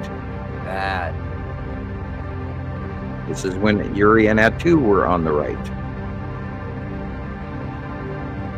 This is Attu's moon and the lead asteroid.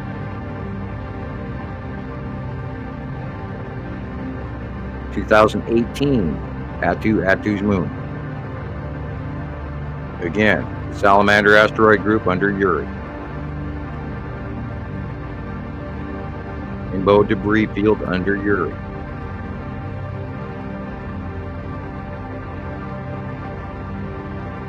Attu's moon, 2020. Wow.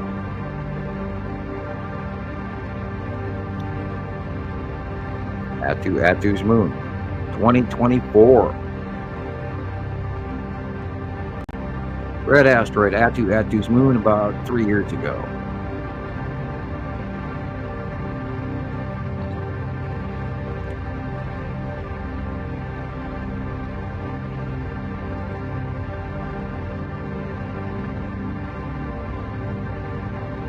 Wow.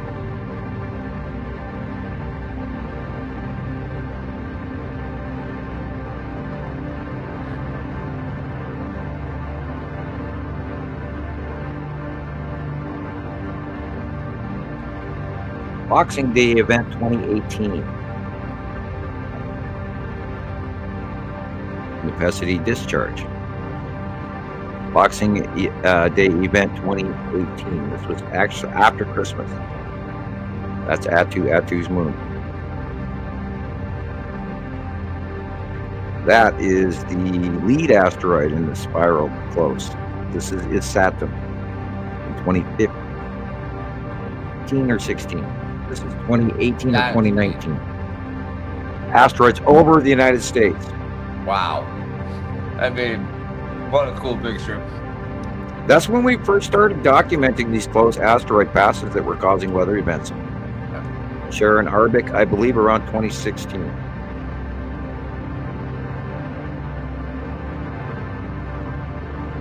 And this is 2016-ish. Yeah, the asteroids underneath Uri and Attu. Plain as day. I still think that's one of the greatest shots yet. Well, I really do. It's in my top 10 for sure. So was this. This is like, God, 2015 or 16 when we first started seeing the object cluster group as many asteroids. Attu's moon and Uri. Bottom of Uri. early 2016 asteroids, including the bottom of Batu's moon, lead asteroid, and red asteroid. This is the side of Uri discharging. That is such a cool picture. Unbelievable. But I believe the text is cute. Oh.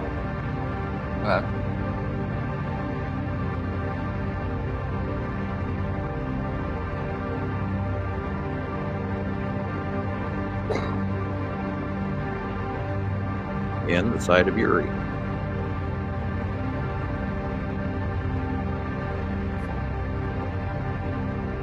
Stripes and all, man.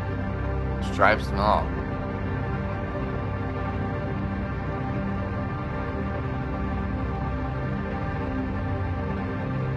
Wow. Yeah, this is hard to really see, but that big blue thing is Uri. I love this one. And this one.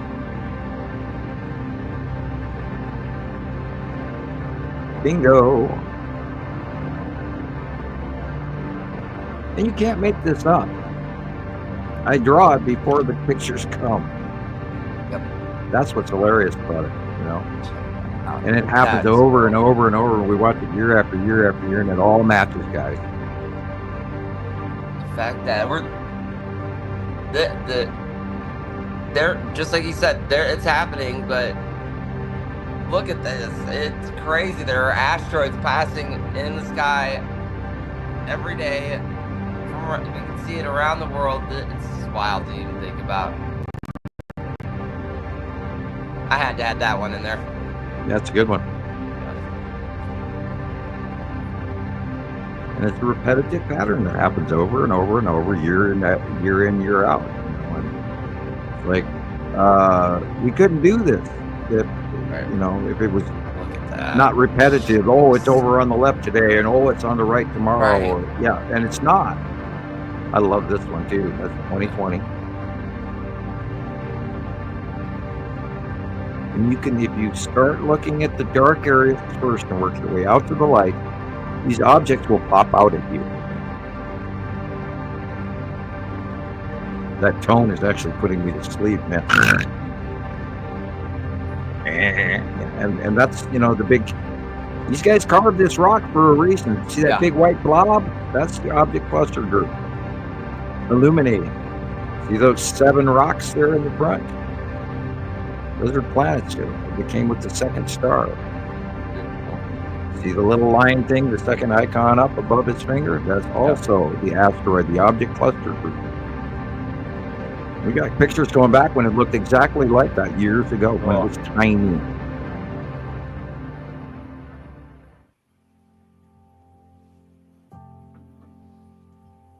And this is your videos from Nevada, southeast Nevada.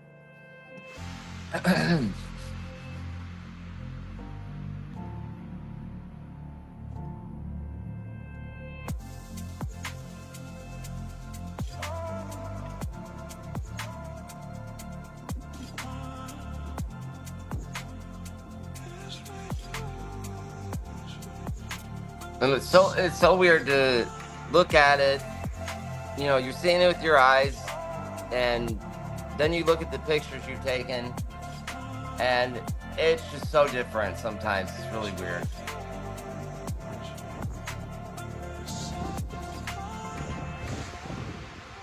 And sometimes it's so bright outside you can't see anything. You don't even know if you're actually taking it like the right. You know, you got the camera aimed, but am I lined up correctly? You know, yeah. You know, and it's so repetitive, and it happens every day, and you can't mold the clouds into acting what you want to see. It's what we see, and it's over and over and over again the same thing. And all I got to do is remember that those planets have atmospheres, and they behave in each in an individual pattern. And once you learn that pattern, you can't miss the planets. Once you learn the base clouds and the behavior, and to look at the dark area, look at the dark, where the light's coming from. And they're going to get smaller over time. I think that, it's going to get more fun in many cases. And hopefully the rest of the world will start seeing these big colored planets leaving. Can you imagine the rush to get on board with that then, Right. after the fact? Right. Everybody's going to be, we were the first to bring it to you. Oh, and all the wannabes that are going to come out of the woodwork like cockroaches. Yeah, I saw a guy talking about it the other day. He's like, and we were the first. We've been bringing this to you since 2019. And I was like, oh. Yeah, you don't want to really get in there and correct them half the time either. No, just go ahead and do your thing, man. Yeah, you go ahead and believe that. Yeah, I've only been talking about it since 2010, and I've known about, I didn't know what I know now in 1978, but I knew that there were multiple planets. And I knew we had to have 2 stars. And then the government kicked in and told me I couldn't tell you that.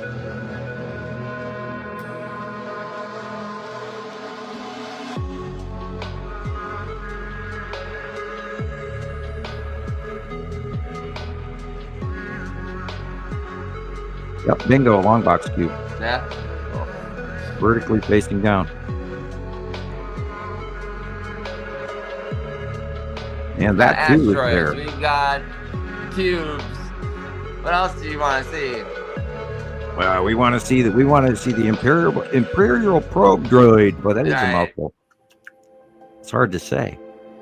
Imperial probe droid.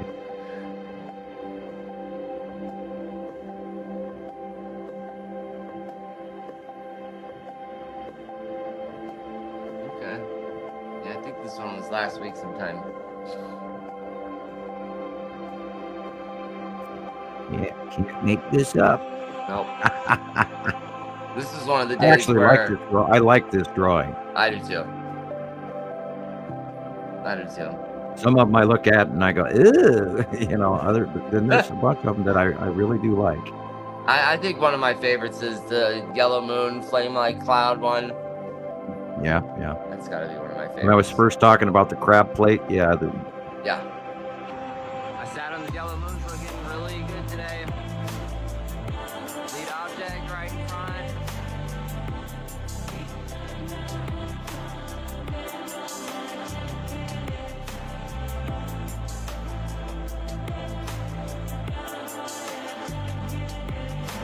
I think I got the lead object marked wrong there, but for the most part, you're correct. it's so funny. Like, you'll go back and look at your photos and you realize what you thought you were correct on is totally wrong. Yeah, I've done a few of those, and I try to correct myself as much as I catch myself. But every once in a while, I let a little of this and that slide. It's just the general for everybody to know.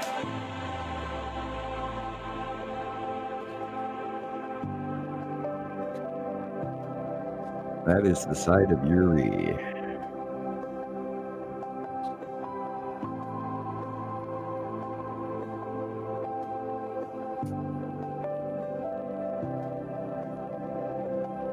Yeah, Isatum yellow moon is highly distinctive. It is definitely unmistakable. And for a lot of times, it's the only planet visible in the sky sometimes. It's weird, because it's close. And of course, Nepenthe is even closer, but that's what's on deck for, the next few months is these little guys being right next to us. While the big boys move, there's your black dots from your dirty camera lens. Yeah, they cleared up right away within the week, so you didn't fry your camera, I hope. What happened there?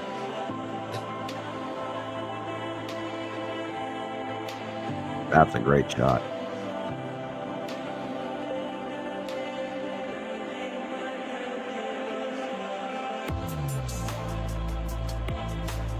I wonder what they see from the cubes.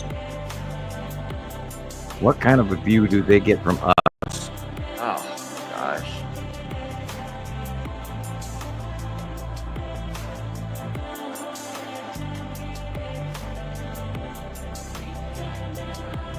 And you could really see the Texas cube in these.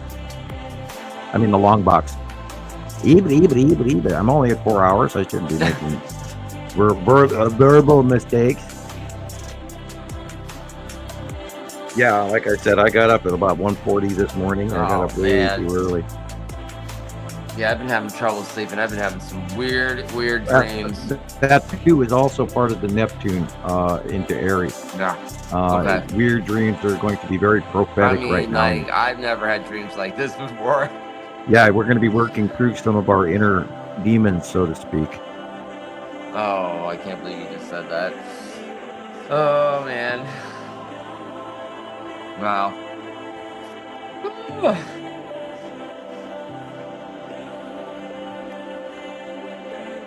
Yeah, I've had some scary shit going on in my life too lately, but you know, I'm trying to, go, it's not real, it's not real, it's not real. I do believe in fairies, that right. kind of So do I. It's gonna pass, it's gonna go away, it's gonna pass, it's gonna go away. I'm still trying to get over that 5-hour vanishing act that I pulled like a month or two ago, and I have no answers for that at all. Man. Oh, gosh. I mean, the last thing I remember, I was doing laundry. We'll hear Sam tell us something, like he's going to have some kind of recall or something, but no, not. Sorry, Sam. Well, who knows? And I frankly, less is more. Yeah. I mean, do you not? I don't want to know. I don't blame you. And I imagine I'm still going to have more company than I am prepared for. And I had requested in the past that it could be, face to face and knowingly, but I guess we don't get to choose everything we want. Anyway, I am going to take a real quick dash to the kitchen. I'll be right back.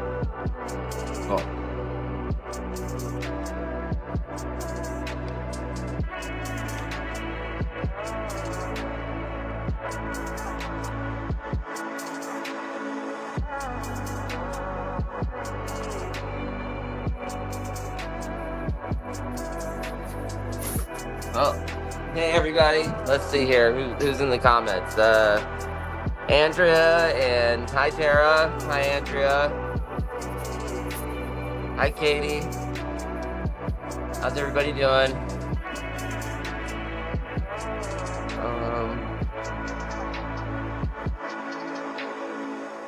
Let's see here. Yeah, I had to get out of my chair for a minute. I know, right? Sometimes it's I'm back. It's like you got to do it. Yeah, like I got to get out of this chair. I'm walking. I don't care why or where I'm going. I'm just getting out of this chair. Cool. I'm back too. I feel like I ran a marathon just now. I'm like zip, zip, zip, zip, zip, zip. Well, I looked outside and the cat food bowl outside was empty. So I had to take care of that. And anyway, everybody's fed now again. Cool. Excellent video, right? this week, Christoper. Excellent job. Of course. Cool, thank you. Yes. Yeah, it's fun. I like doing the like the videos, like the first one I did, because I'm finally figuring out how to use the templates on CapCut. So it's kind of cool. There's a whole bunch of different like trailers that you can make, or I guess I like the punch. You're putting out some good punch commercials, and cool. And they don't even need to be very long at all. Right. And shock value is important, I guess. And I like that you were putting yourself in there as well. Although, except there, when did you bump your head to leave that big, gnarly wound on your forehead in one of the clips? Yeah, I saw that after I made it. Oh man, I don't know how I did that. I think I opened the medicine cabinet and just kind of smacked my head, or awesome. Or maybe it was well one done. of those nights where I just kind of woke up going to the bathroom. I think maybe I walked into the wall or something. See, that's where you have to blame. God, guys, I took so much film and I just spent forever editing it, and so I was a walking zombie for you. So I hit myself in the face with a cabinet, reaching for the aspirin. Have to, like, eventually, it's like my master bedroom has, it's like a diagonal cutout to go into the bathroom, and it's got these sharp corners, and I've literally had to put, I nailed cardboard to the walls because, I'm walking into it all the time. I had to, totally put bumpers on the wall. after that. Yeah, I had a trailer hitch like that on my Toyota. Every time I'd walk around the back of the Toyota, I'd walk right into that damn trailer hitch with your leg. And I did that so many times, I almost crippled myself, hitting that flat edge on your leg over and over again. And if you do it and then 2 weeks later do it again, it's twice as painful. Yeah. So yeah, I had to put foam on the edges of that thing too, because I kept walking into something. And it's there, but you'd still do it 500 times. Oh yeah. Yeah, we're all right now. I mean, we've noticed this even for a couple of weeks amongst ourselves, and we talk about it in the green room ahead of time. We're all walking zombies from the hours that we're putting in trying to get this done, and the effects of the planets. And our poor animals are showing that, and our poor friends are ending up in the hospital and not feeling well and everything else like this, and having new aches and pains that we normally wouldn't have. So right now I think frankly, we should issue ourselves a bunch of rubber helmets and definitely sumo wrestling padding, those big blow up sumo bodysuits, so we don't kill ourselves walking through the. I remember one year I moved the couch to vacuum, and then I pushed it back, and then I was kids were young, and I was doing laundry, and I walked out into the living room with the laundry basket in my hand, and I kicked the corner of my couch, and I did a complete flip in the air, landed flat on the floor, and ended up in the hospital with 5 broken bones in my foot. Whoa, dude! Broke your foot? I broke my foot. Did a complete somersault in the air, landed on my ass. Ouch. Yeah, so be careful when you move the furniture. Always put it back where you remember it. Yeah.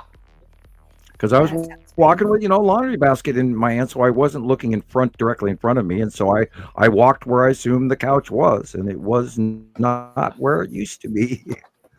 So, yeah, I spent 3.5 months sliding around. I couldn't even push my clutch in on my car. It was on my left foot, and I absolutely, at that time, I owned the Toyota still and had a clutch, and I could not drive because I could not push the clutch in. Right. It was I could not use that foot. Yeah, it doesn't take much to push a clutch down, but man, if you're in that much pain. Oh, and if I'm going to do it, I do it well. I don't just get hurt. I get hurt. Oh yeah. I laugh I still laugh at the fact that I did a full somersault in the air with a laundry basket. Whee!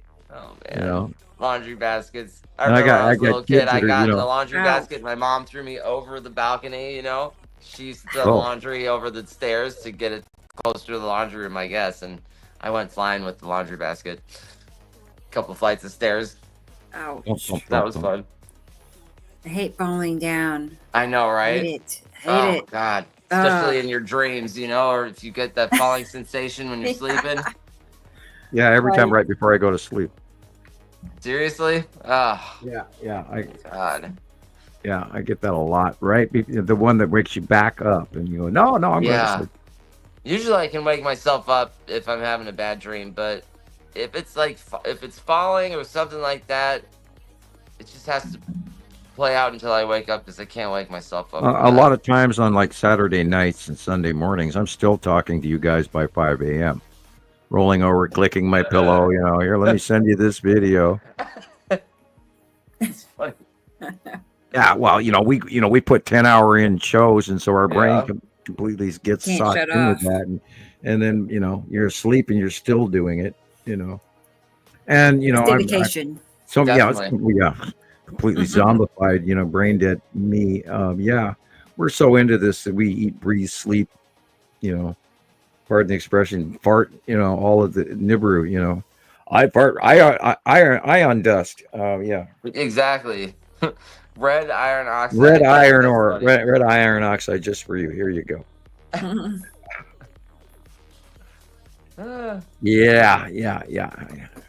I was watching a bunch of people talk about their merch department and stuff, and I kept thinking, we don't have much of a merch department, but oh God, the stuff we could put out. Right? If I was a rich man. One of these days. Yeah. It'll get there. Definitely. I think so. I have some good ideas too. Mm-hmm. One of these days. I mean, we're just getting to that point now. We have 109 shows behind us. It's going to happen. The one and only. Yep. I know. And there isn't anybody that has culminated this amount of information as a group out there, and everybody else is a bunch of individuals that, like that video I saw, Planet X, the real story about what NASA is trying to hide from you. And I don't recommend you go watch that, but that came out today or yesterday, and they've already got 2.7 thousand views, and it's like, what? We're fighting for 1,000. And come on, guys, share these videos, like, subscribe. Make sure you go and check your subscription at Nibiru Followers Anonymous on YouTube and TikTokers. Let's hear from you.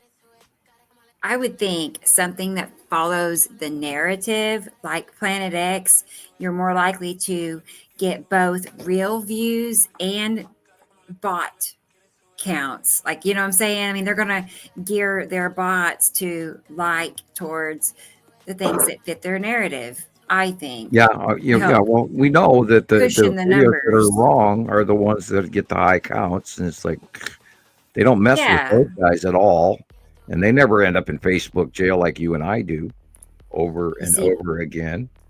I know, that's what I'm saying. I mean, they follow the narrative.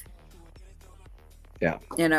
So they get the best treatment. Oh, and we barely even scratched the surface of really what's going on in the world politics issue with having to do with this topic and the demigods, the Anunnaki returning, and the treaties between races and things like that. And I won't go into too grave detail on that because we can't, because if we told you everything, oh my God, well, we wouldn't be around anymore to keep doing shows, for one, because we would just sort of vanish. And so there's always some tippy-toeing that has to go on. I see Indica Land 68 is back. Welcome back.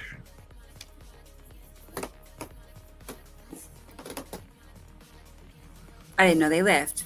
Welcome back. Back this week. This is the first time. Oh, back. Oh, okay. Yeah. Back as in back this week. Right. I forgot to close my door.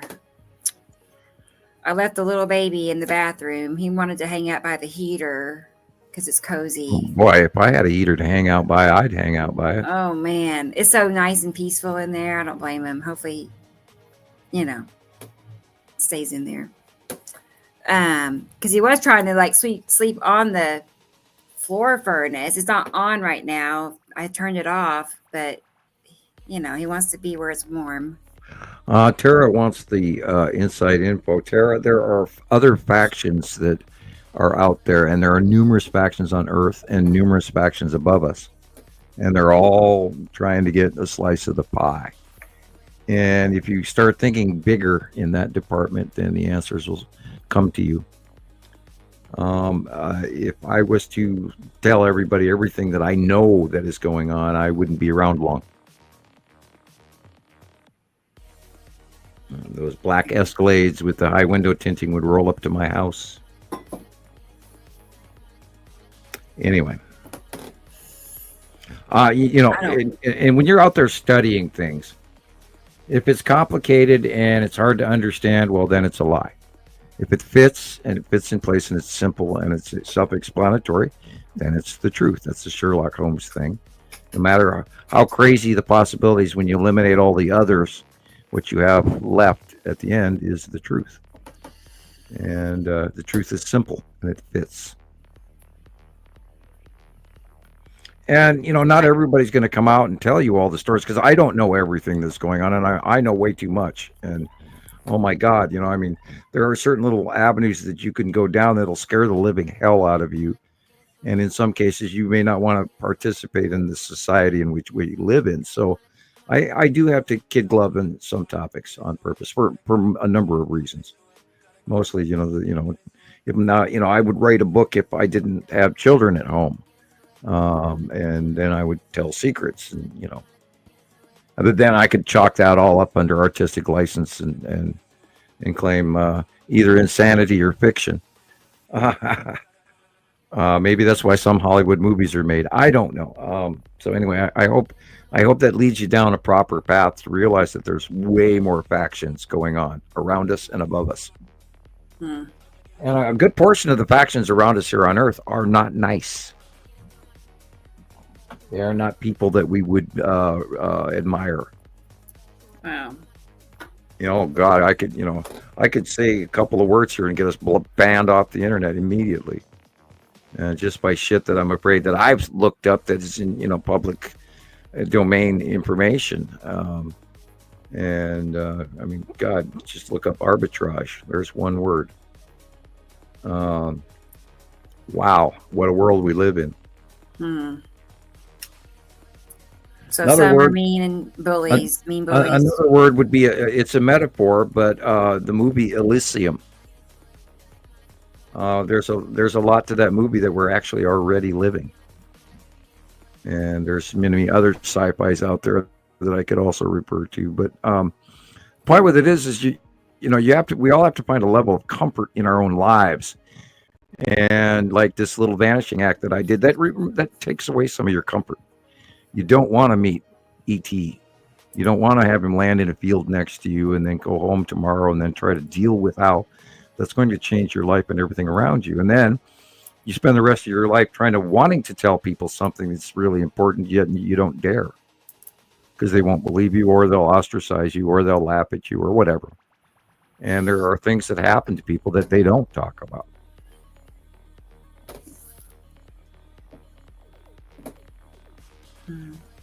Yeah, our psychic abilities are awakening again.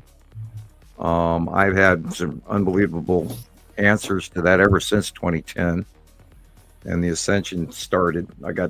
All of a sudden I got a dump truck full of water dumped on me all at once, and it's still going on too. And my precog is really interesting. It's hilarious because I see things coming ahead of time now, and knowingly see them coming ahead of time. And it's kind of cool. It's sort of like you sit there and you stop what you're doing and you kind of smirk to yourself and you go back to reading your book, and then it still happens, a couple of moments later.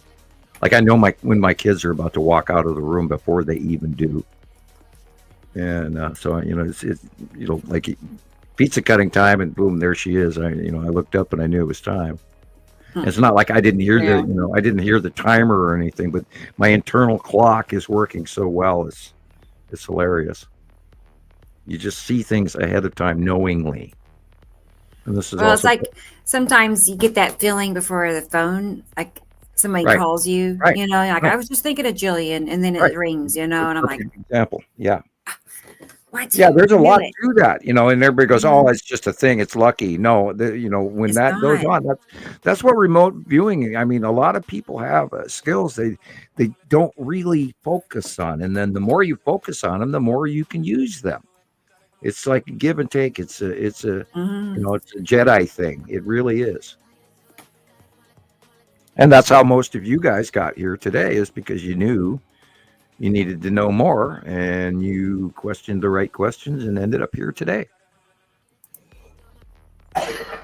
That's it. Dry throat again. It does seem like we're like meant to find each other. Yeah, I don't think it's just an otherwise accident. you wouldn't have jumped on board with the information, and everybody that does see the planets. I mean, most people go, "You're batshit crazy," Okay, you go ahead and think that. And meanwhile, I'm going to, keep taking another 1,000 photographs of this purple one over here. I know. It's I more meant than to just ask clouds. Christoper did another poll on what's your favorite planet on his Skywatcher. Okay. Skywatcher Facebook page, and I wonder what the turnout Who the was. winner is. Yeah. My vote's for Nipicity. I of course commented Atu again. I'm still, that purple planet. I still like that purple planet. Okay. And it was the lightning around it is just awesome, and the that white moon and the asteroids that are around it, and the skull. Of course, the skull's in between that and Uri, but the Atu is still highly electrical, and I just love that part. That makes sense. I just think Nipicity is like has such a show presence. It's always just doing something really. On your site, Christoper, how did that planetary questionnaire Who won? turn out? Who won? What was people's favorite planet? I think probably Atu. Atu's Really? one, maybe. Wow. Okay. Hey, That Donald's was fun. here. Something different. Donald Hey, said how you Yuri. doing? Yeah. Yeah, Donald, I Yeah, he have gets some a great shots of Yuri for sure. slideshow. I have a video of your captures, Donald. I've been waiting for you to Just get in here, time. actually. I know. I'm like, maybe Donald will Wow. stop by. Maybe. I haven't been on There he Facebook yet is. today, but JD posted a really cool shot of, gosh, I don't know, probably Nipicity. Yeah, there've been a lot of Like sightings electric over discharge Texas. coming out. Oh wow, that's Yeah, cool. a lot of sightings over Texas today, this morning, right away, and that's part of why that tornado scenario went all the way through, eastern Arkansas and Louisiana and Alabama and into Kentucky and Tennessee, and that's part of that electrical close pass thing going on there. Because remember, Nipicity has 3 asteroids that are close nearby, the big 3. And they do also lots of electrical discharging in close pass. And it peels off tornadoes. We've seen thousands it of looks like sightings. the of that. poll is Nipicity. Cool. Good to know. People are loving Nipicity. Yeah. Nipicity. No. All she is green and polka dotted. I know. And we believe volcanic. She's pretty exciting. Oh. We have not seen any moons around here, but we have seen asteroids. Oh, now, of course, the big 3. I don't think the big 3 are moons, but because Nipicity is kind of small, I assume. Yeah. If you're in the comments, you can go on my Facebook group and make your pick. Right? Looks like Nipicity, then Ice Atom, Jello Moon, then Atu, Nibiru. Imru came in before Yuri, which is weird, and then Saru. Okay. Yeah, I think people those haven't results seen. are We have not. Maybe more people need to comment on that one, but Yeah, we haven't seen much of Saru, and oh my God, her base cloud is insane. Very, very bright, very bold, and then you can see the green, blue, and hopefully this summer we'll see land masses, and we can wave at all the people living there. Unbelievable. And here we go. Wait until we get real photos of the city lights or something. Right. Oh, I'm wondering if we're already seeing that. I wouldn't doubt it. That's Well, incredible. there's been some shots where I know that Saru has to be there, and we're looking at what appears to be stars. Wow. And then it just flashed through my mind like a week or two ago, are these stars or are these city lights on the continents? We have to keep that in mind. Don't always think that what you're looking at is stars, because we've seen handfuls of examples that they were not. And then you went, wait a minute. And the moment your brain latches onto the fact that maybe that's debris that's illuminated, smaller little things, asteroid chunks, this, that, gravel, dust, rocks, whatever, space junk. And then you realize that, then all of a sudden, boom, what you're looking at comes just right out at you. And because you've got this spatial argument going on in your brain at what you're looking at. And the moment you let go of the star factor, whatever's in the background jumps out at you. That makes sense. Yeah, never assume you're looking at stars. There's so much stuff floating around above us, unbelievable amounts.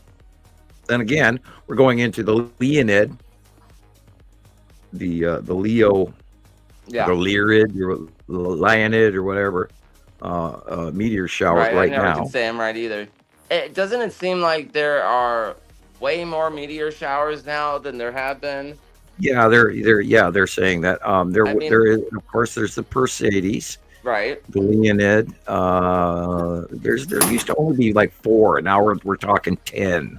Right. I mean, I know that there's more. There has to be, because we used to go, drive out into the desert just to watch it happen, and I don't remember there ever being this many meteor showers every year. It's wild. Yeah, and where they are called from is the direction in the sky that you look up at the constellation. The Perseids is in front of Perseus, right? And the Leonid is in front of Leo, the constellation, and that's the area of the sky. So you need to then look up what area of the sky is what constellation at this time of year now, which will tell you then which direction to look at night. Cool. So it's a little bit of homework, but you can actually A little bit. Leo nude hamsters. Whoa, boy, we're really reaching to the racy now. Now remember, that can get us thrown in Facebook jail. So Man, that's great. there's you talking smack, man. Going Don't on. talk that smack. Them poor hamsters.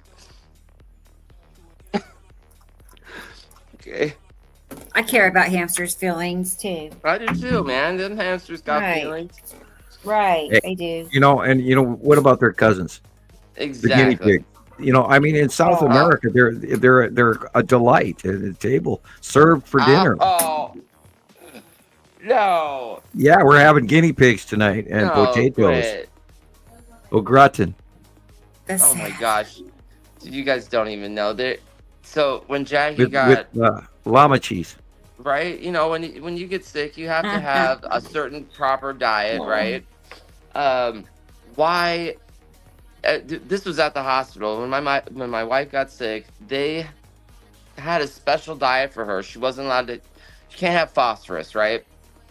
And why are all meats that are the darker the meat, the less phosphorus in it? So they literally had, Bambi and all his friends or her friends on the menu for her to eat.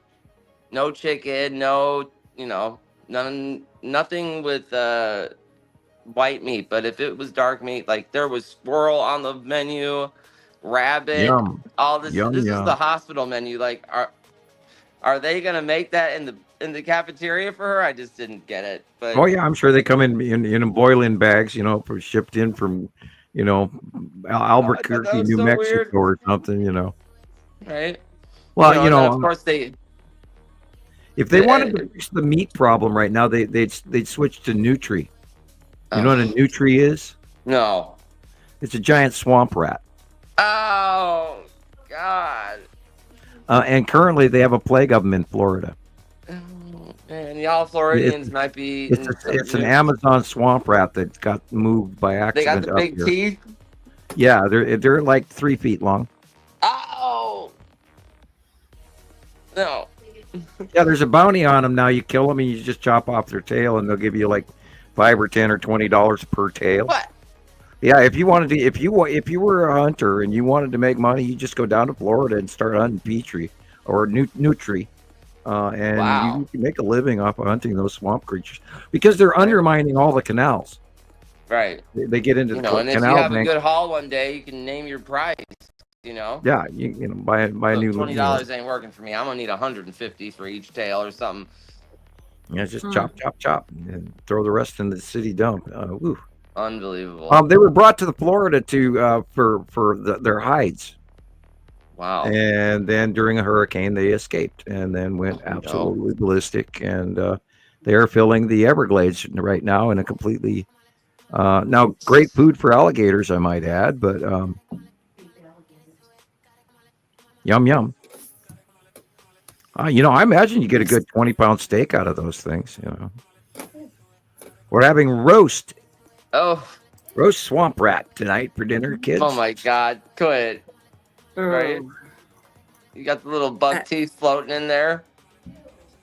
There you go. Well, Right. people eat, Carrots. snapping turtles for God's sakes. I imagine that's gross. I can't even eat. I have eaten turtle, but I will never eat it again.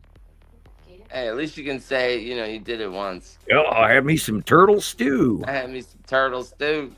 Cajun style. With oh man, there was enough Cajun in there.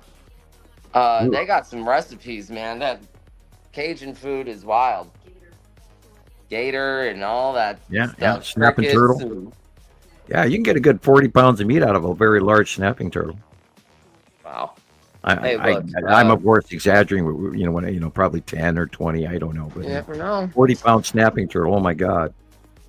The creature, the thing, a 300-year-old snapping turtle. Yeah, they live for a long time. Yeah, they do. They do. Wild. And they're nasty too. Oh my God! I've run across a few of them in Minnesota at the Mississippi. and those were big.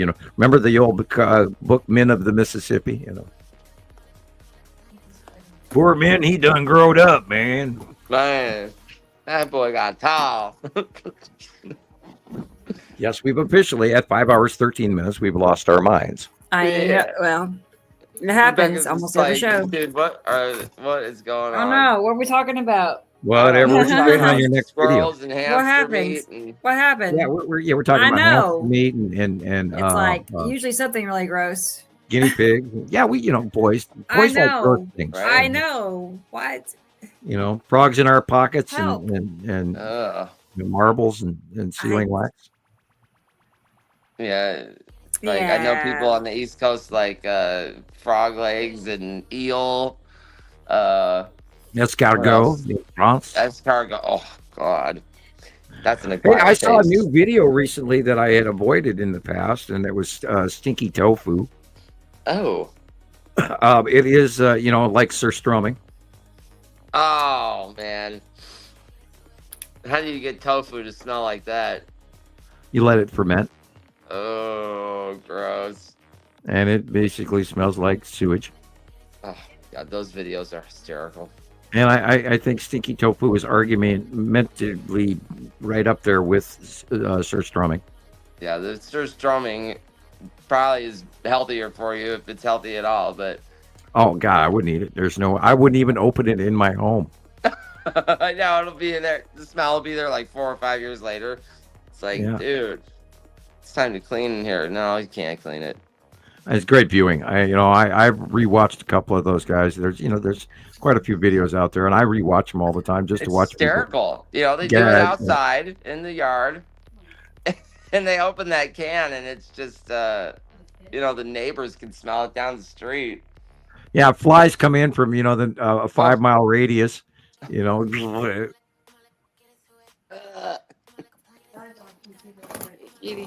me a big deep fry. Yeah, now if we actually opened a can of that on live TV, we'd probably get ratings too. I don't know. Exactly. I mean, that's why they're doing it. Well, it's like, and I still watch the Try channel where Irish people try this and they try that, and the hot sauces and the Pocky One Chip Challenge and all of that, and hot beef jerky and 12 million Scofields and 9 is usually at the top, but and then they add all these other powders and stuff. And I like peppers, but not that much. And I can do Tabasco and everything. I'm just waiting on you, Rebecca. We're making small talk here. Sure. Well, you got a video? Let's go ahead. I do Donald's video. I don't know if he's still here or not, but let's go ahead and play it and admire his captures. He said he didn't know if he caught Nepicity or not, but he mostly captures Yuri, Atu's moon, and Isatum, from what I see. But still, next time you catch it, he's only been really doing it for about maybe 5 or 6 months now, like really taking good pictures. Yeah, not very long. He sees it. Yeah, he does. Sure. He does. You'll see. You'll be impressed. Okay, well, let's go ahead and get it. This is Donald from North Carolina. So let's see. Here we go, everybody.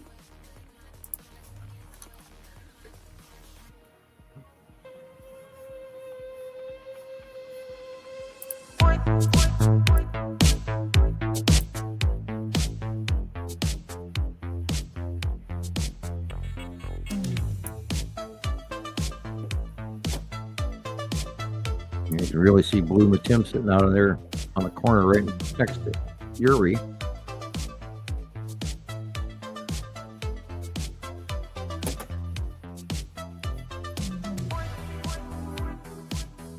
You look how dark the ground area foliage is.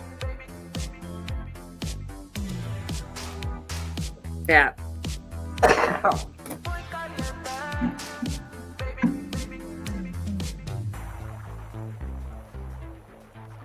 Can't argue with that.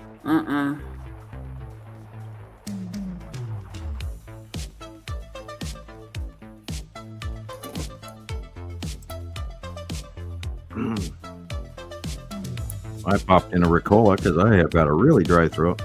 Right. You need a lifetime supply. Yeah, I thought I was out, but I moved my bill packet and found another family-sized bag. So, oh, cool. Oh boy, jackpot. Yeah.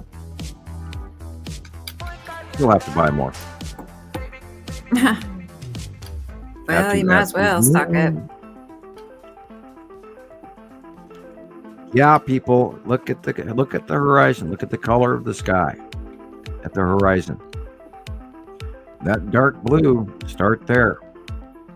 Work your way to the light, and you'll see these planets. Bingo.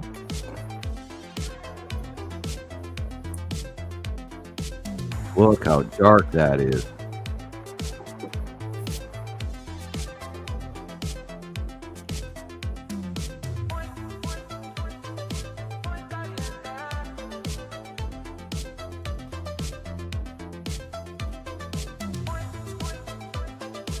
Very nice slow 360. Thank you.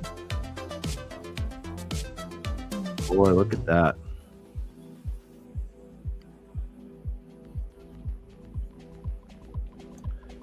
I think that was Longbox Cube related when all that red. Okay. Yeah, wow.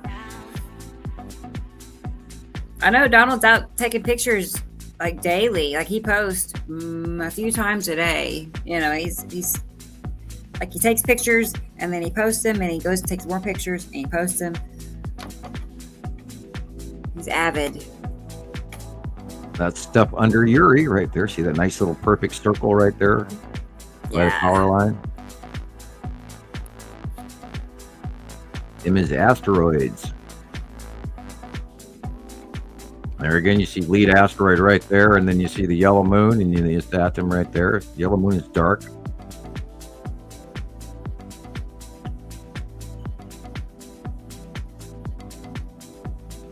Underneath the Uri, side of Uri. Wow, or is it? Let's see. Yeah. Of course, that sea trail messed up my eye.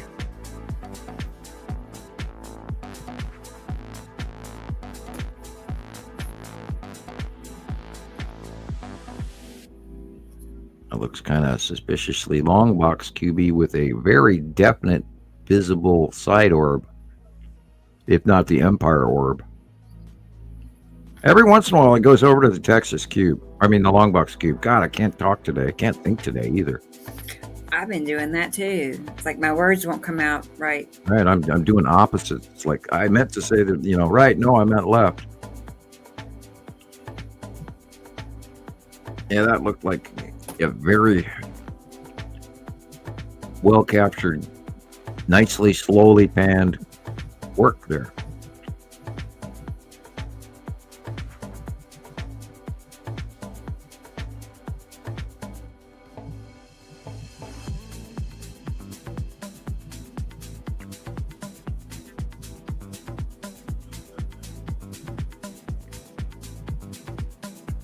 Boy, look at that.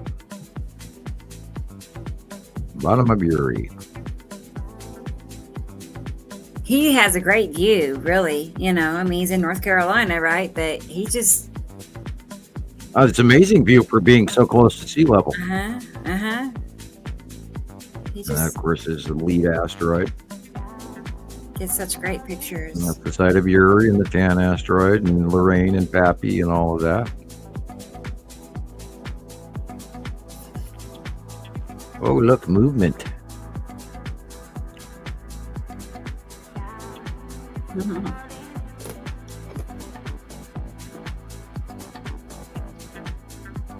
I wonder if it's windy. I know. I don't know what he's doing. Look at that planet going to the left there. Amazing. Look at that.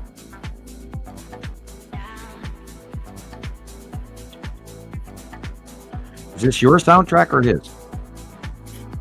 It is mine. It is something from my channel that I get my music from. Well, compliments to the song. Yeah, sweet.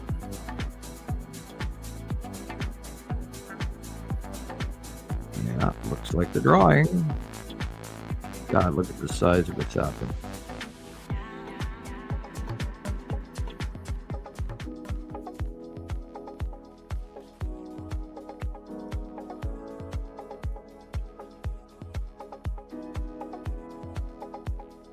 Yeah, I think he sees the planets.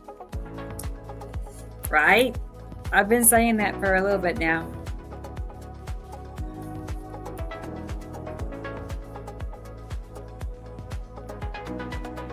Because he's pointing right at them, you know. Yeah, I mean, yeah, right. And he's taking it slow on his rotation, so you don't get knocked. The filming is excellent. A lot of early people we have to go, please slow down, stop spinning, hold still. We don't get knocked. His gut feeling told him to keep going. He's like, I almost stopped, but yeah, I like these 360s all the way around, Donald. I like seeing what's going on everywhere. And then always judge where the light is. It'll tell you what you're looking at, if you're looking downfield or upfield.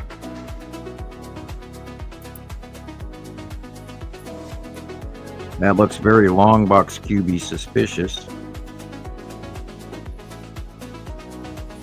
There again is the side of Uri.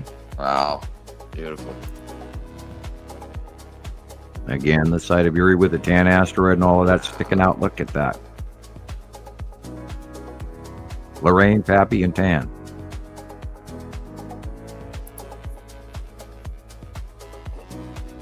Long box QB. Boy, look at that. The micro clouding. Yep.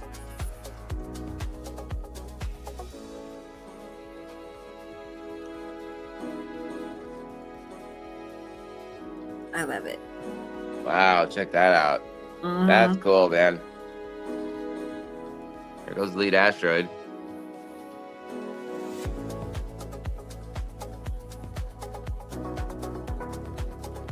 Whoa. Look how big a Saturn's yellow moon is becoming as it comes in at us. Hey, look at that line. Remember we just saw that? I don't know. Is that same line, Sam? The dark. We were talking about that picture earlier. Last two were sea trails, but I'm just saying. I don't know. Just unusually dark. Yeah. Midway, halfway up. see that eye-like thing in the mid right there, lower to the horizon, could be the green asteroid quite easy.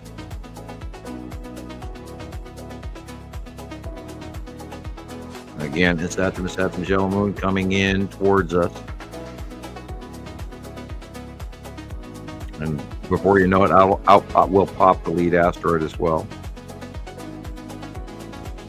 He moved it just in. Side of Uri on the left, which is the dark blue area. Tim is sitting out right on the left-hand side of the thing. Yeah, what do we got here besides the long box cube and the lead asteroid? Yeah, you can see that thing, no problem. Yeah, and there's been a lot of sightings coming in the last couple of weeks as Saturn's yellow moon is getting so much closer over the top of us. Then the long box hasn't moved or gotten different. It's just bigger because it's closer to us. And all last week we had sightings nonstop. Everybody had the long box cube again. That's great.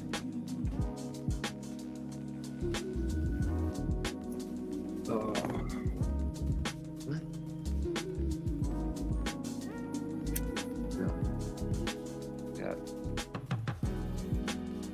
Let's put it back in the bag.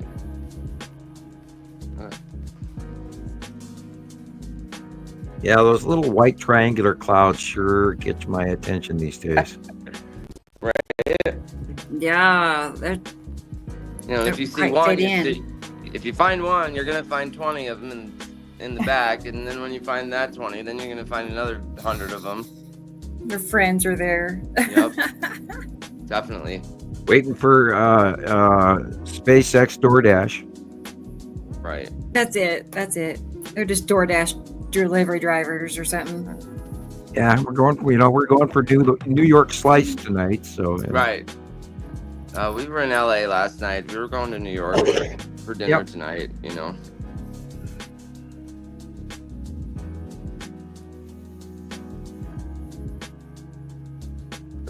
Right. And then, I think he is using some amount of light filtering. You know, I mean, at sea level, this is amazing. Yeah. I don't know what his technique is for filtering, but I've mentioned it before, and to him, it's just like has come natural. You know, he didn't really set out to try to do it, but I don't know what he does. And then, I like it. I like it. Very big acceptance yellow moon. Yeah. I like it. Wow. That is the Tan asteroid, believe it or not. That's how huge they're down. That was like a week ago or 2 weeks ago. I saw it like that. It was that damn huge, and I just went, "Oh my god, that thing has to be a moon." Wow. I've never seen it this big. And lead asteroid wasn't even that big. That's Atu's moon.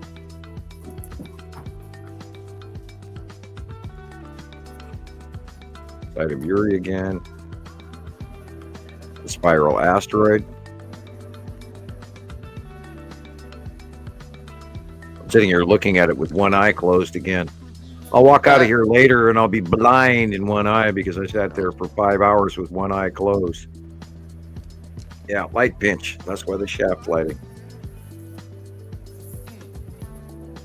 I have really got to stop that. I've been staring at it with one eye for so long now. Automatically go and close my left eye.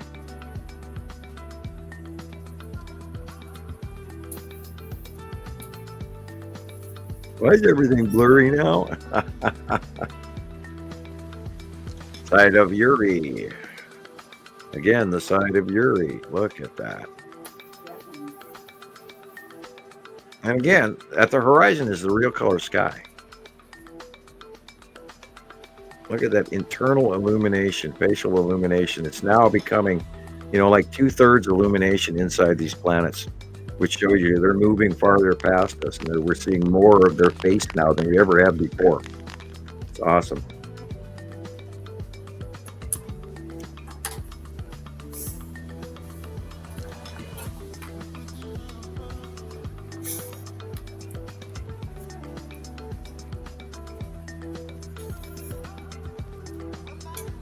I wonder when all of the world is going to find out that ET is parked overhead. Nostradamus said this is the year. This is the year we find out. And let's hope it's a practical, safe, calm find out rather than, oh my God, it's an invasion and everybody attack. That's the last thing we really read. We don't need another war. We need an awakening.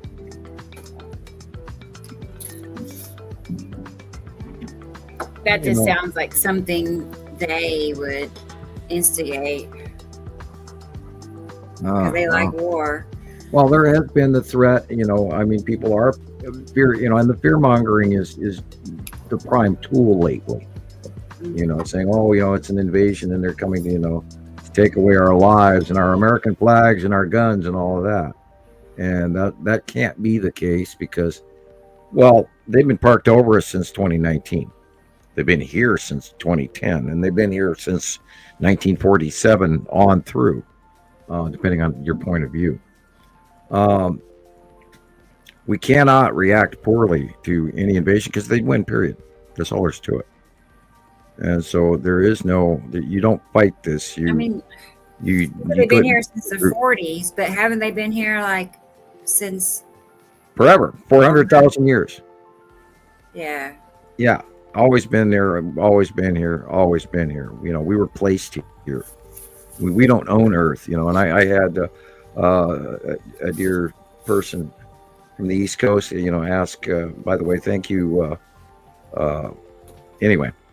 For your questions, we don't own Earth, and the Anunnaki own us, but the Federation own our planet. Within their reach of the solar system that they claim title to, and there are many different levels of many different factions that are higher races above them. So, again, there are many factions of many different levels. Yeah, you can definitely see the edge of the planet on that quite easily. I know, you really could. I was already just. And look how dark it is under that cloud and how light it is up above. That's the bottom of Atu and Atu's moon right there. And then we come back around toward Nibiru and then all the way to Satum's yellow moon in 360, which is right there. That one actually did spin me out. Look at that. Oh, that curve left of our sun.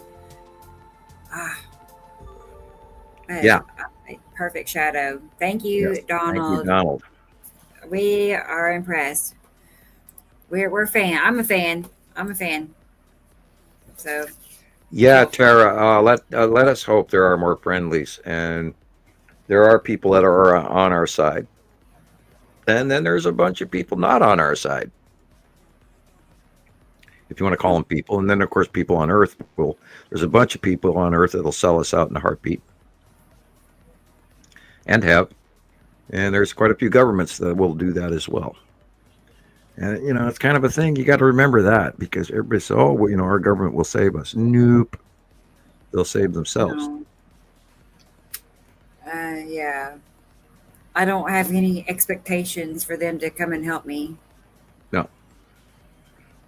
So it's going to boil down to us, you know, and the good people getting together with good people, and hopefully the bad people staying away or learning to be good people, one of the two. I do believe that, you know, if we do have the opportunity to focus on pardon the expression, on a common goal or common enemy, that we will maybe, you know, join together as one race. I would hope that would be the case. I hope that violence doesn't need to facilitate that, but I hope we are actually joined by the fact that we are not alone. And that's the big question everybody's been dying to ask for, you know, decades. And I know for a fact that we are not alone. So, and people just need to, you know, I know nobody's going to take my word for it, but that's the case. We ain't alone. There are lots of ETs out there. More than you can imagine. Yeah, I think, well, I don't know. I think a lot of people, though, expect them to either disclose it or get an invasion. I think people are just like to that point to where it's like maybe it's been planted in our subconscious for long enough. Well, yeah, we've been manipulated to fear this, and when all along, you know, there have been abductions going on since the 40s, and thousands of people per year in all the countries. It sounds like a nightmare. So, the reality of it is kind of scary. And then, of course, it's not just, you know, it boils down to point of view and how enlightened you are and what you're ready for. And then you think you're ready, and then you find out, boy, I wasn't ready. And, you know, I wanted this and I wanted that, and boy, I didn't know better. All of that. So beware, you know, be careful what you wish for on one hand. And if you never have the opportunity to meet an ET, maybe that's not a bad thing. Yeah.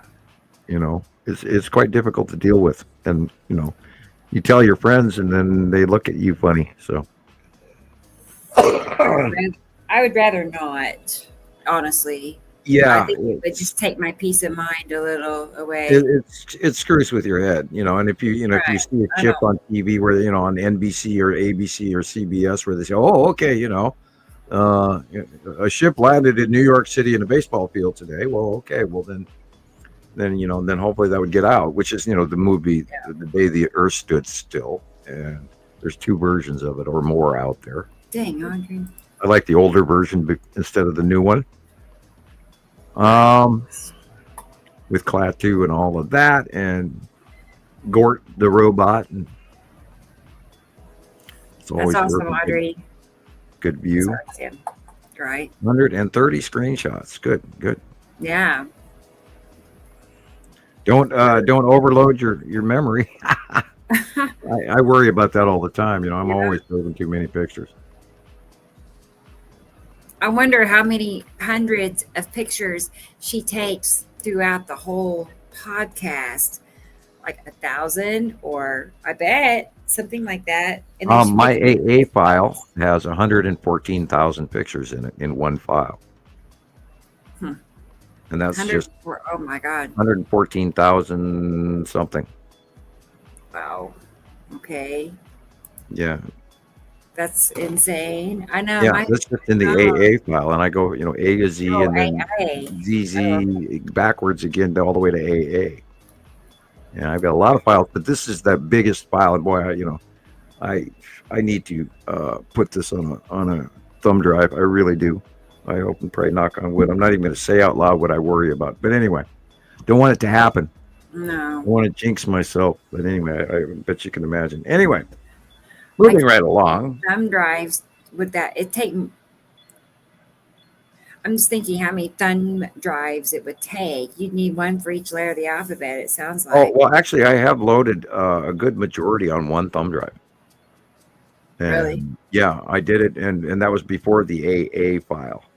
And need to put the AA file alone because there's 114,000 photographs. Yeah. And I know that because I'm on when I save a picture, I now have to type in AA1140, 21. Yeah. Is that is AA as just a certain span of time? Is it like just for a certain? The way that it's set up is Z is at the bottom of my scroll down, and AA is in the middle of the top. Because my A file is on the top, and then my AA file comes underneath that, and so it's easier just to grab to faster. Oh, okay. So what? And then rather than using all of the pre-posted computer tags that go along with the photo, when I save them, I add them to my own file list, and they're easier to find that way. They're correlated by time.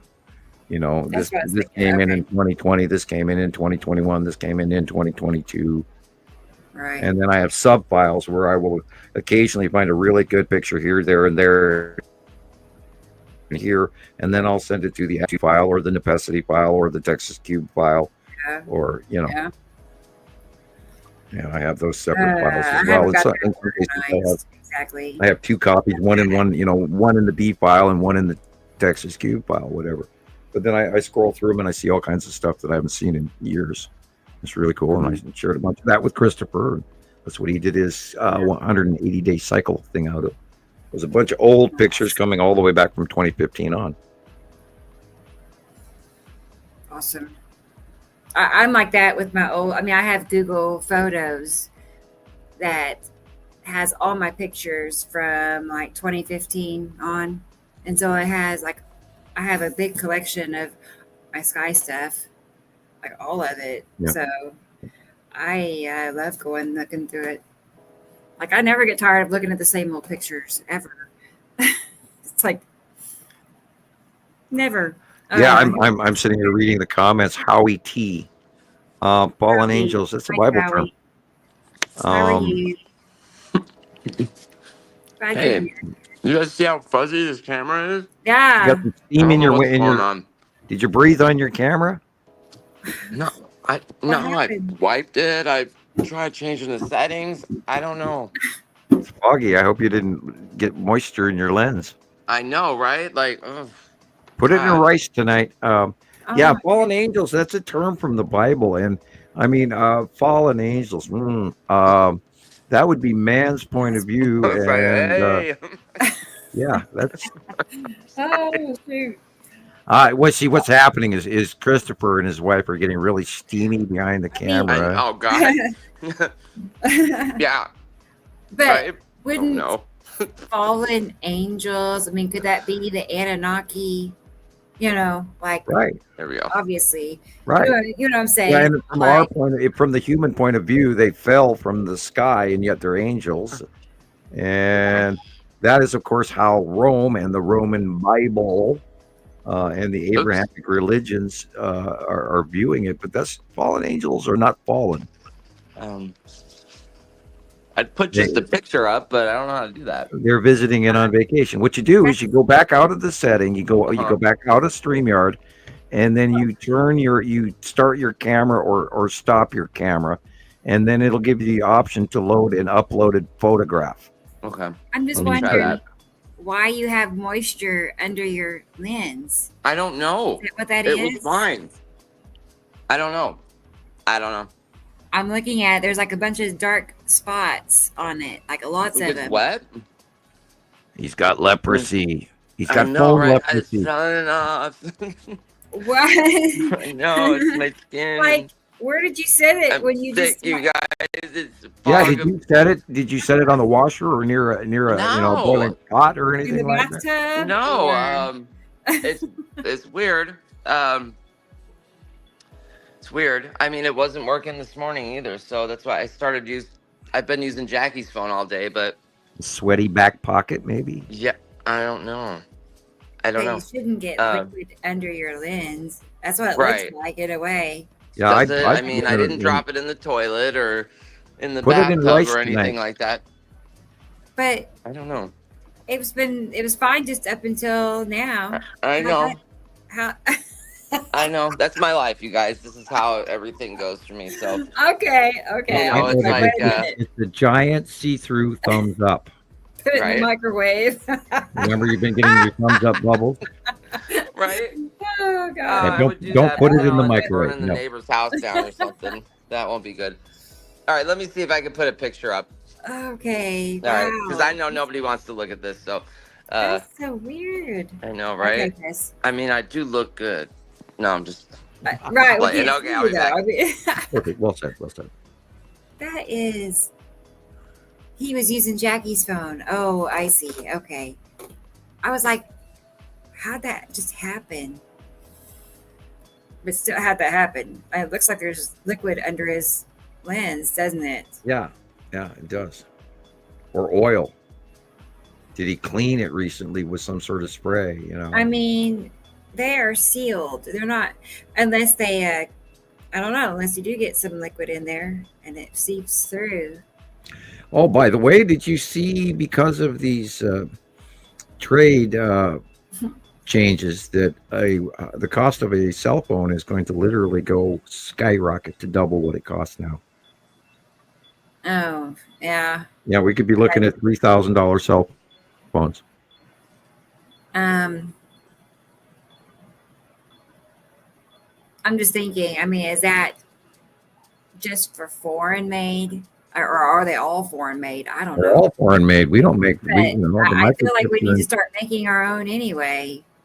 Yeah, but that takes 3 to 5 years to put up a company. I know. I'm just saying for the longer term. Well, Biden had an initiative for a high-tech chip manufacturing we should production, be making our own everything. and this new administration shut it down. It was Right. in the works. I mean, everything used to be made here, and then it got sent off. Right. But I feel Because like they found out, because the rich people found out they could make more money by paying less to the workers instead of American, which is part of what sold us down the river all the way back to the Reagan era. like, what if we had to like deal with some rough times to get to a time that could be better, like 10 years? What if in 1980 they would have actually come out with this information that they knew was coming, which is what's happening now, which is right when, I got a free vacation to other parts of the country. Mhm. And if they would have told people that the ETs were on their way along with another solar system, imagine where we'd be right now, rather than fighting each other and spending hundreds of billions of dollars over those periods of time to buy new tanks and new rockets and new aircraft carriers and new ways to destroy each other. It's because we're depending on liars to like help us and guide us, and it's not possible. They're horrible. And maybe we should think about how we do things by start electing smart people instead of assholes. Yeah, but it's out of our hands to a degree because you really don't get to pick the ones that are you get to pick from were selected already. Yeah, It's I like think we should go to a multi-party system instead of. The British have like person. the British have like 4 or 5 parties. I don't know exactly. Perhaps Gillian can tell us next time what their parliamentary system is like. But we do need more than 2 We need more than Republicans and Democrats. You don't We need to have an official independent. We need to have an official extra party. And then we also need to have public political TV so that we take the money out of it.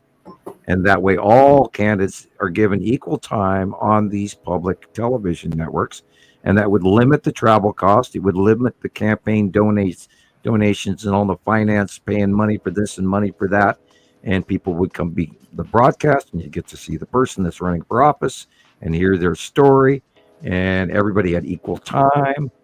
And it would take the greed and whatever out of the system. Yeah. Replace people that want to make a change rather than greedily want to make a change. I know. I'm just trying to figure out how to get rid of the ones that are there now. It's like, how do you get them out of the way?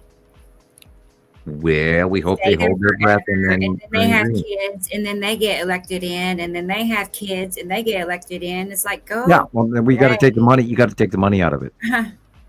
Because then there's no reason to want to be there for greed, and then you're only there because you care enough about the people that you represent. And then limit terms, limit the amount of times you can be there. You can be there for 20 years max or 10 years max, and then out you go. For some of these lifelong politicians, these dinosaurs carrying their "stay off my lawn" fear factor. Obviously, they do it because it benefits them. Everything is like, why they're there, right? Yeah, like, I get a job for my whole life. I don't have to do anything else. And except run for re-election. And that if you take that money out of the equation, because we don't even do bills anymore. The other people write the bills for the politicians, and special interest groups hand them the piece of paper saying, "We did this research. Can you support it?" And it used to be congressmen and House members wrote their own bills years ago, and none of that even happens anymore. So we've lost our political system to money. Anyway, anybody that does any political science knows that what I just said is true, and I'm not being biased at one direction or the other. Not to be politically. I don't think we lost it. I don't think it was ever for us in the first place. Oh, it was. It used to be. Many ticks, parasite, or many parasites that are leeching off of us and for their own benefit to control the world, because that's what they're doing through politics. We've had that ever since, rulers and kings and the guys that built the fortresses on top of that mountain over there next to the valley. That watched everybody that ever went north up the road next to the river or whatever, or up the boat up the river. We stopped and taxed them. You'd have to pay to use our road, and that's there's going to be some of that, but we have to get back to the simpler life where we actually love each other and say, "Well, welcome guest," and nobody leaves my farm without a good meal, and we have to change our ways. We have to respect our brother again. First, instead of trying to see what they're going to give to you, we should give to them. And if you do that first, then you're a good person. And I always share. I don't expect somebody to come into my home and pay me homage. I expect somebody to come in, sit down, and have a meal. Hey, I made some great spaghetti this week. Would you like a bowl? That kind of thing. I know, but do you really think they're going to put somebody like that up to run for president? No. That will never happen because they're not in the right bloodline. They don't do the right handshakes, et cetera, et cetera. It's just not. They're not going to get. I think the person in the office. I think that hopefully, and I pray that hopefully the BS meter in humans goes off and they start to realize what charisma really is. Not California paint on tan, but an actual person that has light in their eyes and genuinely cares about the people. And I'm sure when there are far less of us, then perhaps we'll have the opportunity to be able to choose a little bit better. Yeah. Or through wisdom. What about hard knocks? Hire a new party, like a new party But you can't let it get infiltrated, because that's. Well, this is why I said a multi-party system. Europe has multi-party systems where they have 3 or 4 or 5 parties, and whoever gets the majority does this. And sometimes there's the vote of no confidence because the majority swings. That's what happens in Canada, Canadian Parliament, for instance, and stuff. And the more defined other parties you have, the more you can define needs for the people. And now, granted, most of the time it's the greedy bastards that take over. And sadly, let's hope man grows up. I think it's about time.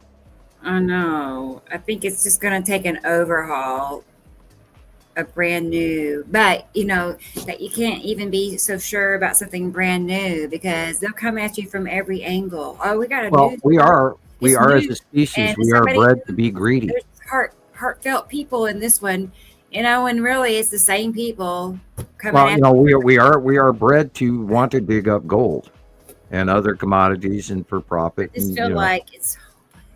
Yeah, well, I can't let it be hopeless because I know, but I have really thought about this. Like, I really do. Like, I really think about how could it possibly be fixed. I feel like it's just. I don't even care that it's purpose. All I care about is doing the right thing. Okay. No matter what the outcome, I'm going to do the right thing. Andrea, I remind me. I believe in what I'm doing and who I am, and whether it gets anywhere or not. I am not going to just acquiesce and say, well, just because everybody else is stealing, I'm going to, because I'm not going to live that. And yet it may blow up in my face and it may kill me someday, but I'm going to share. Yeah. And that's me. I just, I can't even, I'm not a great salesman. I really am not. I would rather just share with somebody than try to work a deal with you where you can give me what I want and I'll give you what, I don't want to be that. I want to be, we're bountiful, and here we've had a great crop. Would you like, we brewed some beer last week. Come on in and try it. That kind of thing. Because the pyramids were built on beer.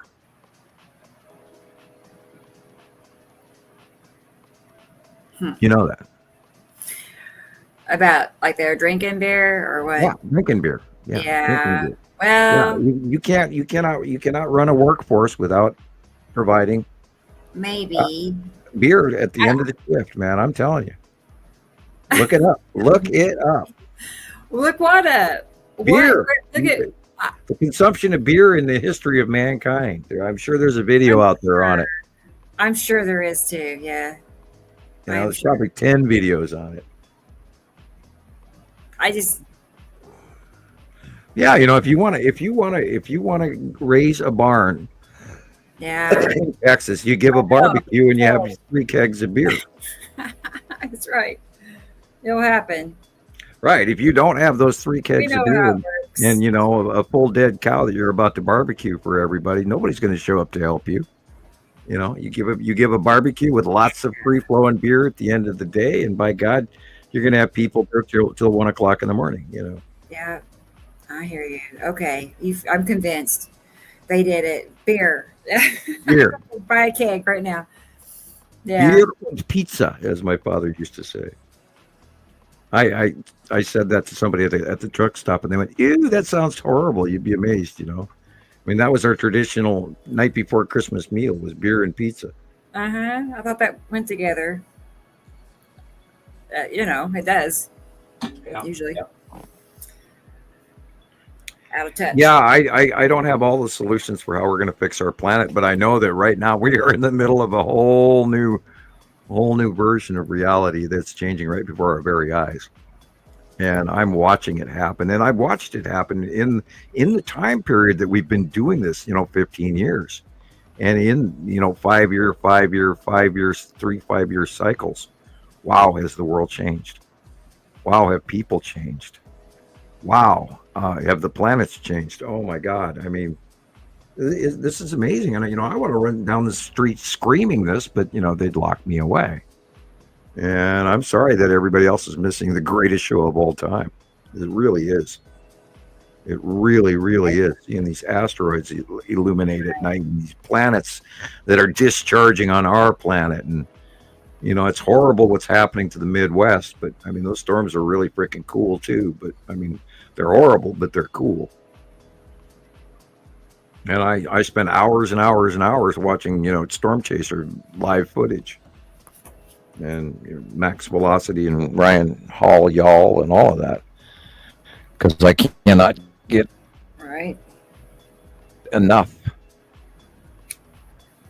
Keep looking at No, I'm doing the cat hair eye rub again. Swear she walked by the computer room or something. I'm sitting here rubbing my eyes. He's sitting on the heater. He's up on the heater. Sometimes I have to go and actually splash, you know, fresh cold water to wash the cat hair out of my eyelashes. Oh my gosh, Sam, that's Wow, crazy. they burn, and I blink and I blink and I blink and I blink, and then they burn, and then I go wash my eyes. Ouch. Yeah, and I have filter fans. I shut it off right after we started the show. Maybe I should turn it on. Maybe the fans are. You know, filters out all of that nasty stuff. Yeah, that one. I know. I need to make one still. I want to. Yeah, those big 3M 4-inch filters are now upward of $30 and $40 a piece, and you have to have 4 of them. And I would love to make a new one, but I can't throw $125, $130 out just to filters. But oh my God, is it worth it? I mean, I made that home box fan thing, and then you buy a box fan, and you tape it on the top with the cardboard on the bottom, and then you put the 4-inch filters together with the HEPA environment filters and all. They're expensive. Yeah. And then you tape on with duct tape that big box fan, and the fan blows straight up in the air, but it sucks all at 4 directions in your living room, and it pulls in all kinds of dust. And it doesn't let it go either. It stays there. So it really works. And I have videos on that people can look up, but if they request it, I can send them a copy of how to make one, but they're great. And I'm thinking, would it though, like on the outer sides of the filters, build up with cat hair? Like it's it does. It gets brown after a while. That's why the one I have is turning colors, and I need to replace it. Yeah. But it doesn't. The really good HEPA ones do not let go of the stuff. It's not like it's falling out or anything. They just get dark, and you need to change them.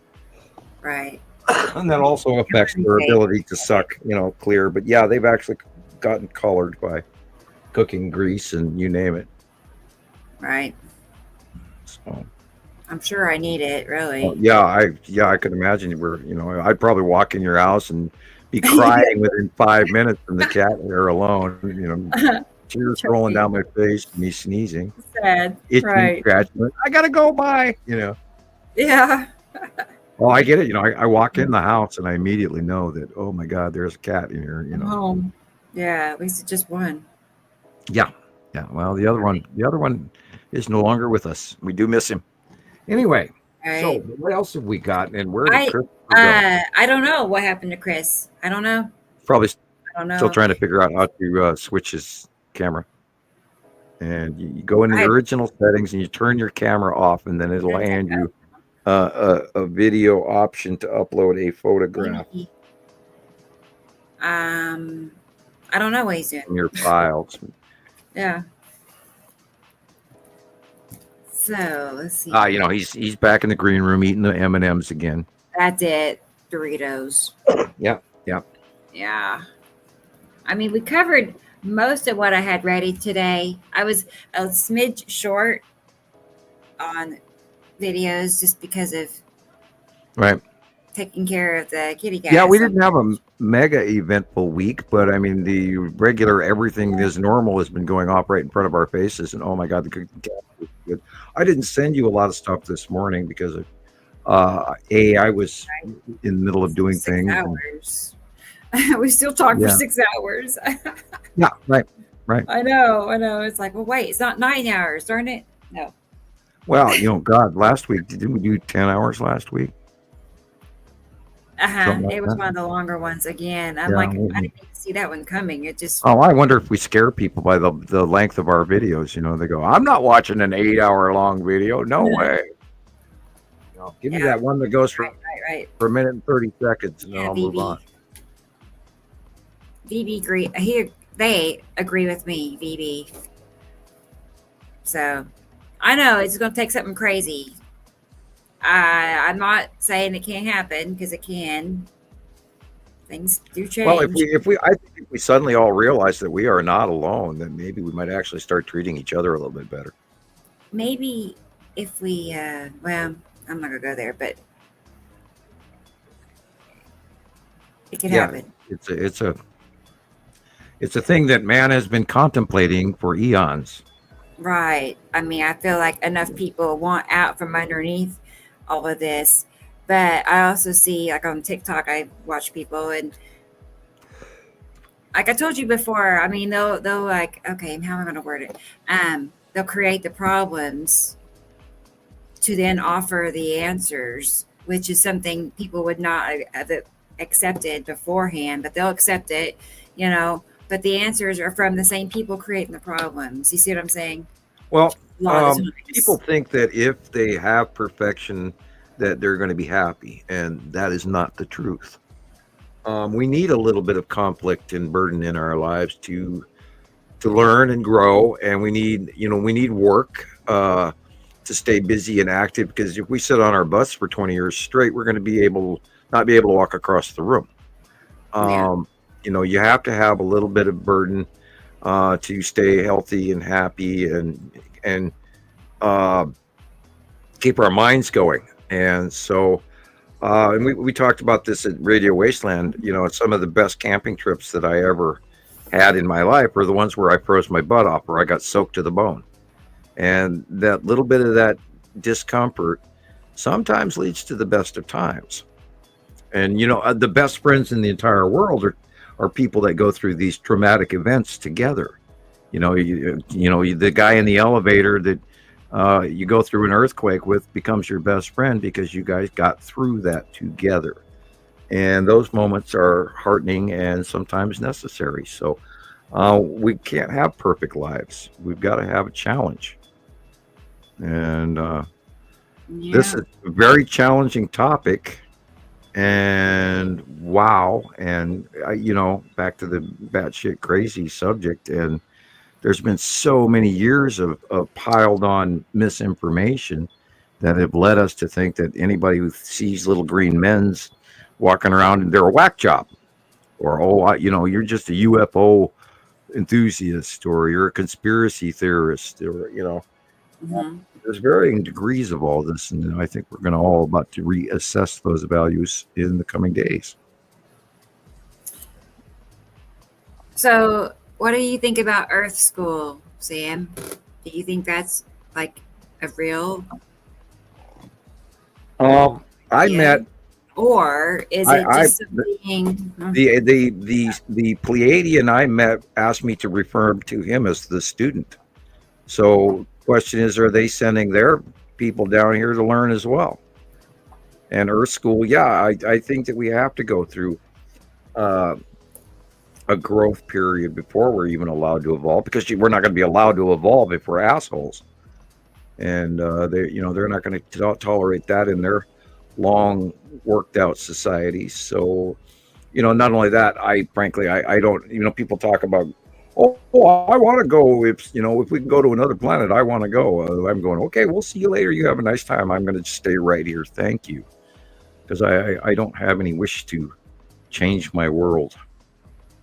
So, and I do think Earth School wise, I think we are here to learn. A lot of, in all the stories we hear from Buddhism and Taoism, Hinduism and everything, they talk about how we chose to be here at this time. We chose to have our parents. We chose to have our place. We chose to have our burdens. So, I strongly believe in Earth School. I think that's why we're here.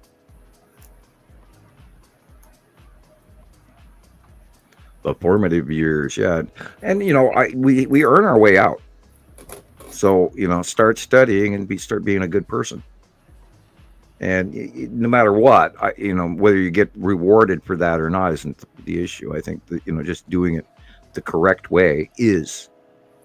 And I think that is the path to Jesus if people are really religiously interested.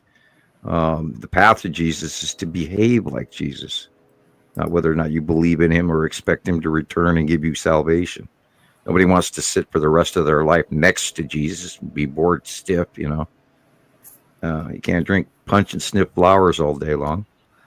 But I really believe that, we need a simpler life where we actually get the opportunity to spend time with the people important around us, because we don't have a lot of time. And we certainly in our business lives don't have a lot of time with our families. And that would be nicer if we had more. Now, the Europeans, they got some pretty long vacations that we don't get. So, kind of a pity. We kind of pay for a lot of folks around the world, and they don't realize that, and we don't realize that. Sometimes we do. People working till they're 70 doesn't seem to be quite fair, but Nope. that's really expected and is required, basically, for a lot of people. That's not fair. Well, in our current situation, the fair has been taken out of the equation by some rather shifty men who are, some of them are in a box long turned to dust, and other of them are still playing millionaire and billionaire. And there's a problem with that. And I have a personal opinion. Anyone that has over $1 million in their bank account, I'm asking, how the hell did you get there? Good night, Audrey. Who'd you step on to get there? And You cannot. There's all kinds of people who have proven that you can't be a billionaire unless you have been a corrupt person. It's just impossible. You climbed on the skeletons of others to get there, I'm sure. And we need to review that. I mean, and right now we're revering billionaires. We like them. Oh, hey, look. Hey, how you doing? Oh God. Are you eating a sandwich right now? I'm eating some hamster meat. Oh, okay, hamster. All right. Yeah. I was like, who is this? I can't. Who is that? Who is that? Man, we got someone sneaking in. Right? Oh boy. Right. Well, I mean, it only took me 45 minutes to figure out how to put a picture in there. At least I know now, right? Oh my God. Yep, Right. You did it. Right? So if anybody wants to come on the show and you don't know how to put a picture up, just give me a call. I'll help you. Oh gosh. And you also have, you don't have to wear pants and Right. I'm doing that right now. I love it. It's great. Oh man. It's perfect for Next summertime. week, I'm still doing this. I won't have to comb my hair. I won't have to brush my teeth or do any of that. Yeah. Nice. Start wearing dreads, Yeah, Tara. roll that hair while you're talking on the screen. Nobody will know it. I saw a series of cops today where they arrested this guy with dreads, and his hair was so wick. He was just, anyway. I'm not downing people, but God, dreads just creep me out. Anyway. Oh, the dreadlocks? Yeah. Man. Yeah. Oh man, some of if they're those organized guys and well go placed, years and years growing those out. Ugh. Anyway, you're back. Yeah. Oh, cool. So I wonder, do you have a copy of that Imperial probe droid video that I sent you last week, Rebecca? Oh, you did? No. Do I? That was my question. Oh boy, there's a whole bunch of people talking to me on Facebook. Let me look for it. Hey, while I do that, let me show you this picture I forgot to show you earlier from, this is something Gillian captured. Oh. And she wants to know what this is. And I thought, well, maybe it's this, I won't say it. I'm going to wait and see what you say. But this was to the right of the sun in the morning, around 9:30, 9:45. Okay, here it comes.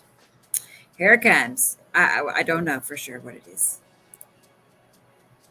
Oh, hello. Okay, there's that, and then there's it filtered. Okay. Oh. Got little claws. To the right of the sun. Interesting. It's 2 asteroids. To the right of the sun. To the right of the sun. Okay. Yeah. Yeah. It's a larger and a smaller asteroid. Wow. Okay. And which one I cannot tell you without 50% mistake error. So I'm going to say it's just asteroids. Oh, okay. It could be the green asteroid. Oh, okay. Because remember, the green asteroid does have weird shapes to it, where you see little puffs and you see multiple dots, and this could be just one at this right angle, whatever. But anyway, 50% possibility of being wrong. So they're asteroids, 2 of them. The smaller one on the top and the bigger one behind. Okay. And maybe even a third up in the reach out arm. Yeah, I could go on and on, but yeah. I mean, so it's not the spiral. No, it would be a vertical trail to the left. Yeah. This has got a flu. This could be Casper turning. Wow. But I thought the spiral was to the right of our sun right now. It is, but it's lower off the horizon. We would see houses. Okay. This is like 20 degrees up plane, whereas the spiral asteroid is like 10 degrees up plane off the horizon. This is higher up, looking at a different angle. So this could easily be, Casper turned sideways. Oh. Wow. All right. Okay. Oh. Tell me again, Sam, what you sent me last week. It's called. I was briefly scrolling through Facebook to see if I could find it, but okay, one girl I say with the space tube. And I sent you a copy of the weather and the shift and some Buddhist Om chant music and National Oceanic Aeronautical Administration weather, rotational storms. Okay, I'm scrolling through your page, and I sent you some earthquake information. Did I? Yeah, there it is. I have a copy of it. I'll grab it. Okay. Copy the link, and I will resend it to you because it's one of the best close-ups we've ever seen of this thing. Man. Okay. And it is sent. You should have it. It says Maxim Volkov. It's funny because Gillian and I, we've talked about that picture for hours. It feels like we just talked about that. Oh man. And Christopher, I sent you a copy of it on Facebook as well. Okay. It is freaky. Oh, that. Okay. And if you're brave enough to post that on our show. Yeah. Oh man, you can't scare me. Oh. Famous last words. I'm saving a copy of it. Right? You think it's real? Yes, I do. Yeah. Because it matches other sightings that were released by the government earlier this year. Right. This is not the only version of this we have seen. We have seen lots of these. You're going to see it in the last 3 or 4 years. You may want to look away. I don't know. You may not. If you're easily shocked, turn away. I don't even know what to call this thing. According to some viewers. It's like, I think they're calling it the jellyfish or something, or. Well, if you go to, but it does look like what Sam's saying. You go to Star Wars 2, the second movie. Right. When they're on the ice planet, and Han Solo and Chewbacca blow one up in the first 5-7 minutes of the movie. It's like the first 5 or 10 minutes of the movie. You can't miss it. Yep. It's black, and it makes goofy sounds. It's like beep beep beep beep beep, and then it blows up. Yeah. Right. I think That's an Sam's imperial code. It's not. It's not a rebellion code. Yes. Right. C-3PO. Terrible C-3PO. Anyway.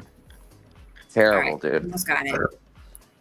However, this is a little bit bigger and has more thingies hanging off of it and more side neck robotics attachments. Right. We're gonna have to have a Sam's dictionary. For podcast dictionary definitions. Thingy equals. Yeah, thingy. Yeah. Right, thingy, and also some good words we got. Yeah. Or colorful colloquialisms. Right. Colloquialisms. That's a hard Check word this to say. out. This is wild.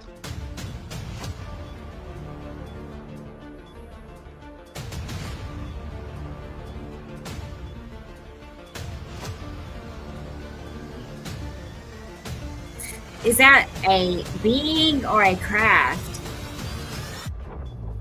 Or is it both? It's like a probe.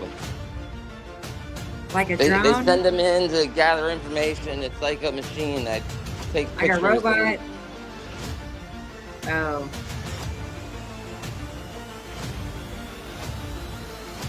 It's creepy. It's got like 3 arms. Yeah. I don't like it. I don't get a good vibe. And we have had numerous sightings of those over the last few years. Now, right there, the way that is moving screams CGI to me. So, but I had to share it because it is matching sightings of other things that we've seen in many sightings thereof. I just sent And then you the question is- a video of it, Rebecca, from it's flying over a military base. Okay. It's like the same thing. Right. Oh, I have that one. Oh, And no. the government did release that footage. And this is the best close-up of it we've ever seen. Let me see if it's the same one I had. And I do pray that this is not Photoshop, but oh my God. I mean, yeah, I we know, know that right? they're here. Right. That is creepy too. Right. I mean, and then even if this is photoshopped or whatever, you got all of the other video footage to show that It's real, the yeah. one over the when the military government base, you releases can't it, fake that. right? When the government releases it on their UAP Right. study, No, this is the one that matching chip that we have seen that has the frontal half crab shell and then the weird, real straight back thing. And those ships are new also. This is that group of ships that you were just looking at are new. That's the LA sighting from about a month ago. Okay, maybe I don't have it. I don't know how I labeled it, but I'm gonna get this one you sent me, Chris. Okay, yeah. I mean, it's like the same thing. And there's so many versions of it. I just picked the first one I saw and sent it to you. And there's been umpteen sightings coming in over the last 3 or 4 years. Right. It's crazy. It's crazy the amount of, Oh, there's way more different, sightings than there used to be. Yeah. It's Way wild. more than- I just remember being a teenager, totally fascinated with UFOs and reading everything I could get my hands on, and I just never could have imagined all of this. I still go through levels of PTSD dealing with this. Is that the same one, Chris? Oh, I can't imagine I think what you. it is. Yeah. Yeah, no, look, it's and the you're same. seeing cloaking It transition goes in and too. out, and right. Like what the? Yeah, it is the same, isn't it? It has. Yeah. Two. The thing is crazy. That's creepy. Mm-hmm. And you can see all the military vehicles. That's a military base somewhere. I don't know where it's at. I think somewhere in the Middle East or possibly, or I don't know. I have to read the description. Where of is the video. that? Do you know? Did it say? I think it's somewhere in the Middle East. Oh, okay. Let me take a look. It says Iraq. It says Iraq. A U.S. military base in Iraq. Yeah. And when the government releases footage like this, you know it's small compared to what else they know. Gosh, what they know, what they had. Oh, gosh. And you can tell it's only about 20 yards off the deck. Right. 30 yards. You know, not very high up. It's flying, and it's flying under their radar. And it apparently has cloaking technology. Right. Right. It's changed directions. I mean, you can see it was going straight out of the military base, and it's kind of rounded back towards the left a little bit. And here it comes back. It's going back into the thing. And notice how it cloaked out as it went over. What? Like, look at these guys. They don't see it. It flew right past two men. What the? Yeah, here's someone's ring camera that has it. I don't like this. I see several videos on TikTok. Very disturbing. And I also sent you a video of, I'll see if I can find it again, of the space tube. We haven't sighted the space tube in a few months. And that's this video. I will copy the link and send it to you if you are interested. I did not know. Look at that. There was it's going back the other way. Jellyfish ever. Yeah, if anybody in the comment, if anybody watching wants to see it, just type jellyfish, UFO, jellyfish in YouTube. It'll pop up. Yeah. Is that what they're calling this? Yeah. I'm sure I immediately knew it was, an imperial probe droid. Because that's where my brain. Type that in, and all you get is Star Wars stuff, probably. I don't like it. There's true. several. Do not feel good about that. Okay. Yeah. So they're spying on us, I guess. Well, yeah. Oh. Yeah, of course. Of course they are, because look what they did at the nuclear bases. They come in, they shut down whenever they try to do a test of their nuclear missiles or whatever. They come in, they shut down the whole operation. Apparently. Yeah. Allegedly. Oh, they intervene in people's lives. People keep going, well, when are we going to have first contact? And I go, gee, God, that's been going on for decades. They're constantly talking to good people and bad. And there might even be some bad people vanishing. Hopefully, that would be nice if we had space police. But I guess they're leaving that to us. Right. Okay. And it is now, with this transition of Neptune into Aries, it is now time that we are no longer going to tolerate some of the bullshit. Wow. So, it is time for a change. So quite a few years, right? Well, yeah. Now, if we go through Revelations and check the time factor, there is that 7-year period. Wow. Okay, and we just started that 7-year period from the lunar eclipse of last year. Remember, everybody freaked out and they were getting out the brown bull and all of that stuff, for the Dome of the Rock and the second coming of Christ and all of that. Right. So, and I took a big deep dive into that and did a lot of study for a couple of weeks. And so that transition of 7 years started late last year, 2024. So count 7 years. What's the 7 years? Turmoil until the return of Jesus. Wow.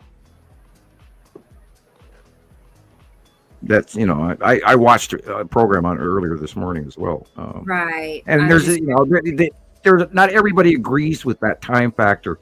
Then there's a big argument amongst scholars between the rapture and the return of Jesus. That's another example of that. They don't agree on the time. Right. But we do know that the sixth seal has officially been opened. Unbelievable. So, and then of course it boils down to your interpretation or what video you watch or what book you read. or if you actually go into which Bible you read, I mean, even the American version or the King James version or this version or that version, or something, Protestant that was published in 1938, compared to 1916 Bible, the words are even different. So, it's like we were talking earlier, does anybody really know what time it is? But does anybody really know what the Bible actually says? Right. Because it's been changed and manipulated by the rich for generations and rewritten and rewritten and rewritten. And the story of Jesus never really even came out until 300 years after his death. Right. And where did he really die? Well, it is believed now. Okay, which version do you want? Right. Do you want the Teutonic Knight King Arthur version, or do you want the Roman Catholic Church version, or do you want the Bible version? Right. There's more versions beyond that, like the Da Vinci Code, for instance. That's book series and all of that. And supposedly France. Okay. And I personally believe that he and his wife are buried in Scotland. Unbelievable. Which, by the way, Jesus did actually visit parts of England as a child. And he was brought there by Joseph of Arimathea. And that's also a research dive you can take a swim into. And I am educated in religion. What a story! Oh boy! Oh man, I take the dive off the big boys diving board every once in a while and splash back into the pool of religion and take a swim regularly, just so that I can stay sharp on my point counterpoint and try to learn my Abrahamic lessons, and then go back to my Buddhist teachings and Taoist and Hinduist and American Indian shamanistic behaviors and practices, etc. Love it. Then turn the blender on and have a big old cool smoothie. Yeah. Wow. Okay. Yeah, it's hard to, it's hard not to mix all of these things you read at the same time into your brain and go, wait, I want to have a pure form of this, this, and this, and it's not that easy. No. And don't even get me started. And then eventually you come up on something that completely matches across the whole board, and right, and but that's pagan. How dare you? That kind of thing. And you're the Antichrist. And she's a bitch, and all. And then you get all these people. Burn him. You're evil because you read tarot cards. And okay, Skippy. Yeah. Yes, I know how to read tarot cards very well. Your interpretation. Yeah, and that's what everything boils down to your interpretation, including whether or not we're better off or worse now than we were in 1450 or 1100 BC or 200 BC or whatever. I truly believe that we don't know the truth of societies and how many of us before have gone before. I think we had higher technology many times over. And we looked at the stones or the stonework, and these people are moving these massive, massive stones. And you just don't do that. You don't get 800 guys to volunteer to move that damn one stone without something really big to do it. So there's a lot more to it than this. And I think we're missing a lot of the information, including about the Sphinx or any of those Malaysian temples, which I truly believe are literally going back in some cases to the Ice Age.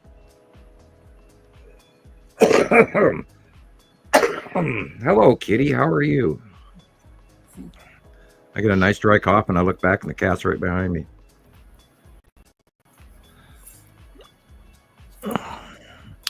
Okay. Yeah, I was going to say, she wants togetherness, I guess. I was going to show you real quickly.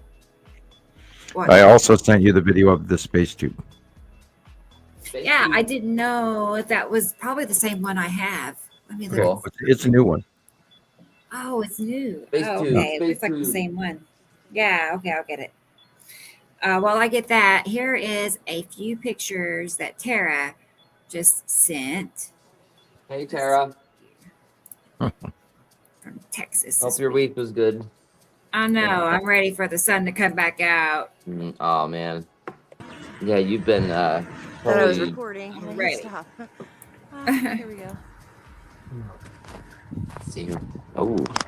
Boy, look at that. Yeah. Come on. Oh, wow. Really? Look at that. Yeah, tell me that's normal. They were clouds. Them clouds there is. Oh, no. Now, that looks like the bottom of Nepesity to me. Okay. Wow, look at that. Very cool, Tara. And she's where in Texas, right? Yes. Yeah. Yeah, I remember I was saying Nepesity was over the top of Texas this morning. It's still Look there. at those asteroids at the top. Yeah, look at the red. It's gone over to the right on her out view. Yeah. Interesting. Okay. That's what I was thinking, Interesting. Sam. Like, is that the red asteroid crossed Yeah, over a little red bit? has crossed No over onto the kidding. right. Well, all of this is moving. It's all moving over the. Yeah, hello. This is a Godzilla hail. That is cool. It's all lumpy. So scary. And that is the size of a grapefruit. You're right. Look at that. That's even bigger than a grapefruit. That's almost cantaloupe size or very small Thanksgiving turkey. Look. Oh, my God. Can you imagine if that came down on your house or your car? Oh, no. I can't. That was it. Yeah, I can't. That would just, like you said, it'd be deadly if it hit you. Yeah. Terrible. Tell me that's normal. It's not. It's nowhere on the spectrum of normal. But I would expect it probably to actually get bigger, wouldn't you? Like as time goes, wouldn't you I think don't it know how could it could get much bigger than these. I mean, my God, this is unheard of. Well, the Bible talks about there being. Well, yeah, flaming stones, 75-pound flaming rocks. And that's the Was Exodus. it? I thought it was hailstones, but maybe it's stones. If they're formed in gasoline, maybe. I don't know, I gotta look it up. I just know that that's something that was in Revelation. Yeah, well, that was in Exodus, where it was one of the plagues of Egypt. Okay. They had 75-pound flaming rocks from the sky falling all over Egypt. I'm gonna check it. And they had frogs and then pestilence sores. And, Right, yeah. all the plagues. Yeah, I wonder if they've just picked up a load and they're heading for the space portal. That really looks like the space tube. Because I don't see any other body other than a tube.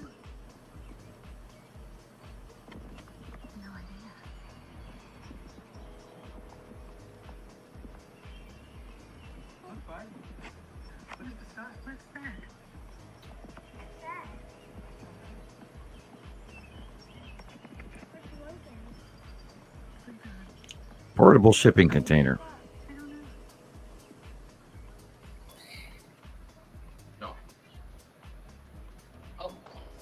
And it's stalled out.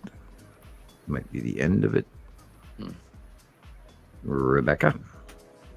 Sorry. I was It's all right. reading. Okay. It said, Revelation 16:21, great hailstones about the weight of a talent, which is roughly 100 pounds, fell from heaven on people, and they cursed God because of the plague of hail, which was so severe. Okay, thank you. 100 pounds. 100 pounds. 100. That's insane. That's like boulders coming out of the sky. Small boulders. Yeah. Well, let's just hope that that's a past tense Right. smiting. And that that's we the don't- power of a storm that creates 100-pound hail. Well, what if it's an asteroid field that we, actually Right. inundates at the right angle and actually does come into our atmosphere? Oh my You know, that is possible that some of these, you know, the rainbow debris stuff. Yeah. We don't know how big it is. Yeah. You know, it could be this size, it could be dust, or all of the above. And we don't know how close Uri's going to get this year. And we see the effects of the lightning storm that just went through today and yesterday and the day before. Yeah. I mean, I saw it too here. And it's just like, there's no reason for where's the lightning coming from? Well, it's coming from the, you know, salamander group, the base of Uri. I can tell that, but why? There were no clouds, no rain all day. And all of a sudden we got lightning happening and no thunder.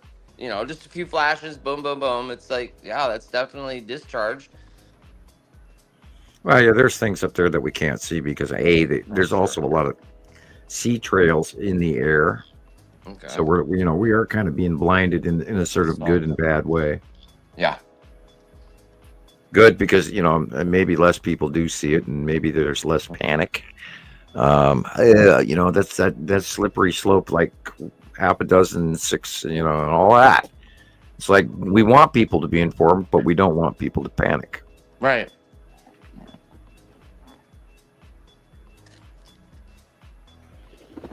But what do you do? Right. You know, how do you tell people in it? Well, don't worry about those big ass asteroids going by Earth every day. And yeah, and you know, they killed, you know, an entire herd of caribou last week, but don't worry about it. Right, and everybody thinks that it's, you know, I don't know, chupacabra or something like that, or. Well, yeah, when you know that happened in a couple of, I think it was like 2019, 2020. Mm-hmm. When the close pass asteroid, you saw that photograph of over the United States. Yeah. That was the year before the caribou kills. Unbelievable. And they had somebody went in like northern Saskatchewan or something like that, and they went up and they found a literal mass herd that was wiped out, all from electrocution. Wow. Yeah, and there was hundreds of dead caribou. But caribou hang out very close to each other, so you know. And then during that same era was when we started documenting, including that photograph that was in your video, where we started documenting the electrical behavior of these close passing asteroids, which was also part of the formation of the 180-day cycle issue. Okay. Now, where we had enough evidence to say, yes, this is really happening. Yeah. Because we tracked it like 3 years in a row, where we were talking to people in Seattle, me over in Montana, and then a couple of people close by to me here, a couple of people in eastern Montana, a couple of people in North Dakota, and then we had people also in Pennsylvania and New York, and we all documented as it went over. And everybody went, yeah, I see it. It's in front of me now, you know, and then we went all the way across the country. And that was at the same time that photograph that you used over the top of the U.S. at night, showing the illuminated asteroids going by. And oh my God, can you imagine the campaign that they do trying to shut all this information down? Right. I mean, they must have teams and teams of people scouring the internet regularly, trying to put a stop to kibosh. Yeah, the kibosh. Yeah, you know, on all of this, trying to keep this quiet, you know, because, and then somehow some of these photos get leaked out. You know, it's wild. It's like they spend all this money and time and effort to completely keep all this away from us, but it's, you know, and then you have to balance the gains of what has it actually accomplished. Well, you know, we don't have people panicking and heading for the hills and robbing stores and murdering people. And God, again, something felt like just like somebody walked up next to me on my right hand side. I hate it when that happens. Oh man, I could have swore somebody just walked up next to me. Hello. That happened last week too, about this time. What? Right. Can you please step out of Sam's space? Thank you. Yeah. Did somebody just whisper my name, or was that you, Christopher? That was me. Okay, thank you, God. Oh, it's like, did that go on the microphone? What was it? No, was it real? No, I asked them to please step out of your your area. Yeah, go. Yeah, go. You can have the rest of the house. Just leave. Don't stand next to me, man. You're not that you're invited to stay. All right. Keep going about your little journey throughout Lolo. That's right. Yeah. And please leave his family alone too. I hate driving through them on the highway at night. Wild. Yeah, I've had it happen like 4 or 5 times. Enough to know that by the 4th or 5th time when I saw it, I knew it was coming. And the last time it actually went through the car right beside me and then behind me, and like, whoa. What the hell? Oh yeah, ghosts are quite real. Oh yeah. Quite real. Oh yeah. I've gotten some pictures over the years that just I don't even want to look at them. I don't blame you. I don't want to look at that. It's hard to just not pay attention to it like that. Did you ever see the one that's gone around the internet? There's a guy sleeping on a raised grave. Okay. And he's asleep. He's obviously out drinking or something.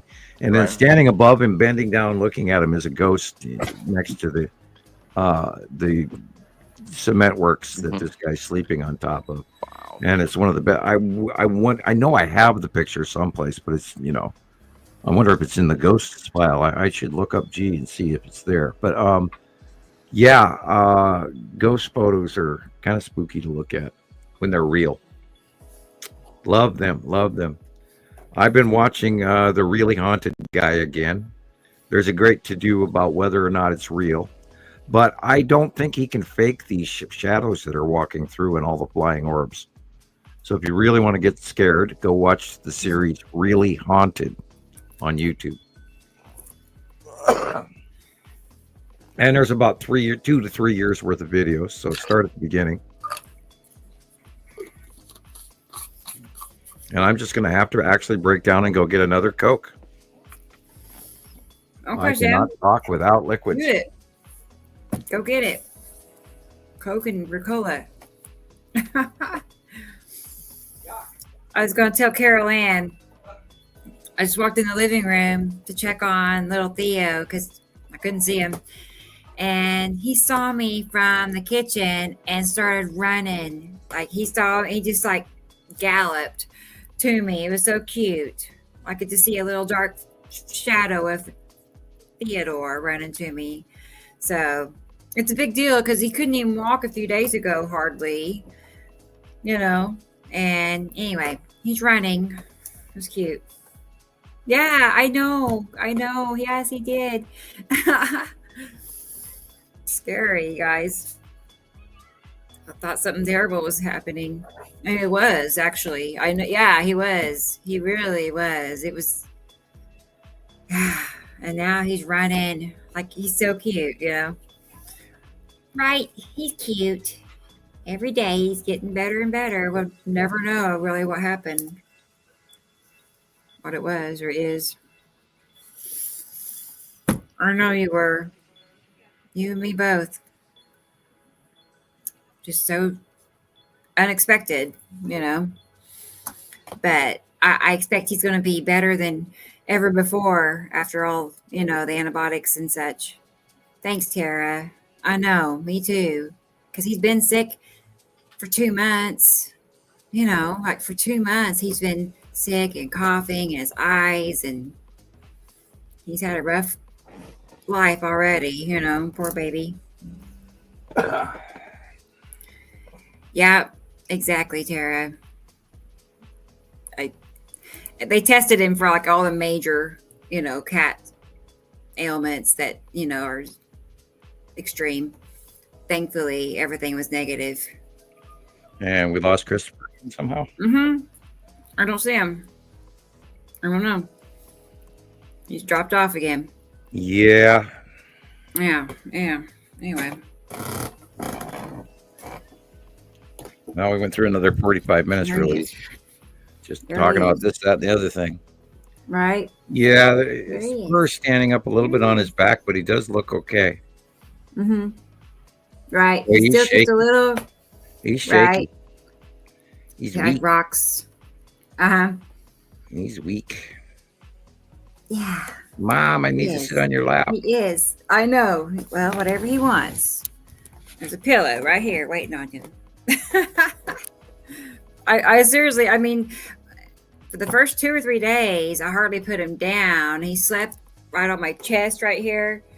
You know, it wasn't me making him do that. He insisted on it. I'm not making that up. You know. Oh, I anyway, believe you. he really did. I put him down. He just looked up at me like, what am I supposed to do? I can't walk, you know.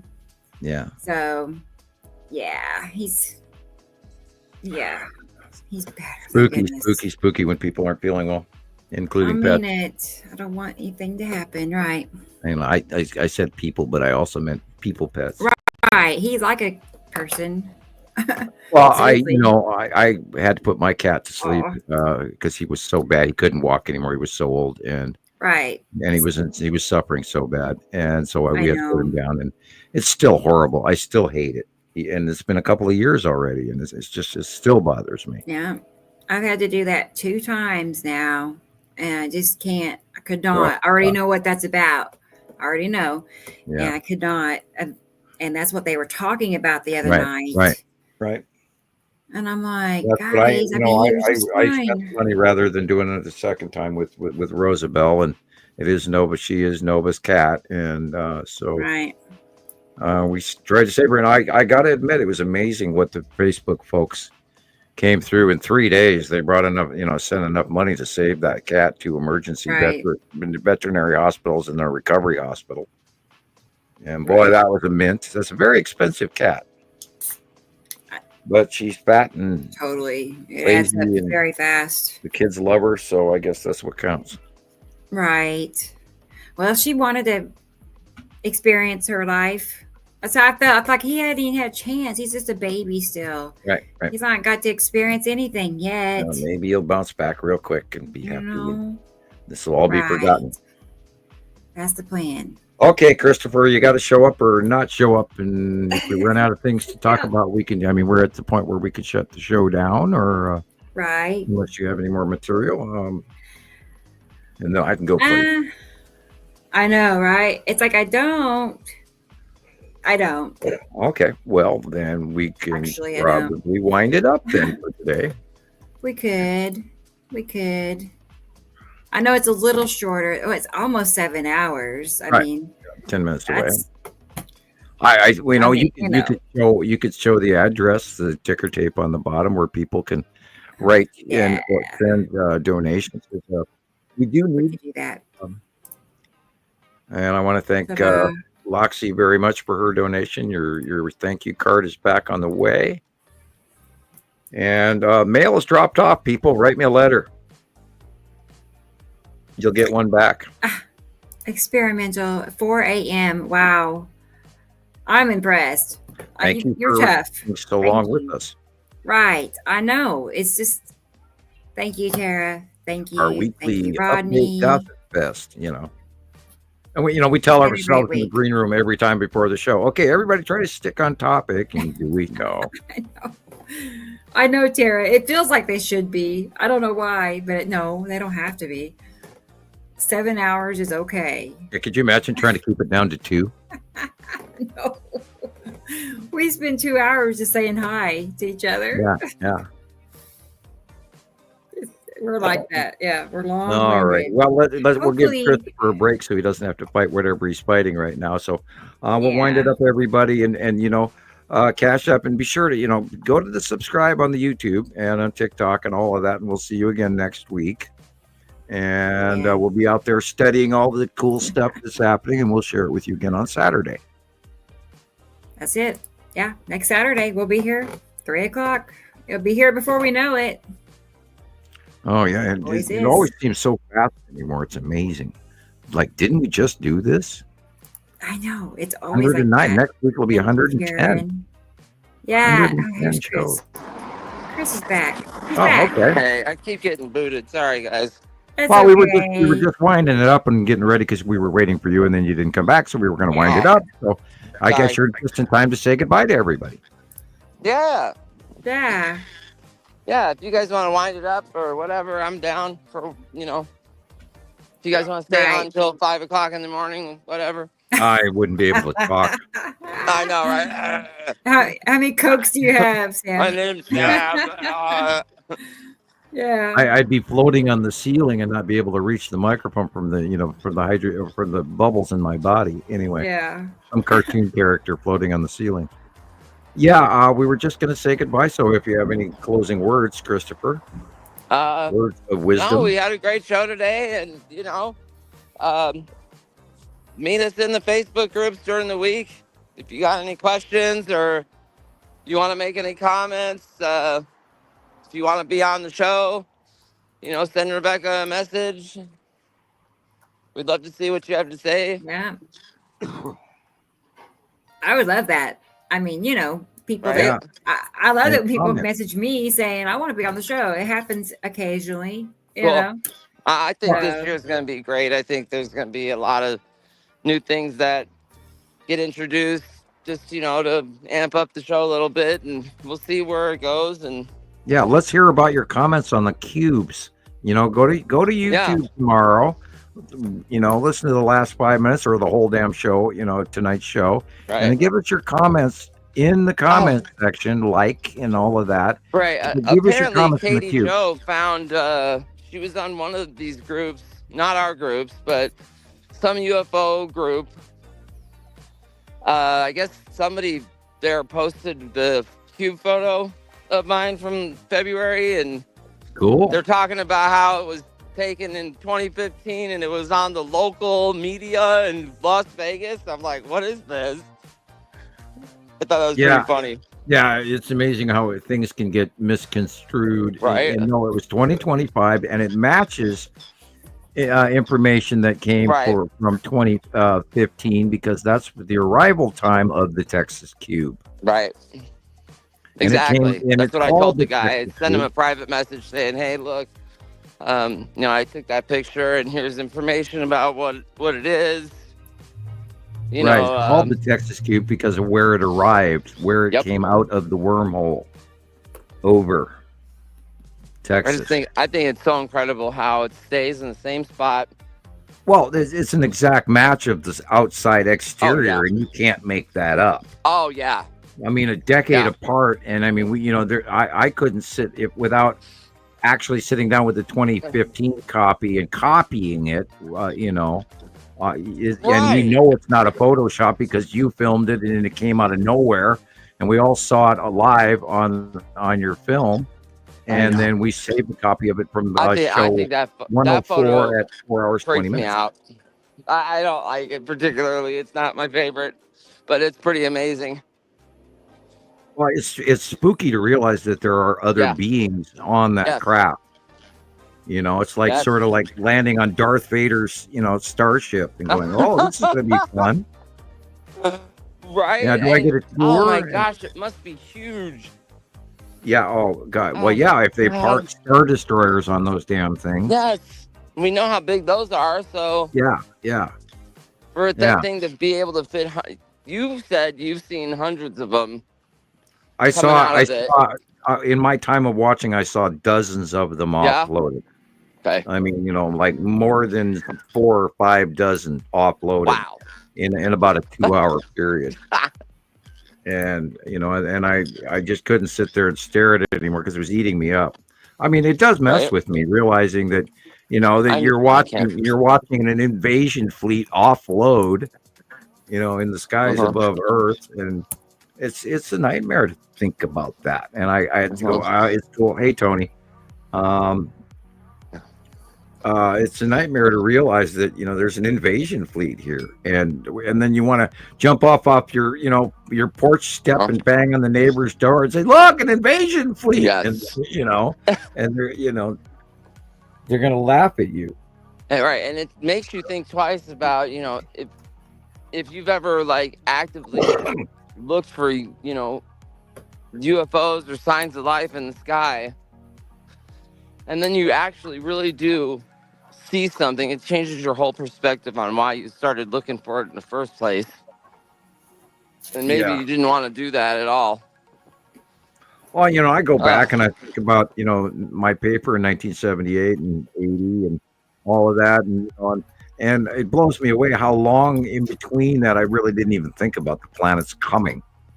And then until I started seeing the blob in the in 2008ish in the sky, and it never really dawned on me that blob was coming towards us. I thought, okay, it's a blob out in the space. This is cool. And I never thought that it would just come at us, and actually where we'd be literally, getting to stand here with sky fillers. I never in my wildest dreams believed that they would get this close. I knew they were coming. I didn't think about it. I went, oh, okay, but within, 2025, 2030, 30, they'll be here. And, back years ago, because I was thinking 50 years. And so 1980 to 50 years would be 2030, so, and they got here a little earlier than that. A little earlier. Yeah, and then I saw the first close pass of that one planet and how big it was, and I went, "Oh shit, they're here!" And then literally, it was like it all came crashing back. Like, "Oh my god, this is really happening." But everybody in the 70s, early 1972, 73, that knew it. It was general knowledge that Planet X was on the way. Yeah. Wow. And here we are today watching the shit, trying to share it with everybody, and everybody's going, them are clouds. What are you talking about? Clouds, Yeah. You people are nuts, man. What are you smoking? Dang. What is he doing over there in Montana? Oh, man, whatever he's on, I'll take 2 of them. Yeah. Right? Just, you can mess with us, but don't mess with Rebecca. I'm going to have to give you a nice comment. There you go. Right. Right? Thanks, Chris. I don't really get messed with much out there, as far as right, because your information holds so true. Go ahead and leave a comment. Try it. No, I know. There's really you can't. You can't. I always tell people, go look at the pictures that I share. I mean, it's self-explanatory, and there is so much evidence over the years, that that's all we have to do is point out, you cannot make this up. And here's 8,000 pictures that prove it, And sorry, I said that loud. I did. Yeah, it's true. That's okay. And what another thing is, like, I've noticed people will comment and say you're absolutely wrong, whatever, you're crazy, this and that. But I mean, how can you go ahead and just say that instantly without looking at any of the other videos or any of the other photos and come to that conclusion? Oh, easy, yeah. I mean, don't you want to see? I don't understand why people don't want to just dive into like 2 minutes of looking into the information. I mean, I couldn't put it down. It is like a well-read. It's like one of the best books you could ever read in your life. And it's all there for you. All the information all the documentation is done for you. You don't have to do much research. It's all there, easily laid out. All the information's pretty much, you're not going to be, solving math equations that, the smartest scientists in the world are having problems with. This is just a little patience and effort. You'll be able to see what we're talking about. Yeah, all you have to do, it's free. You don't even have to, buy a ticket. You just walk out your door and look up. And the trick is looking at the dark areas first, and everybody isn't used to that. Right. And once you reverse train your eye, they'll pop out at you, and you go, "Oh my God, I can't believe I didn't see that." Right.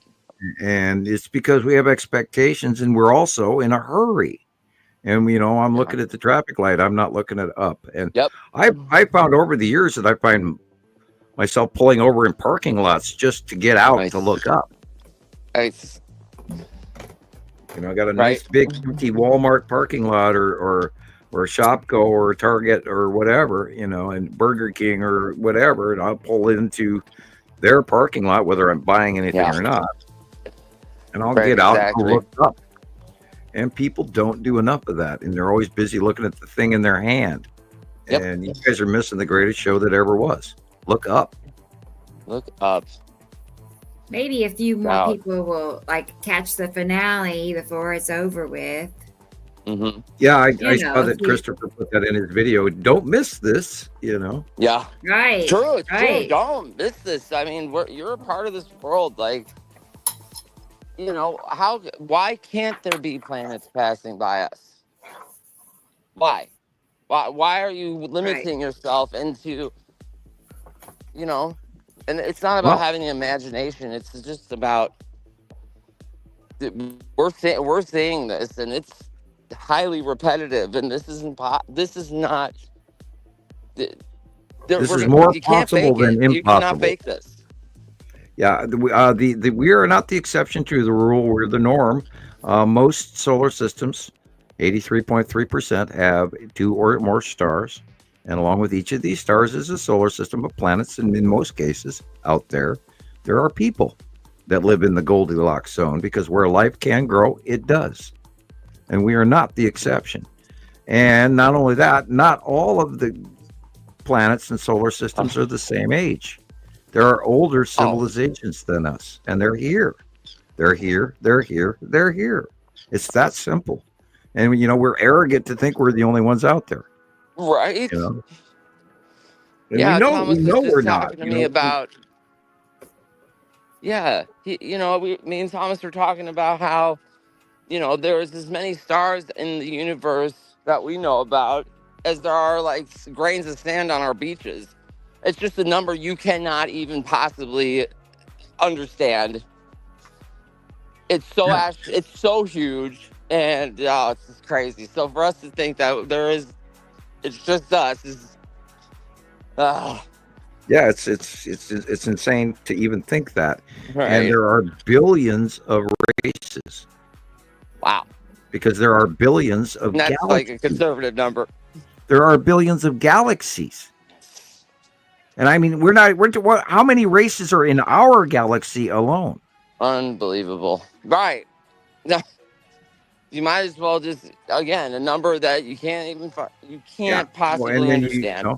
Thousands and thousands of galaxies, or whatever the count is out there.